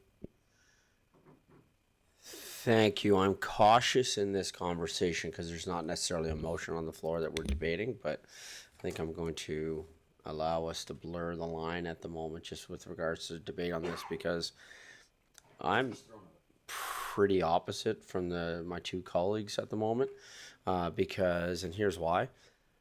One of the things that we hear often from our community of, there's nothing for my kids to do. I wish there was more stuff for my kids to do. I wish there was more opportunity. This council, as part of the budget process, said, we're going to put $100,000 towards figuring out something for kids to do this year. And now the proposal is, let's just kick it to next year and kick the conversation forward, as opposed to do something this year. So there could be a motion coming. What I will suggest is that I will not be supporting any motion that doesn't see a utilization of funds for this year, for the reasons that I just pointed out. I think that there is incredible opportunity. If you approached me in my former role as a rec provider and said, here's $100,000 for you to use this year to go support the community, my goodness gracious, the events and things that you can put on with $100,000, I'd be busy all summer. That's on top of anything else that I would be doing. And so I just bring that personal perspective from having run a bit of a rec facility here in our community. Right? I think about things like what we used to do with the Chestermere Play Day, where we had all those organizations come together. You could do full weeks of Chestermere Play Days. We had ideas come from administration. I had some opportunities that I haven't been able to bring forward back to council yet that were presented to me from walking around at the FCM booths. I guess, sorry, I will get off my soapbox on this one, but for myself, I wanted us to invest $100,000 into activity for our residents in 2026. Deputy Mayor Ryan. Yes, thank you, Worship. Through you to members of council. And I'm definitely with you on this one. I'd definitely like to see the $100,000 utilised. What I was hoping to see, or hope to see, is administration come back and say, hey, you know what? We've got $100,000 and here's what we can do with it. Here's one or two things we can do with it, or just one thing. And, we figure out that it's going to cost about $100,000. What do you think? So, I don't know if, we need another motion asking them to go back and say, come back with, hey, you know what, here's what we can buy for $100,000. Or do, yeah. Okay, Councillor Schindler. We're so on debate mode, and I'm thinking about what we're talking about. It's already June. It's June 9th. If we had these recommendations or other recommendations, we could have moved forward with something for the summer. It's too late. I'm sorry to say it's too late for administration. Maybe if we kick this to our not-for-profit somehow, they could run something, but I think it's too late. Administration could fill me in on this or can correct me if I'm wrong. But yeah. Councillor Sambo. Your Worship, I would be happy to put a motion on the floor just so that we can more thoroughly discuss.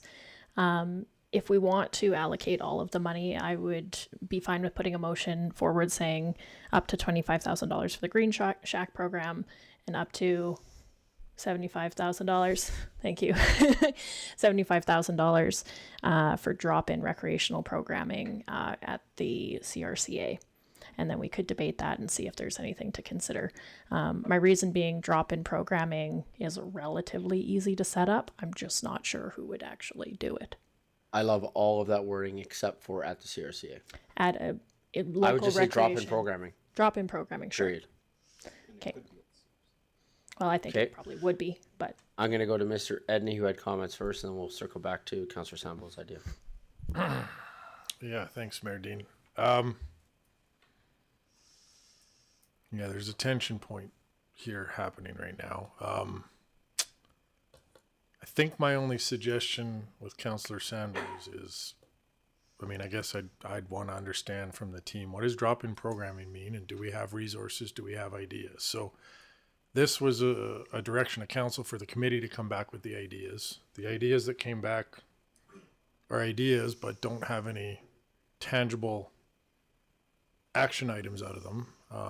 I'd appreciate, I think, if you wanted admin to come back with something to the next meeting on what could you do for drop-in and where and what resources would we need. Yeah, I'm just nervous about that particular motion and how it translates into action right now. So, okay.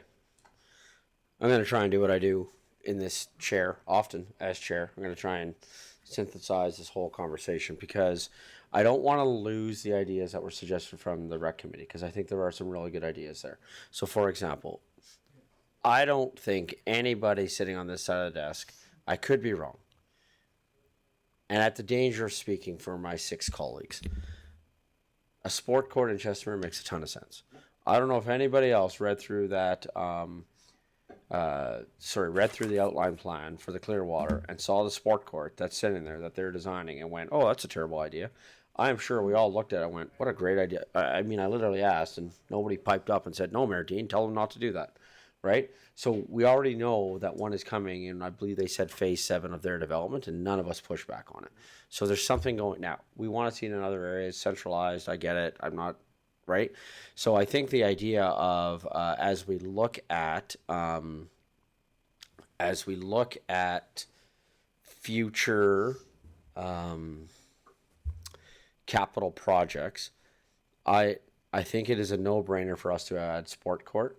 As we look at the capital budget going into 2027. So to me, that is then respectful of the work and the recommendations that have come back from the rec committee.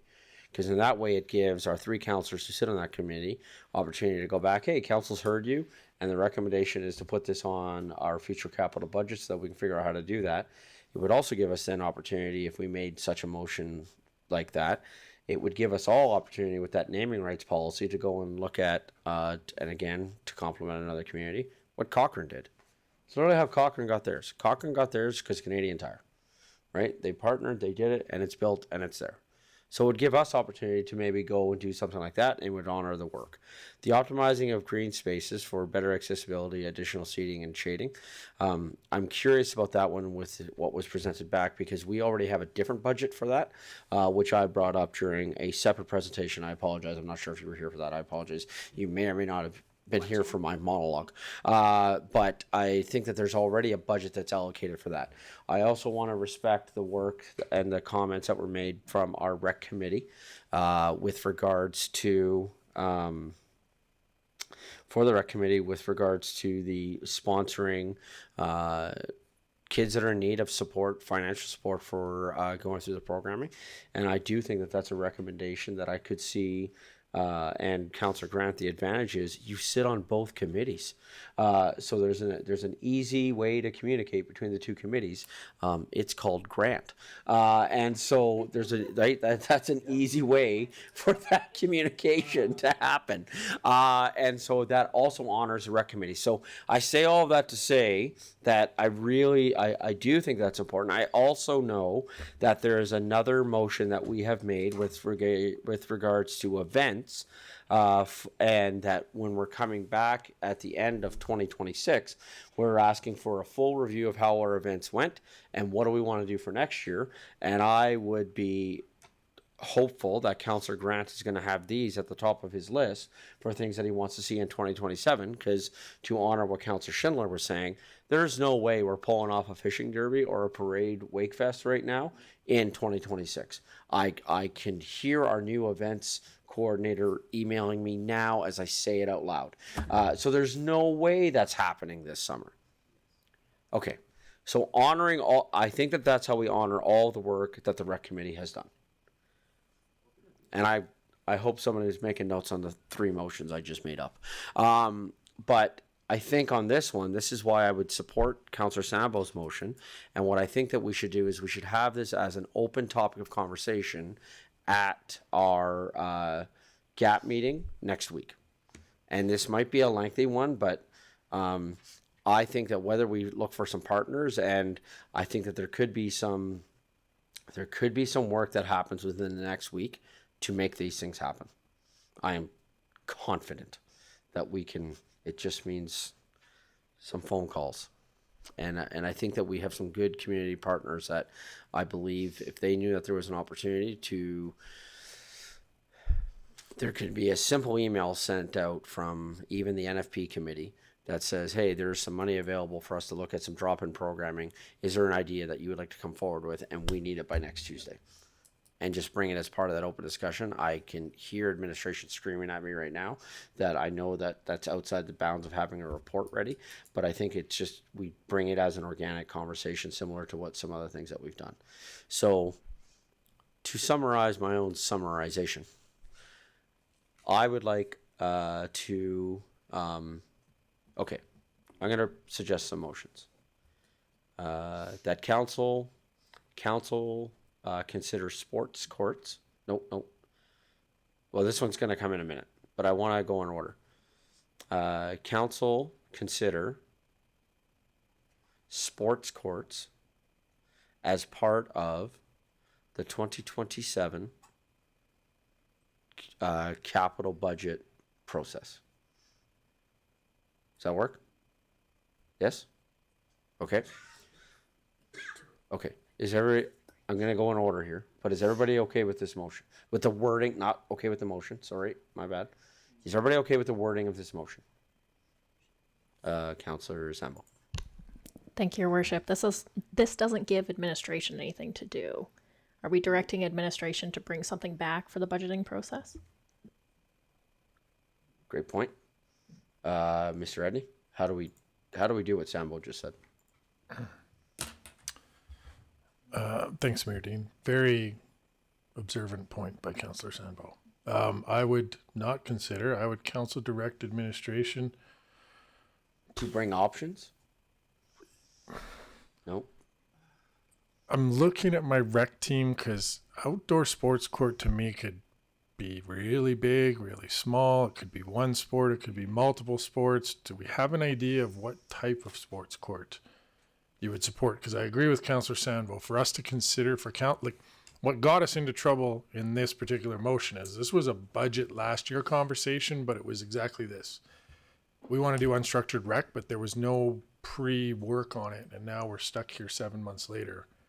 Okay, looking so for new options. So I like that of if it was direct administration to prepare a budget item for sports courts that include and give us a couple of ideas of what you'd like to see there, and then we can work around that. Okay. Council direct administration to bring back options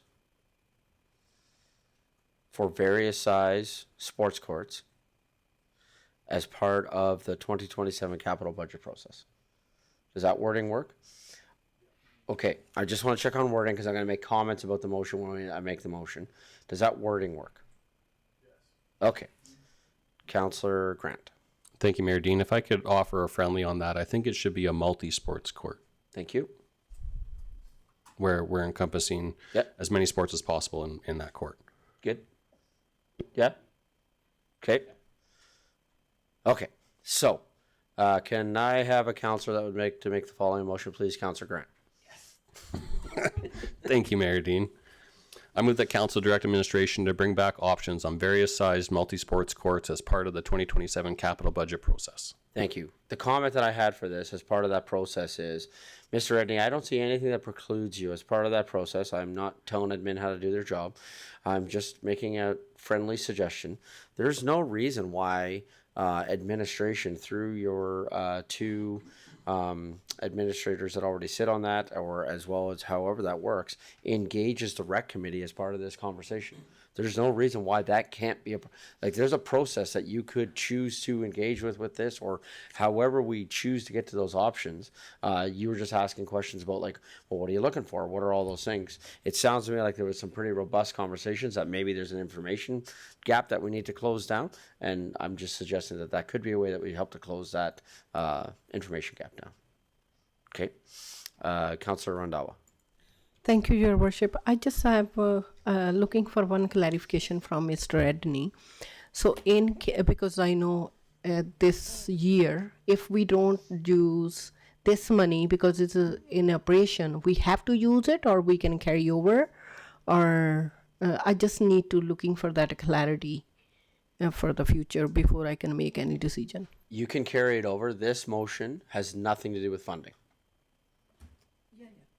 Right. So sorry, I want to keep the comments to comments for this motion, because this has no budget implication for the $100,000 from this year. So I think we should finish off this one, and then we'll come back to your question here in a moment, because I think it affects the next motion. Is that okay? Yep. Okay. Any other comments, questions from council with regards to the motion? Okay. Call for the vote.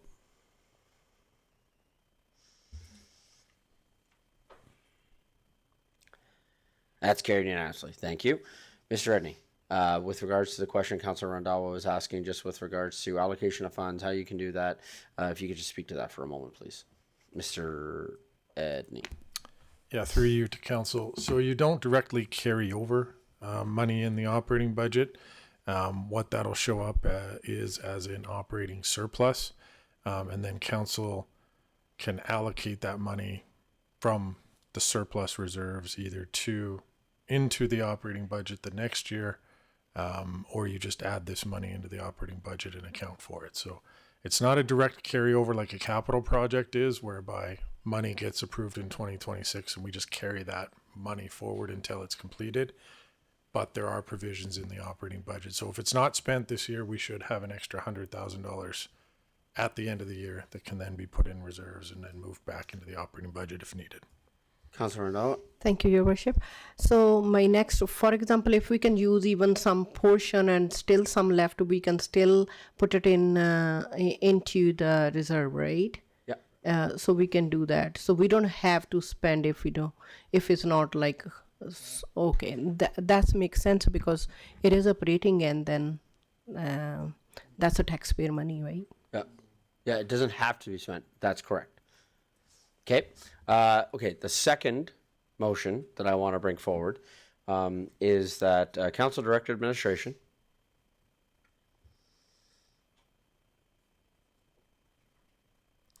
to explore how gifts of kindness money could be utilized for supporting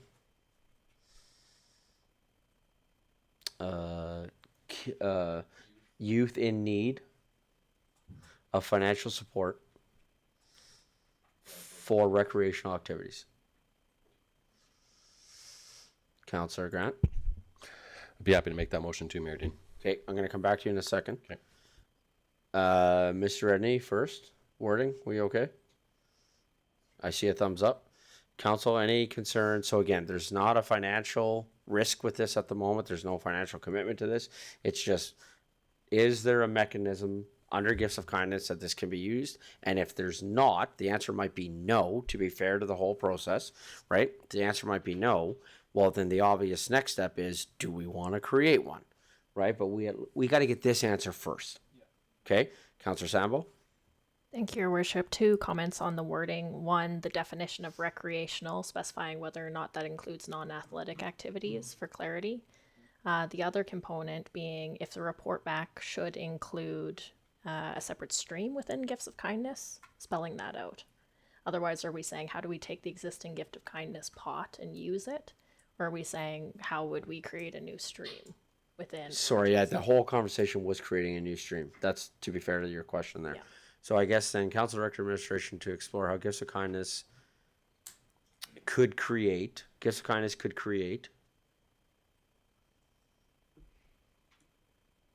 no, take out the word money. Take out the word money. Thank you, sir. How gifts of kindness could create a stream of funding for, and then take out the word utilized and the word for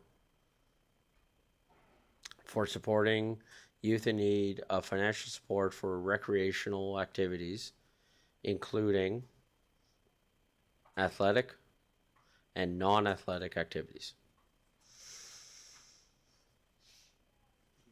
How'd I do? You can get rid of activities including and just go with Recreational. What would the word then be for recreational, including? So recreational, athletic, and non-athletic activities.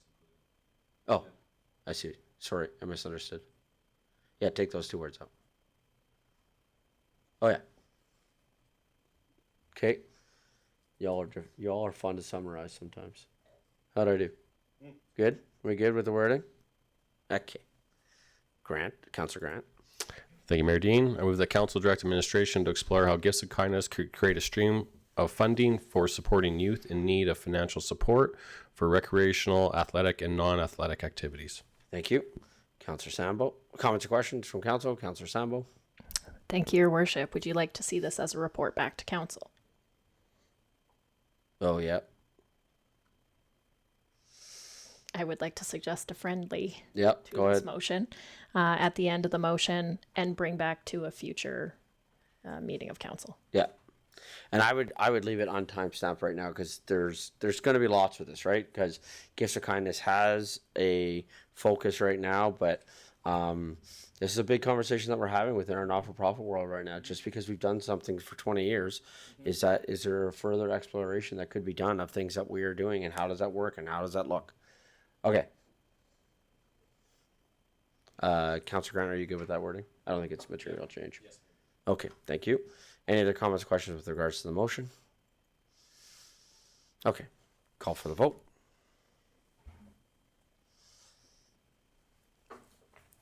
That's carried unanimously. Thank you. Sorry, guys, I just need 1 second.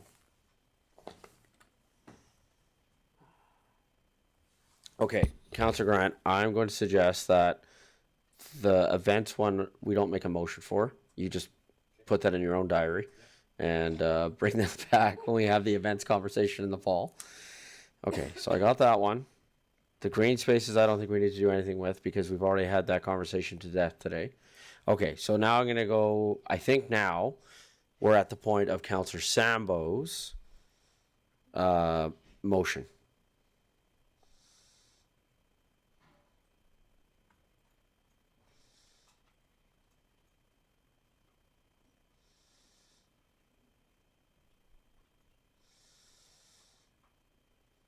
And council to discuss at the June 16th Governance and Priorities Committee meeting.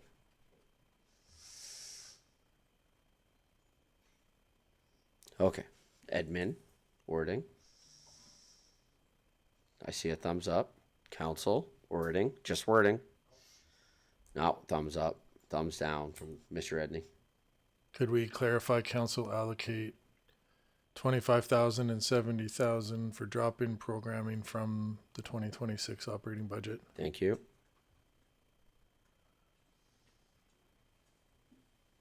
Yeah. Oh, and council to discuss drop-in options at the. Good? I think that's better. Okay. Admin, good. Rec people, good. I see nodding. Oh, not good. Concerns? Ms. Russell? Just a comment about the Green Shack. Yes, please. Having done those programs before, it could be a broader term because there's Green Shack and there's all kinds of opportunities partnering with the library and possibly other groups that could do the skateboard park and the mobile playground and the Green Shack and So what would equipment lending program. So I think there could be a variety of programs that may not all fall under the term Green Shack. So what would help? I guess it would be, it all falls under drop-in programming.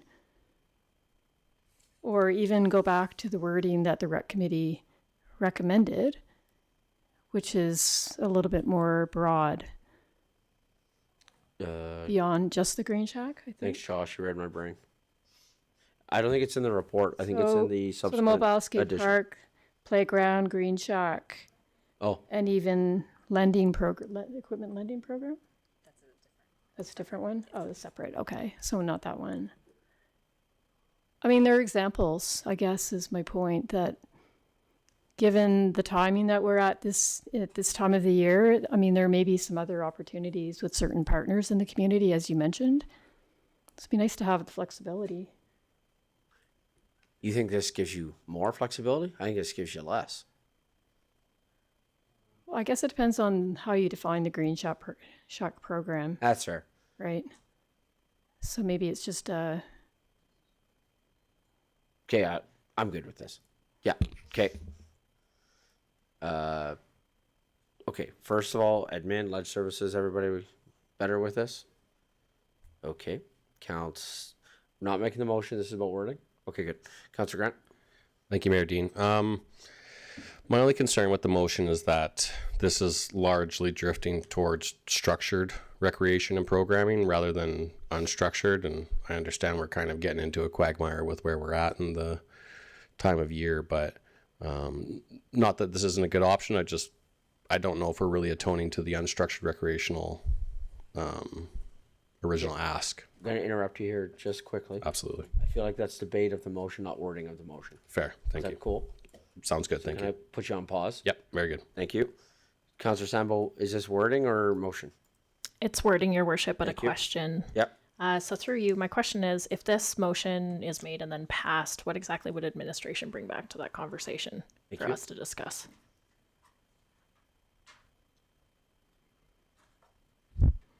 Okay, so given that answer, can I propose something? Can I propose an alternate? I don't necessarily want to redo all of this work, but what the original intent of the motion that I originally proposed was, I'd like to actually put it onto administration's shoulders now. I'd like to say, let's just get this done. Let's put this money into this bucket, and you come back and tell us how. Because I don't think there's a bad way to. Well, that's not true. I trust that administration would not spend $100,000 on drop-in programming in a bad way. So that's more so what I wanted to accomplish with that motion. Maybe even just saying $100,000 to drop-in programming, administration to bring back their decision at some future meeting of council. I just want to get it into administration's hands so it can be actioned right away. Your Worship, I don't know if that's some direction that you are okay with going down, but that was the intent of my motion.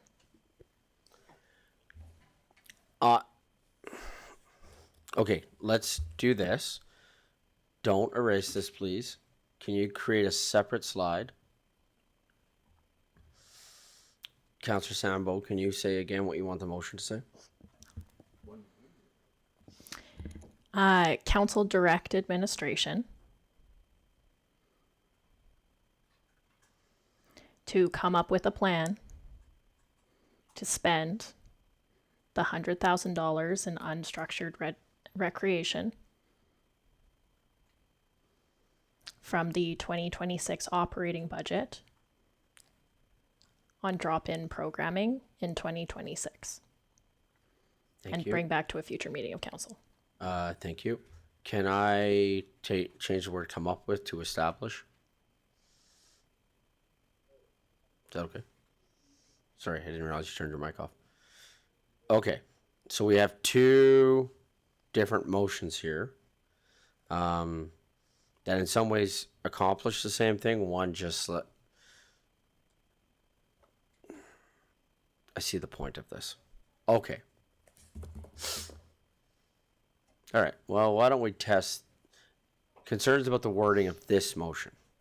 Not the debate of it, the wording of the motion. Okay. Councillor Sambo, would you like to make this motion? Yes, thank you, Your Worship. I would like to make this motion. I move that Council direct administration to establish a plan to spend the $100,000 in unstructured recreation from the 2026 operating budget on drop-in programming in 2026 and bring back to a future meeting of Council. Comments, questions for Council? Councillor Schindler. Now that we're in debate, I like this motion because it doesn't or allows administration to spread that into other times of year. For example, unstructured recreation around cross-country skiing on the golf course, or something in the winter time, like skating on the lake. That can be established as unstructured recreation. So, and it also leaves open the suggestions from the rec committee. So, I think this fills all the buckets. Thanks. Thank you. Councillor Randawa. Thank you, Your Worship. I'm struggling with this motion, to be honest. I'm not supporting this one because it doesn't mean we have the $100,000. That's taxpayer money. It's already half of the year is gone, and I'm not supporting this one.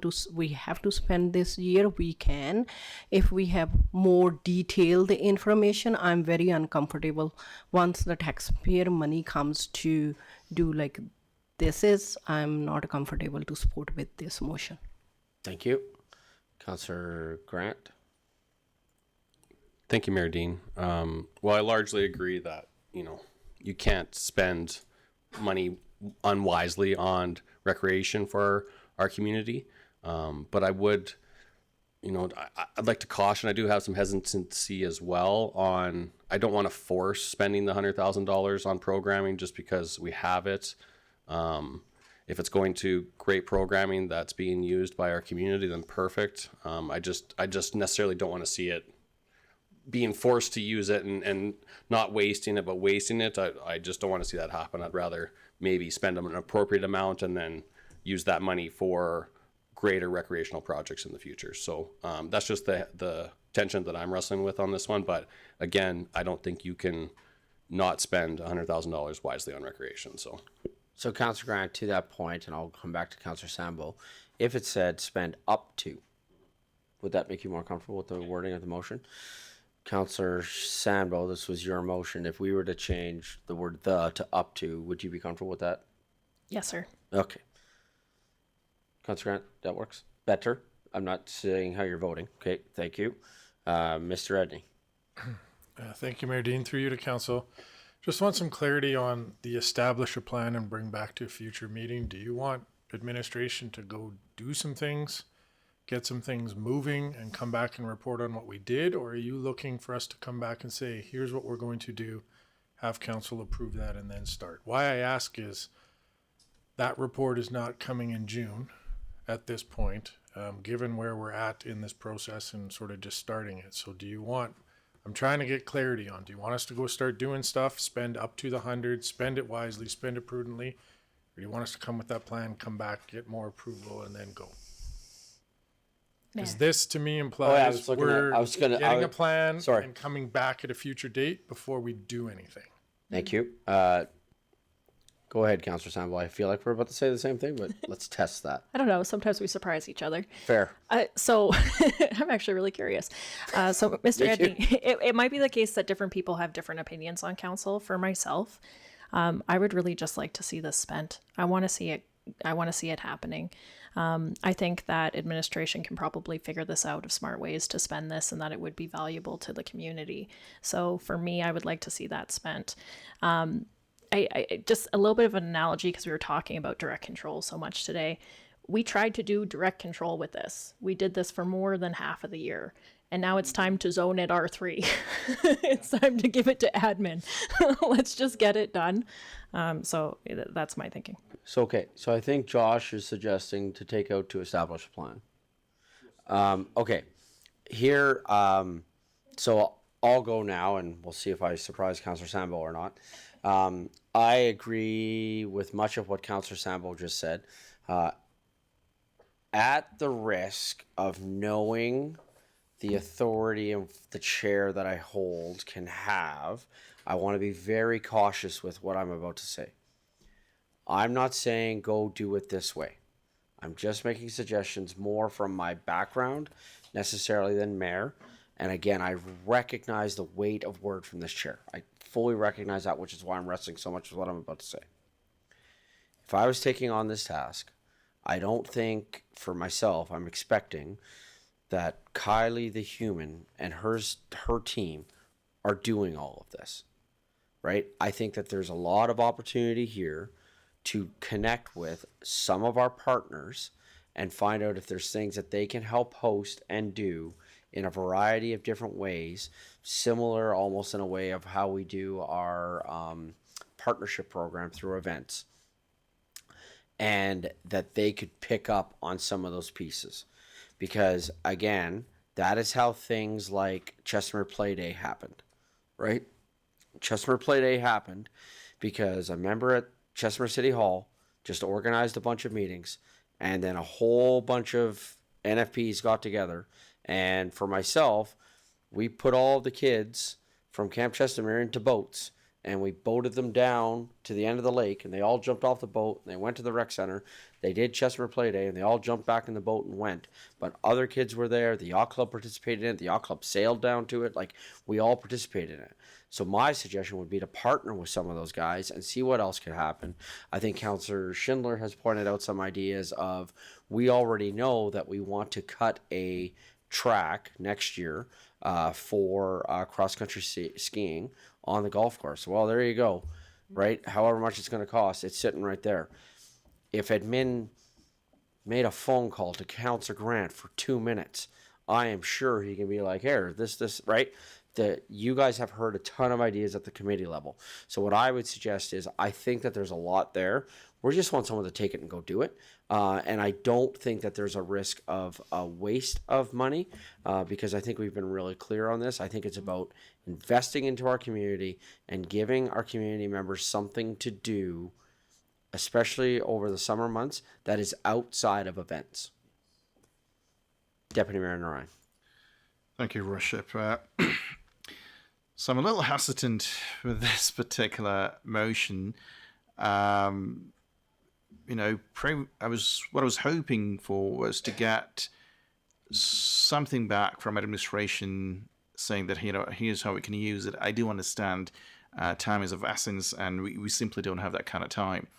I do have faith that administration will utilize the $100,000 or up to well. The part that I'm hesitant about or worried about is there's very good possibility that members on this side may not be very happy with what they see, and then administration will have to wear that.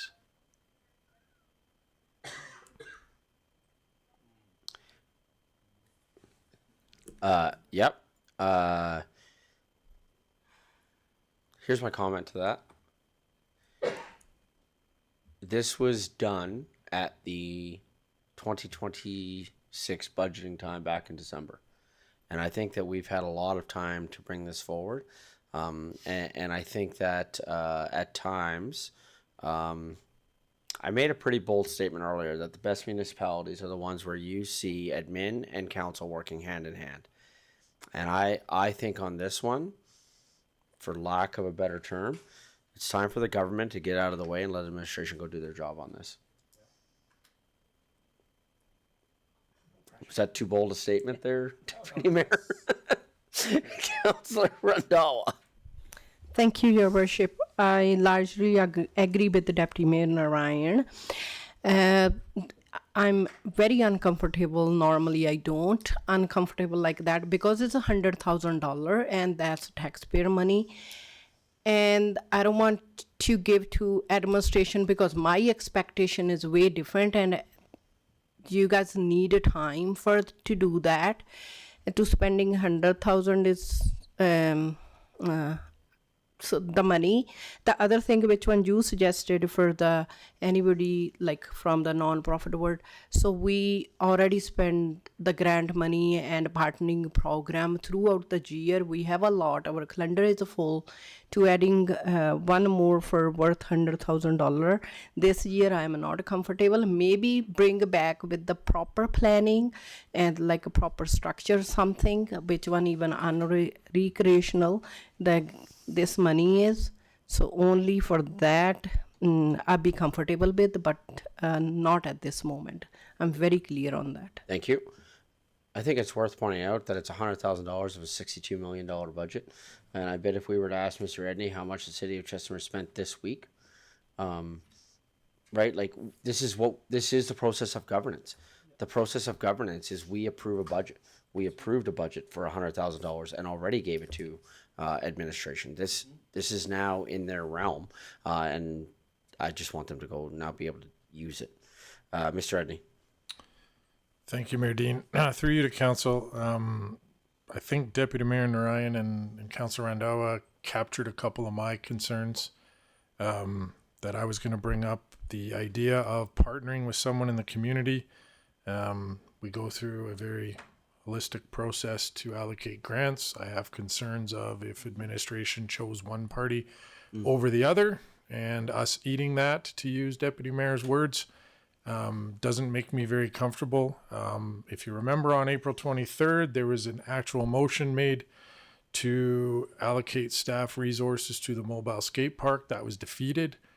I'd be nervous as admin to now go operate the mobile skate park because a council motion was to not do that. So yeah, this is starting to get testy here, and there's a lot of concerns. I would appreciate if it is just given to admin, we just go do what we can do using our best judgment, and we'll report back at the end of summer or as we go on with ideas we have to let you know of what's happening. But I'd say there's either two approaches. One, have us come up with ideas and then you approve them, or let us go do them and we'll report back on how it went.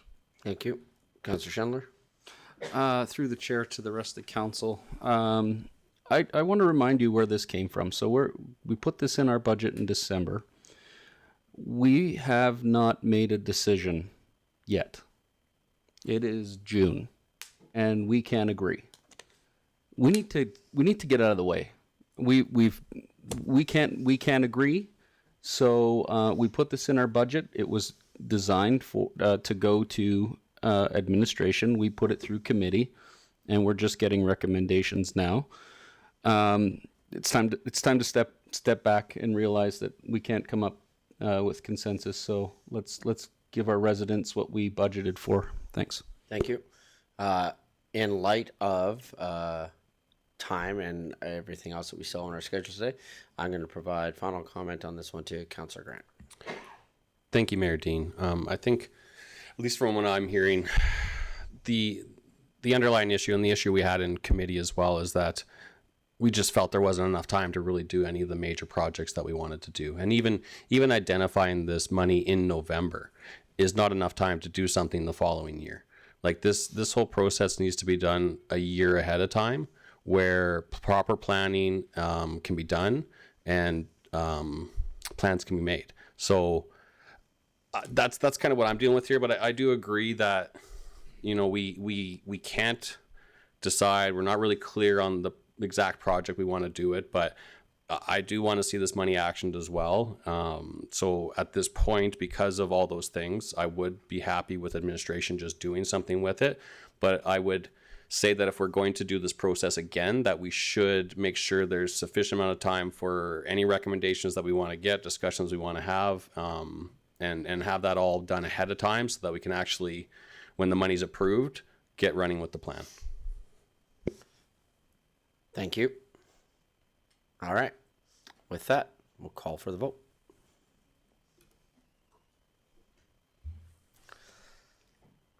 And that motion is carried with majority vote. Okay. Thank you. Okay. With that, sorry to our public hearing. We're going to take a quick 5-minute break. We'll start the public hearing at 3 o'clock to give everybody a chance to adjust.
Good afternoon, everyone.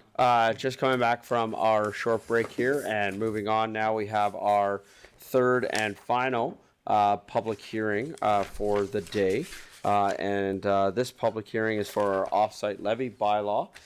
So I'm going to be asking for the motion here to for our off-site levy bylaw public hearing. So can I have a councillor make the following motion, please?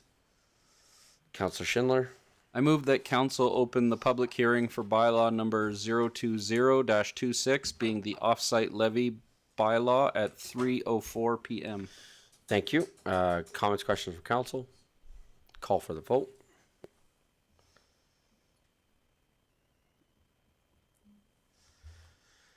And that's carried unanimously. Thank you. Again, going through the process, I'm going to be providing the outline for the public hearing process. Staff report from administration. Because this is a staff report or staff-driven with this particular bylaw, there is no applicant. We will then have presentations, from the public in support of the proposal, presentation from the public in opposition of the proposal, any rebuttal, presentation based on what was said in opposition, final questions from administration, and then once the public hearing is closed, council begins the deliberation process, and council may choose to make a final decision at the same meeting or defer the decision to a future meeting of council. Any individual group that wishes to present at the public hearing may register on the designated signage sheet either in support or in opposition of the proposed bylaw.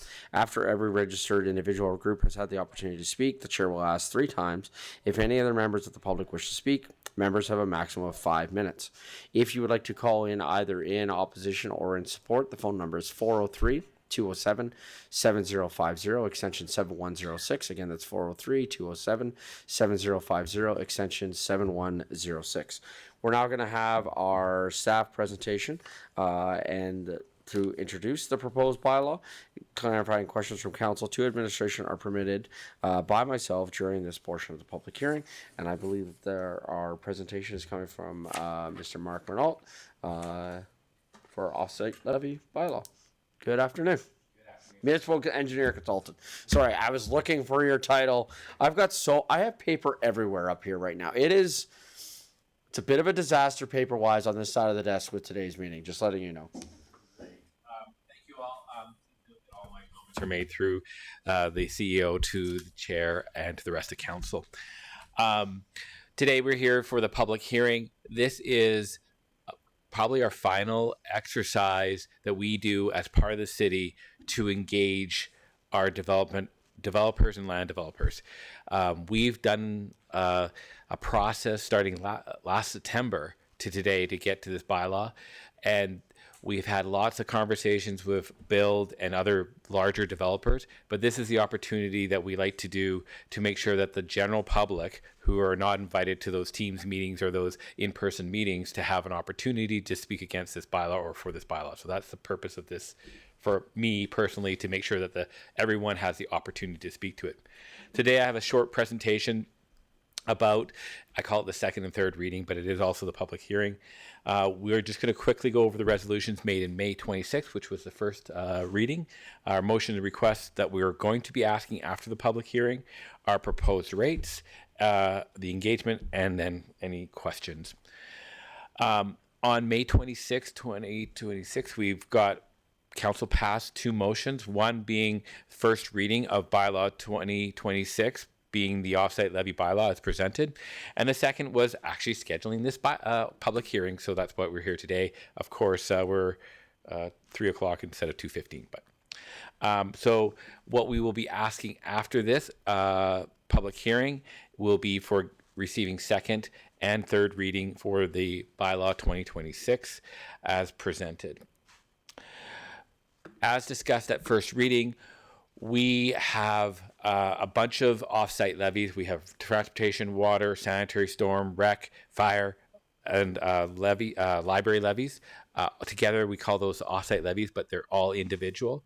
Some of them are all, as you can see in this chart, the same. We call those global levies, such as transportation, water, rec, fire, and library. That means every person, new developer in town benefits from those facilities. Where sanitary and storm are more based on the benefiting drainage basins of either sanitary or storm. So we come up to those different areas, and they have slightly different rates, and that's why we have a variability in our rates. Next slide. I did something. This is just the map of the basic areas that we have basically for the sanitary and storm that have different rates. And these basically are a combination of storm and sanitary drainage basins that separate the areas. And then we populate where we believe the growth will occur in the next 25 years into each of these categories. Next slide. So with the changes and the engagement we've done this year and all the new reports we've done, there was a change in the rates. Water's gone up by 4%. These are the weighted, I'll state this is the weighted average. Some will go higher than these and some will go lower these depending on where they are in the maps.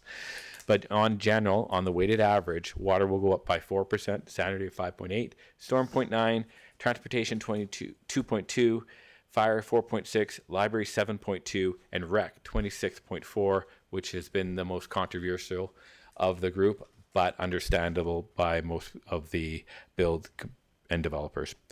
The total weighted average, on average, it's a 5.32% increase, which is still significant. It's double inflation, but half of what we've been inflating our offsite levies in the last 5 years. So it's a going in the right direction as far as the build, and we're getting to a more stable rate.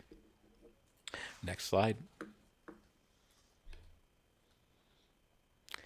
don't think there's much. So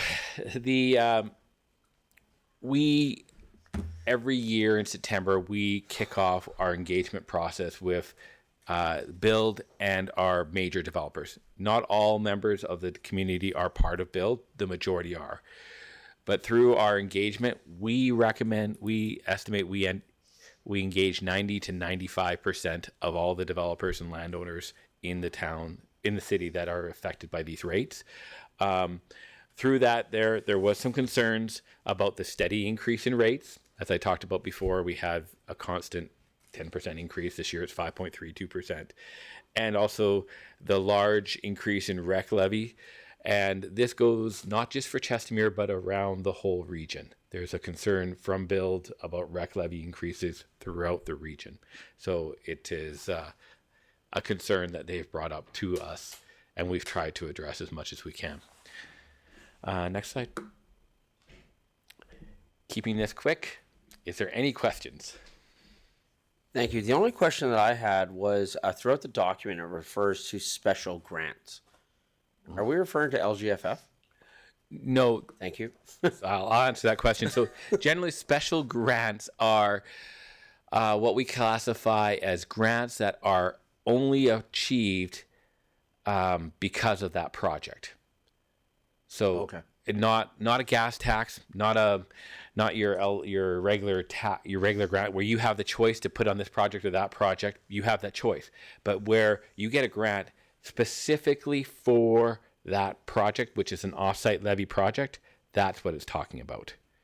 Thank you, because you spoke to my concern. My concern was that, and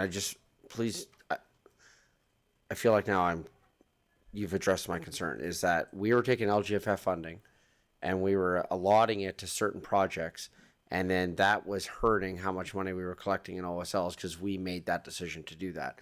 Because if we were doing that, I was going to suggest we not do that anymore. So that's not what we're doing. These are grants specific, that it's specific for that project, and it's not from LGFF, it is not from MSI, it's not from any of those. It is project specific. Correct. So thank you. And we only put those in once we have them in place. So not the application. No, we actually have to have them in place. So if I put an application in and I think I'm going to get the grant, it won't be in this model. Next year and I get it, I will update it. But right now it's not in there until I physically know I've got that grant. And also if you did put other grants, those other, we'll call them discretionary, where council gets to choose where it's put in, it's either your portion of the offsite levy project or it's capital lent. Okay. Basically, you're basically putting equity into it and you'll get it back. So it's not considered as part, you don't lose it. Great. Thank you. Council, any other questions for administration with regards to the presentation? Okay, seeing none. We don't have an applicant presentation, as I mentioned earlier, so we're now going to move to the part of the presentation for people who wish to speak in support. I'm going to be calling for anyone who wishes to speak in support, starting in people that have signed up on the sheet. If you would like to phone in to speak in support of bylaw 020-26 being the offsite levy bylaw, the phone number is 403-207-7050, extension 7106. I will be calling 3 times for people who wish to speak in support of bylaw 020-26. Again, if you would like to call in, it's 403-207-7050, extension 7106. Administration, have we had anyone sign in this afternoon to speak? We have not. So calling a first time for anyone that would like to speak in favor of bylaw 020-26. Calling a second time for anyone who wishes to speak in favor of bylaw 020-26. Administration, did we have had anyone call in? We have a phone call in. Thank you. Can we have that phone call, please?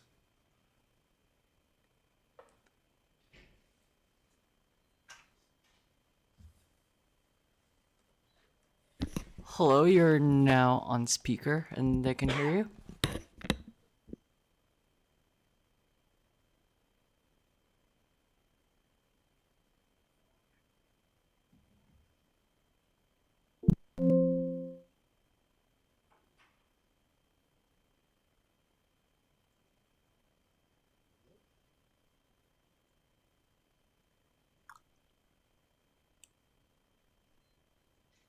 I'm not sure if they can hear us, if maybe they're just waiting for us to speak. Can you hear me? Yeah, there we go. Yeah. Okay. Good afternoon, Mayor and members of Council. My name is Sukhdeep Dhaliwal. I'm speaking against the bylaw 2026 on behalf of the annexed acreage areas. We respectfully request that Council not proceed with the approval of the proposed offsite bylaw at today's meeting. When our lands were annexed in 2009, commitments were made recognizing that the annexed acreage areas required special consideration. Since that time, development opportunities on our land have been significantly restricted. Many planning documents prepared by the city and the formerly town acknowledge that these lands require a unique approach. I have previously requested that the offsite bylaw and policy 320 be amended to create a separate category for annexed acreage area owners. Similar to Tier 1 developers, acreage owners should be permitted to pay offsite levies over an extended period of time rather than being required to make single upfront payments. Under the current policy, acreage owners are classified as developers with no prior development history with the city and are therefore not eligible for structured payment arrangements. As a result, all levies must be paid upfront in a single payment. This creates a significant barrier to development and places long-time residents at a disadvantage compared to larger developers who have access to more flexible payment options. In addition to the structured payment, we believe annexed acreage area owners should be a separate tier within the policy 320 and the offsite bylaw that specifically address the levy rate to pay offsite levy over.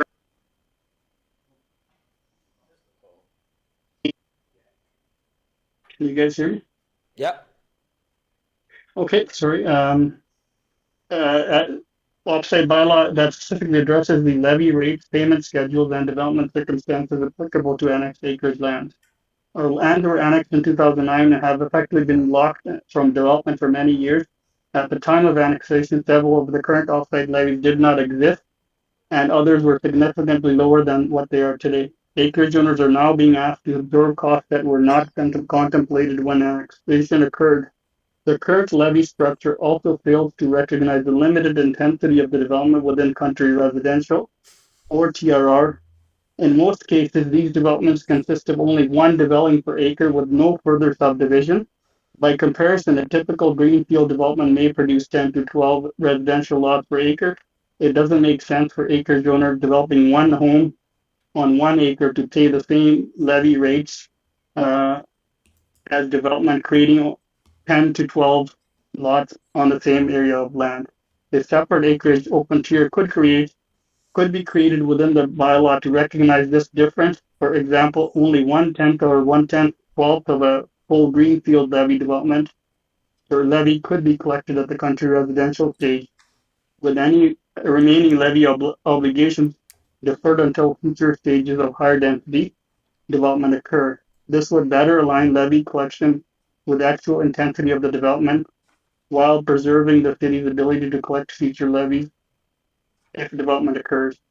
We're not outsiders. Many of us have lived in this community for decades and contributed to the existing infrastructure through our property taxes. Any development occurring within the annexed acreage areas represents additional assessment and tax revenue to the city and should be encouraged rather than discouraged. In addition, the open house regarding the acreage areas is scheduled for June 10th, tomorrow evening. The residents should have had the opportunity to provide input into the proposed levy structure may affect them before council makes the final decision. So we kind of preemptive to this. There might be some input from the public in regards to the offsite levy in tomorrow's session.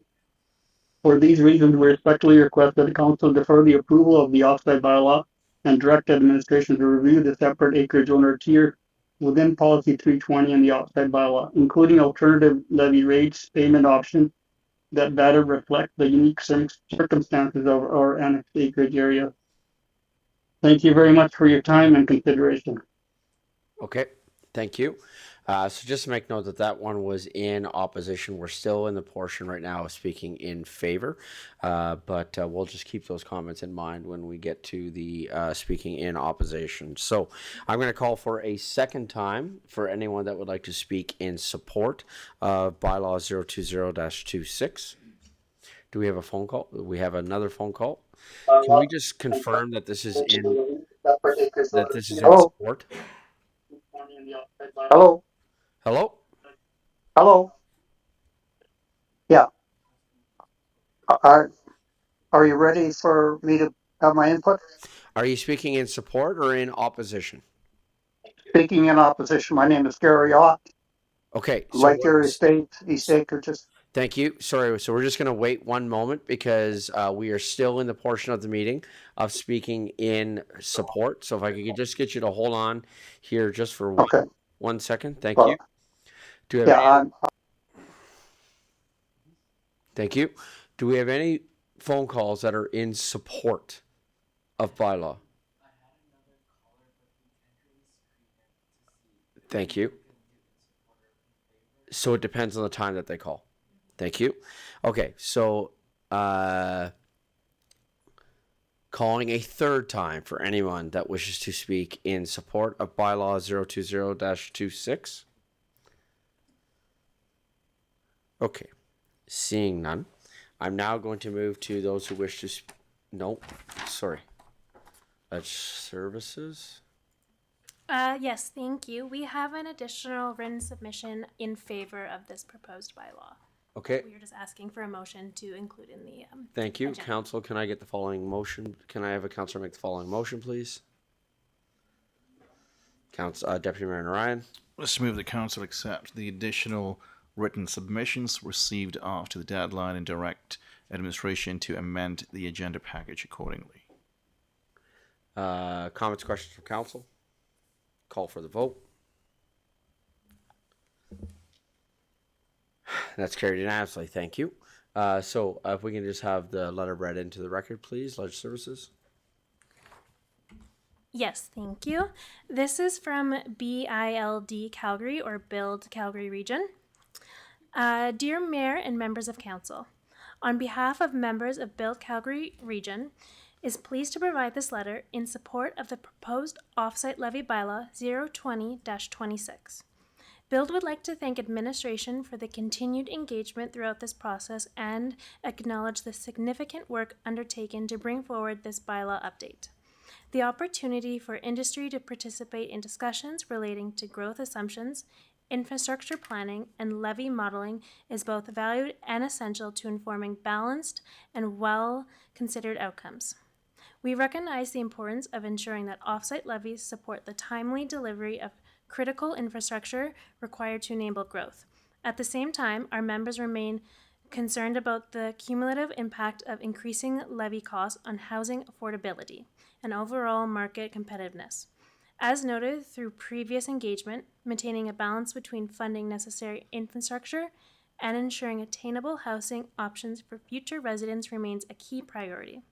Build and its members are committed to continuing to work collaboratively with the city to identify efficiencies in infrastructure delivery, costing, and timings. This includes exploring opportunities to optimize project prioritization, refine assumptions, and consider alternative approaches that support both municipal objectives and housing affordabilities for Chestermere residents. We would also like to strongly emphasize the urgency of advancing a long-term, permanent stormwater outfall solution. The absence of a defined implementable solution is no longer a future consideration. It is a current and growing constraint on development activity. Continued reliance on interim measures introduces operational risk, uncertainty in project planning, and increasing costs that ultimately impact housing affordability. From an industry perspective, near-term clarity and a firm path forward are critical. Without a timely and coordinated solution, there is a risk of delays to community development and reduced ability to deliver housing in line with market demand. Establishing a clear timeline, defined responsibilities, and a sustainable funding and delivery approach for stormwater infrastructure will be essential to maintaining confidence and supporting continued growth in Chestermere.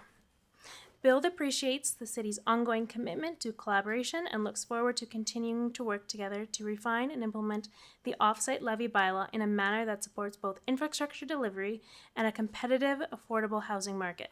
Thank you for your consideration. Canberra-Hagerng, Build, Calgary Region. Okay, thank you. So then I had called for the third time, so I ended up out of order that I usually do. So I'd called for the third time. That was a written submission that we had in support. Was there any other written submissions in support? Okay. So with that, now I'll move to calling for the first time for anyone that wishes to speak in opposition. Again, the phone number, if you would like to call in to speak in opposition, is 403-207-7050, extension 7106. And Legislative Services, I believe we have somebody on the line, so I will turn the mic over to you. Through the chair, he dropped the call. Okay. So hopefully he comes back in time. With that, then I'll call first time for anyone that wishes to speak in opposition to Bylaw 020-26. For anyone that wishes to speak in opposition, calling a first time. Calling a second time for anyone that wishes to speak in opposition to Bylaw 020-26. Calling a third time for anyone that wishes to speak in opposition to Bylaw 020-26. Thank you. Did we have any more written submissions? No written submissions. Have we received the phone call back? We have not received the phone call back. Okay. With that, then, there was one that spoke in opposition. Staff, are there any comments with regards from a presentation standpoint in comments about to rebuttal to the comments that were made? Let's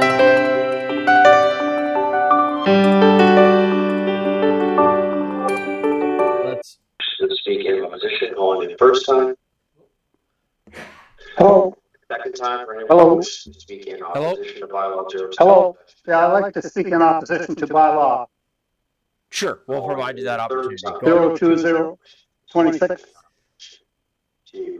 Sure, go ahead. Yeah. Hello, Council and Mayor. Yeah, we need you to go ahead. Hello. Hello. Yeah, go ahead. There. Okay, thank you. I'd like to speak in opposition to the bylaw, mainly because there's no provision in that bylaw, I don't believe, for acreage owners in east acreages and as other acreages.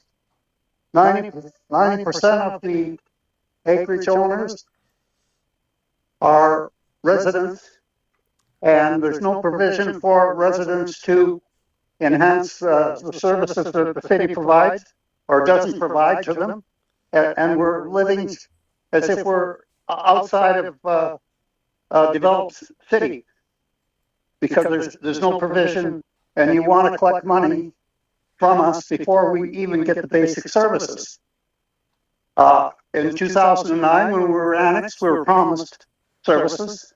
If we were adjacent to service land, we had to go to the province to enforce that provision, and we failed to get sewer in Chestermere, Lake Erie Estates.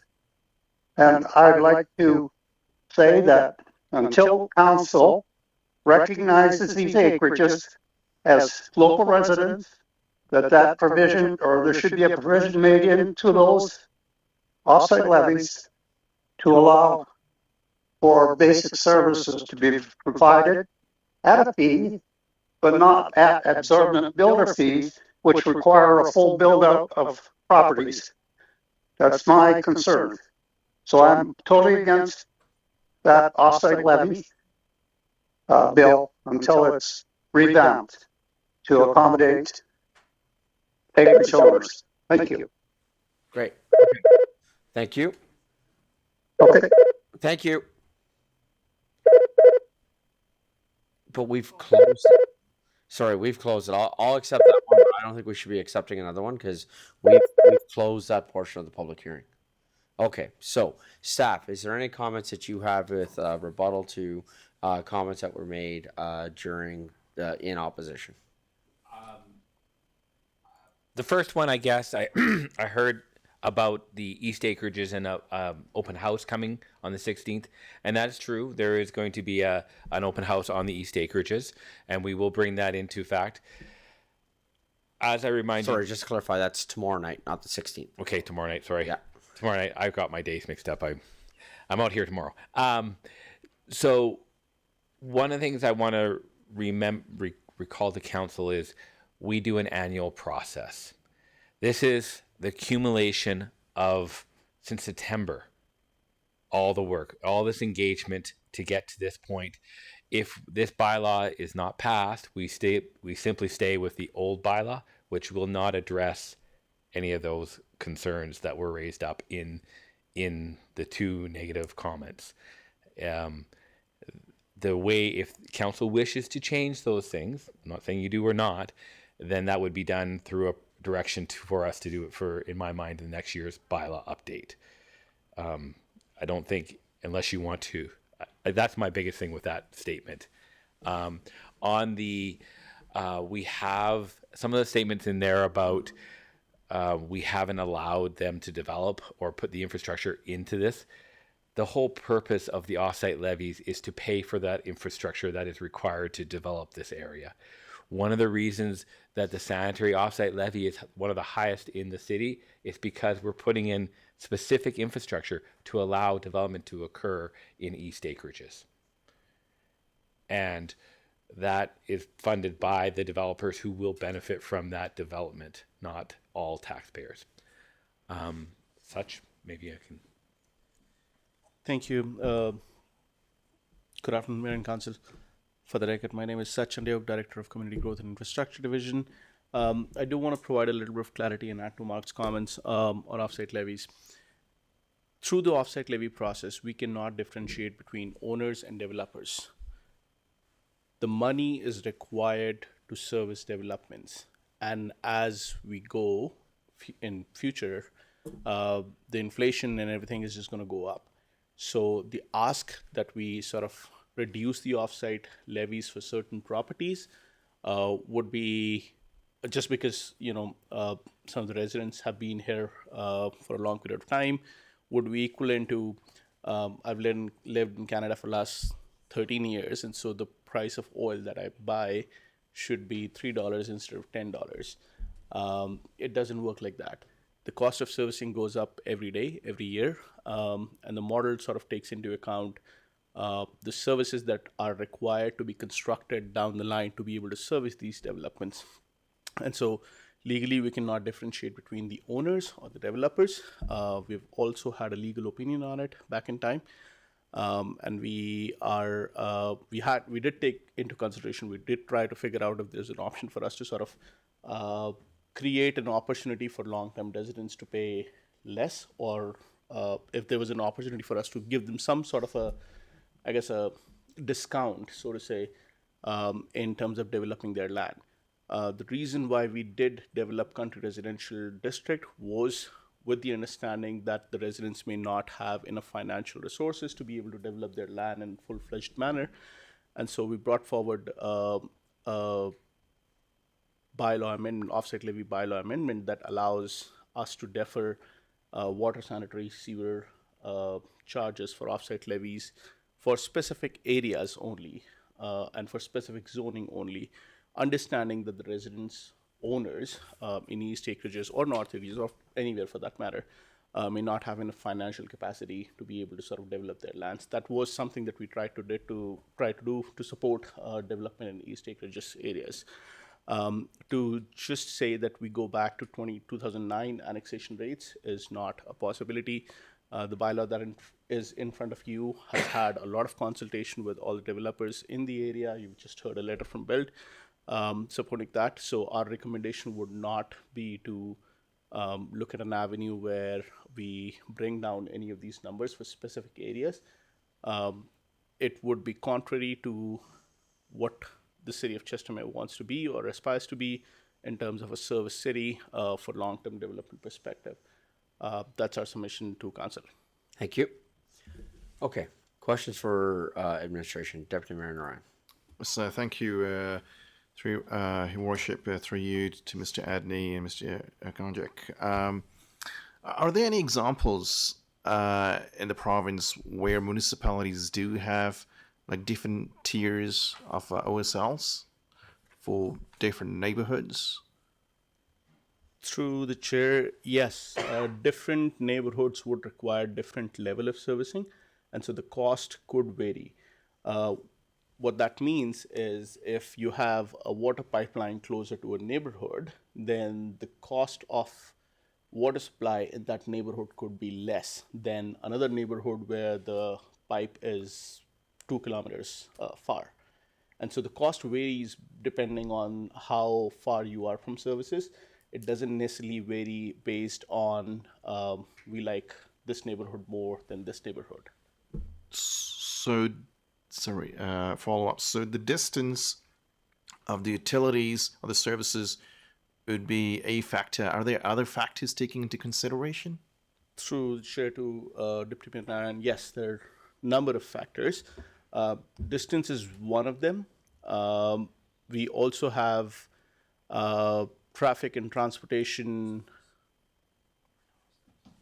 volumes that would cater to how some of these offsite levies are calculated. We also have stormwater management systems. There are some levies that you'd see consistent all across. Some of them could be fire, recreation, because every community, every neighborhood sort of adds a similar amount to a particular fire hall or to a rec facility. But outside of that, depending on how far your water line is, your sanitary systems are, your storm systems are, those levies would differ from neighborhood to neighborhood. Okay, thank you so much. Got Councillor Randhawa. Thank you, Deputy Mayor Narayan. My question is just for the clarity, because we are talking about off-site levy, is directly towards them, because a couple of weeks ago, few residents approached to me from the north acreage side. They're living on that side. There is assumption or the rumor, I can say, is going on because city is not hooking up the water there. That's why they cannot develop. I need to clarify that question here in a public. I'd be really appreciate if you can do that. Through the chair to Councillor Randhawa, it is not city's responsibility to hook up water. Developers develop the land. They extend water sanitary service lines to a particular area through which residents are then able to create stub connections to dive into that line. That's how development happens. Can the city extend the water line? Yes, the city can extend the water line. It's a big cost to the city. Typically, cities don't do it, but city has to recoup that money from somewhere. Typically, it is collected through offsite levies. And so if we've been collecting offsite levies from that area for the last 20 years, maybe we would have enough money to be able to put a water line there. If we want to put a water line there, maybe we identify that extension of a water line as an offsite levy project and add it to our offsite levy bylaw to be able to pay for it in the next 20 years. That is possible, but at this point, we do not have any plans to extend the water line to that area. Okay, any further questions from council? Yes, Councillor Grant. Thank you, Deputy Mayor. I just want to ask a question about one of the public speakers that we had call in, and it was about the structured payments. Are we only offering structured payments to certain tiers of developers? Through the Chair to Councillor Grant, yes, that is correct. The structured payments are offered to developers where municipality has some level of comfort in terms of the development that they have done in the city in past. Typically, they're required to do 4, 5, 6 projects and successfully achieve a certain quality of development standard to be able to get, I guess, not a lower offsite levy, but a deferred payment of offsite levy. Even with that deferment, we secure the money through a line of letter of credit. So it's not that we will not get the money. If they default on that payment, we always have the letter of credit to be able to go back to. But only certain developers get it because over a period of time, they demonstrate that they can do it. They've done it in past over and over and over again. And they have enough financial resources to be able to sort of complete the development. Otherwise, it falls back to the municipality and we put municipality at the risk. Sure. I guess my counter to that is if it's a secured payment anyways, then what's the difference whether it's a developer that's been developing in 20 years or it's a homeowner that's developing a single house on their land in the CR district? Through the Chair to Councillor Grant, there is a difference because number one, the developers, when they typically develop land, would have their financial planning sorted out, their calculations done, their numbers, I guess, calculated to be able to understand how much money are they putting in, how much money are they taking out. They would typically have a number of professionals behind any development. In a typical homeowner situation, I may not be able to calculate how much money is going in, or because I've never developed a road, I can not necessarily estimate the cost of how much is it going to go in for me to construct the road versus a developer who has developed 2,000 kilometers of roads. So the calculation varies. Development is also something that comes, I guess, with time. You learn through a number of things. And so we are not comfortable risking municipal infrastructure because we're not comfortable risking municipal infrastructure for, I guess, let me back up. I want to ensure that I give you the correct response. We want to ensure development happens in a streamlined way, and we don't put municipalities' assets or numbers at risk. That's our response to that question. Okay. So I guess I'm thinking specifically about like the CR region that isn't really, it's not even contemplated in this model yet. With the required infrastructure not tying into city infrastructure, does that still hold water? I'm unclear. Like, so they're not going to be tying into the sewer system. They're not going to be tying into the water system. So we're not compromising anything in that situation. Correct. So how is that analogy still true under the CR land designation? Through the chair, we're not charging them for water, sanitary, or storm. I understand, but we're talking about securities. Right. So why can't they secure what they owe in offsite levies? Your whole concern was that it's going to compromise municipal infrastructure. Through the chair, because we're not charging them for water, sanitary, sewer, we would not be taking securities for that amount either. Yes, but that's what I'm saying. So the items that aren't connected, so all like the rec, it's not connected to a property. Fire hall, it's not connected to a property. So how are they compromising infrastructure? So it's not about, it's important that it's not the word connected, it's the word benefiting. Okay. So every landowner that develops in town benefits from rec facilities. I think everyone agrees that Chestermere is about recreation. And so we have to make sure that they benefit from that rec. When council changed their security policy a couple years ago, before that, we made all our developers secure the offsite levies that they didn't. So they didn't have to pay. They had this payment system where they paid 30, 30, 40, but they still had to secure all the amount that they didn't put in. Council changed that policy a couple of years ago, saying if you are a tier whatever level, you do not have to secure it. You still have to pay that, and you can do the 30-30. But when we went, we didn't offer that with the 30-30-40 because it was a double dip. Basically, not only do you have to come up with a payment, you have to secure it twice. So you're actually doubling it. Yep. And that's why council, I believe, took that away so that we didn't have to, instead of having $100,000, you had to actually have $200,000 to do that one lot. So council actually took that 2 years ago and cut that in half, basically. So now there's only 100,000. And that was a risk, moving the risk pendulum from the developers a little bit closer to the municipality. And so what they're asking now is saying, well, because we are residents here, we shouldn't have to secure, and all that risk should be put onto the taxpayers. And I don't know that's a really thing with the offsite levy bylaw. It's more to do with our security bylaw, and our security our policy for the offsite levy refers to their security policy.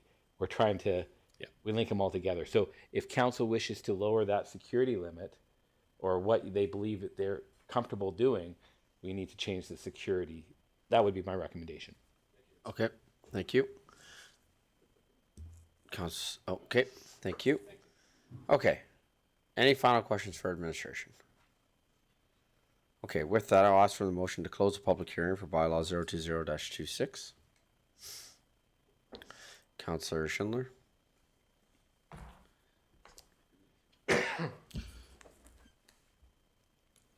I move that council close the public hearing for bylaw number 020-26, being the offsite levy bylaw, at 3:45 p.m. Thank you. Comments, questions from council? Call for the vote. That's carried unanimously. Thank you. With regards to the second reading, is there additional presentation, or is it the same presentation as public hearing? Same public. Okay. Can I have the motion for second reading for bylaw 020-26, please? Can I have a councillor make the following motion, please? Councillor Sambo.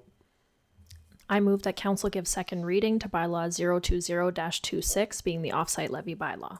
Thank you. Comments, questions for council, or suggested amendments to the bylaw? Seeing none, call for the vote. And that's carried with majority vote. Thank you. And can I have a third and final reading, please? Councillor Randawa. Thank you, Your Worship. I move that the council give third and final reading to bylaw number 020-26, being the offsite levy bylaw. Comments, questions for council, or suggested amendments? Seeing none, call for the vote. And that's carried with a majority vote. Thank you. Thank you. Okay, we're going to try and keep moving here as we do have some guests joining us. So I'm going to be going to item 12.2.1, which is the scope of work master plan presentation. So this is being presented by Ms. Kylie Hoskins and Ms. Kathy Russell.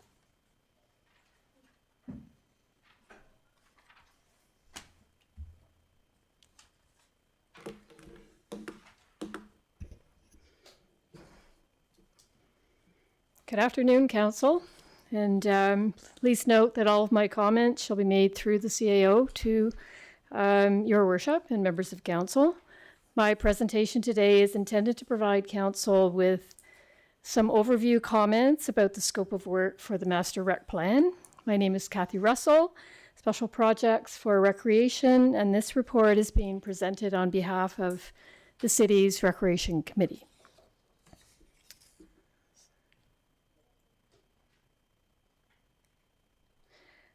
So the purpose of the plan is to support the prioritization, planning, and future development of city-owned assets that enhance recreation programs, services.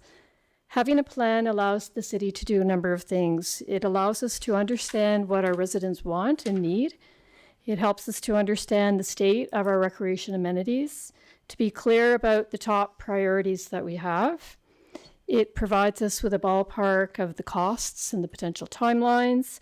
And most importantly, it helps us to develop a long-term vision, strategies, and methodologies to achieve our recreation goals. So a plan will also allow us to communicate our priorities to potential funders and residents, which helps us to find money.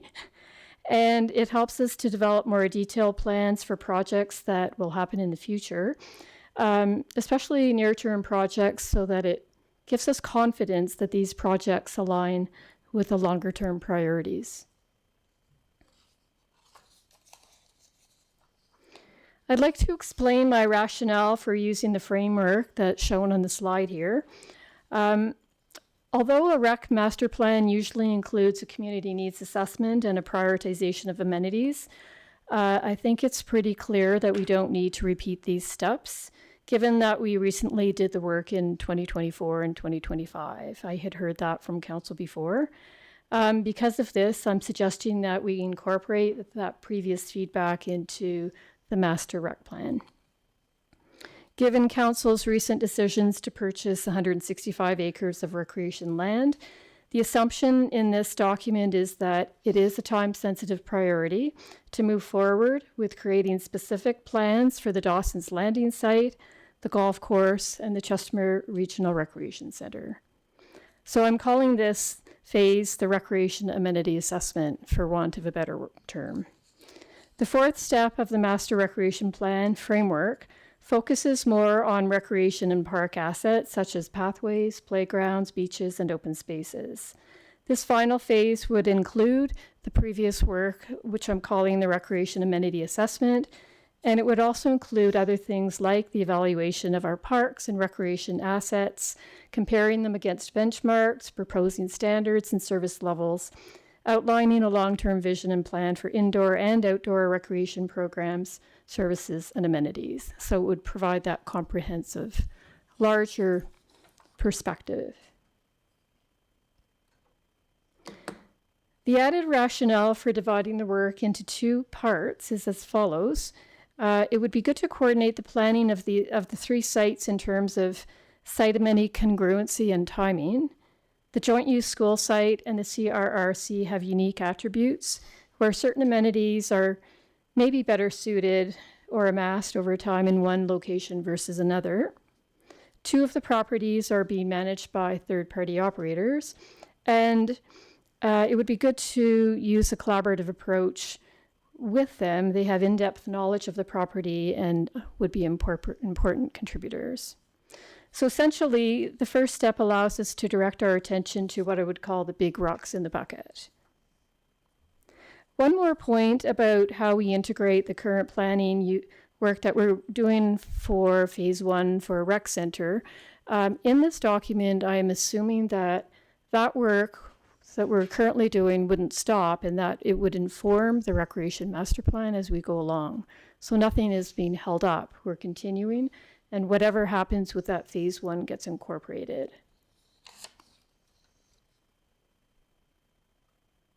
The table on this slide breaks down the deliverables for the first step. For the CRRC, the deliverables include the development of a long-term vision, site plan, and capital program for the property. An optional piece that I've included is a review of the CRCA operations and options for an operational model. As background, I have talked to the CRCA board, reviewed the scope of work with them as it pertains to the deliverables, and they've indicated a willingness and an interest in participating. We are scheduling a follow-up meeting with them to discuss this further, partly to talk about how representation might be done, and to make sure that they are in fact comfortable. So this could be in or could be out of the plan.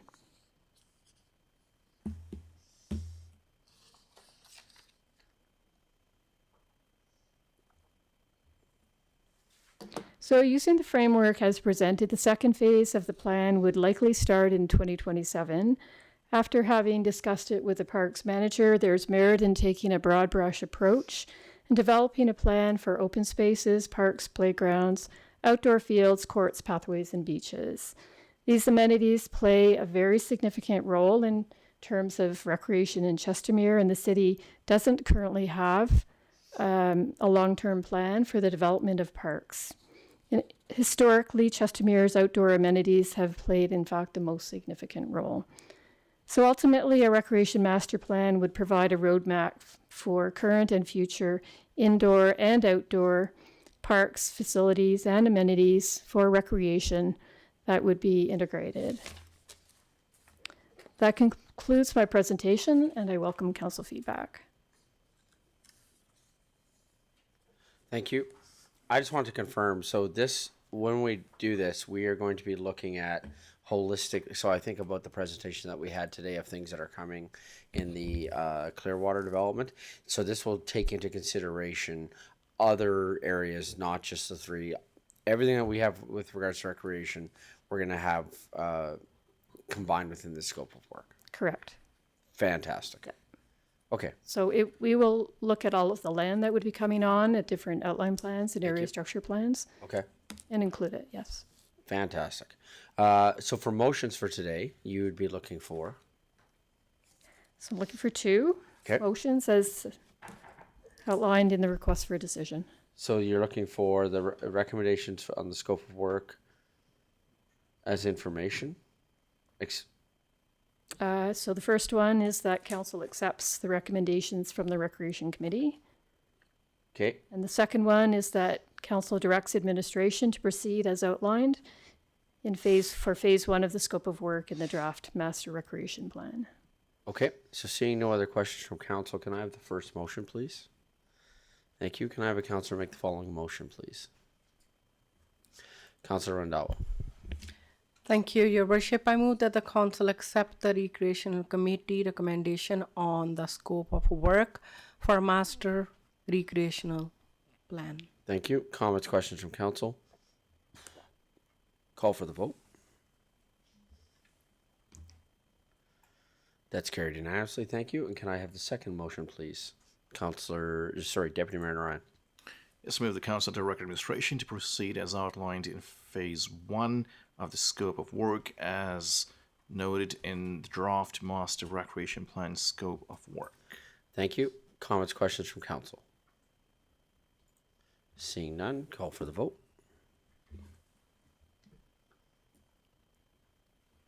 Thank you. Any other, I think that concludes that matter. Is there any other comments, questions?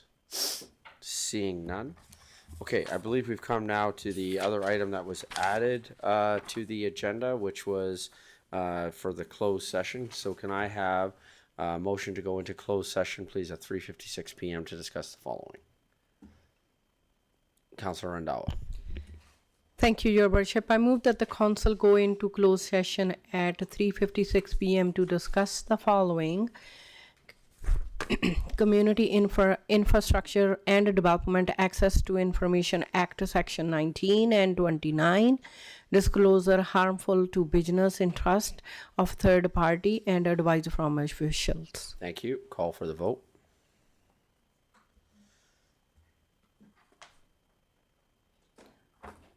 And that's carried unanimously. Thank you.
Good afternoon, everyone. Just coming back out of our closed session. Can I have a counselor make the motion to come out of closed at 5:02 p.m.?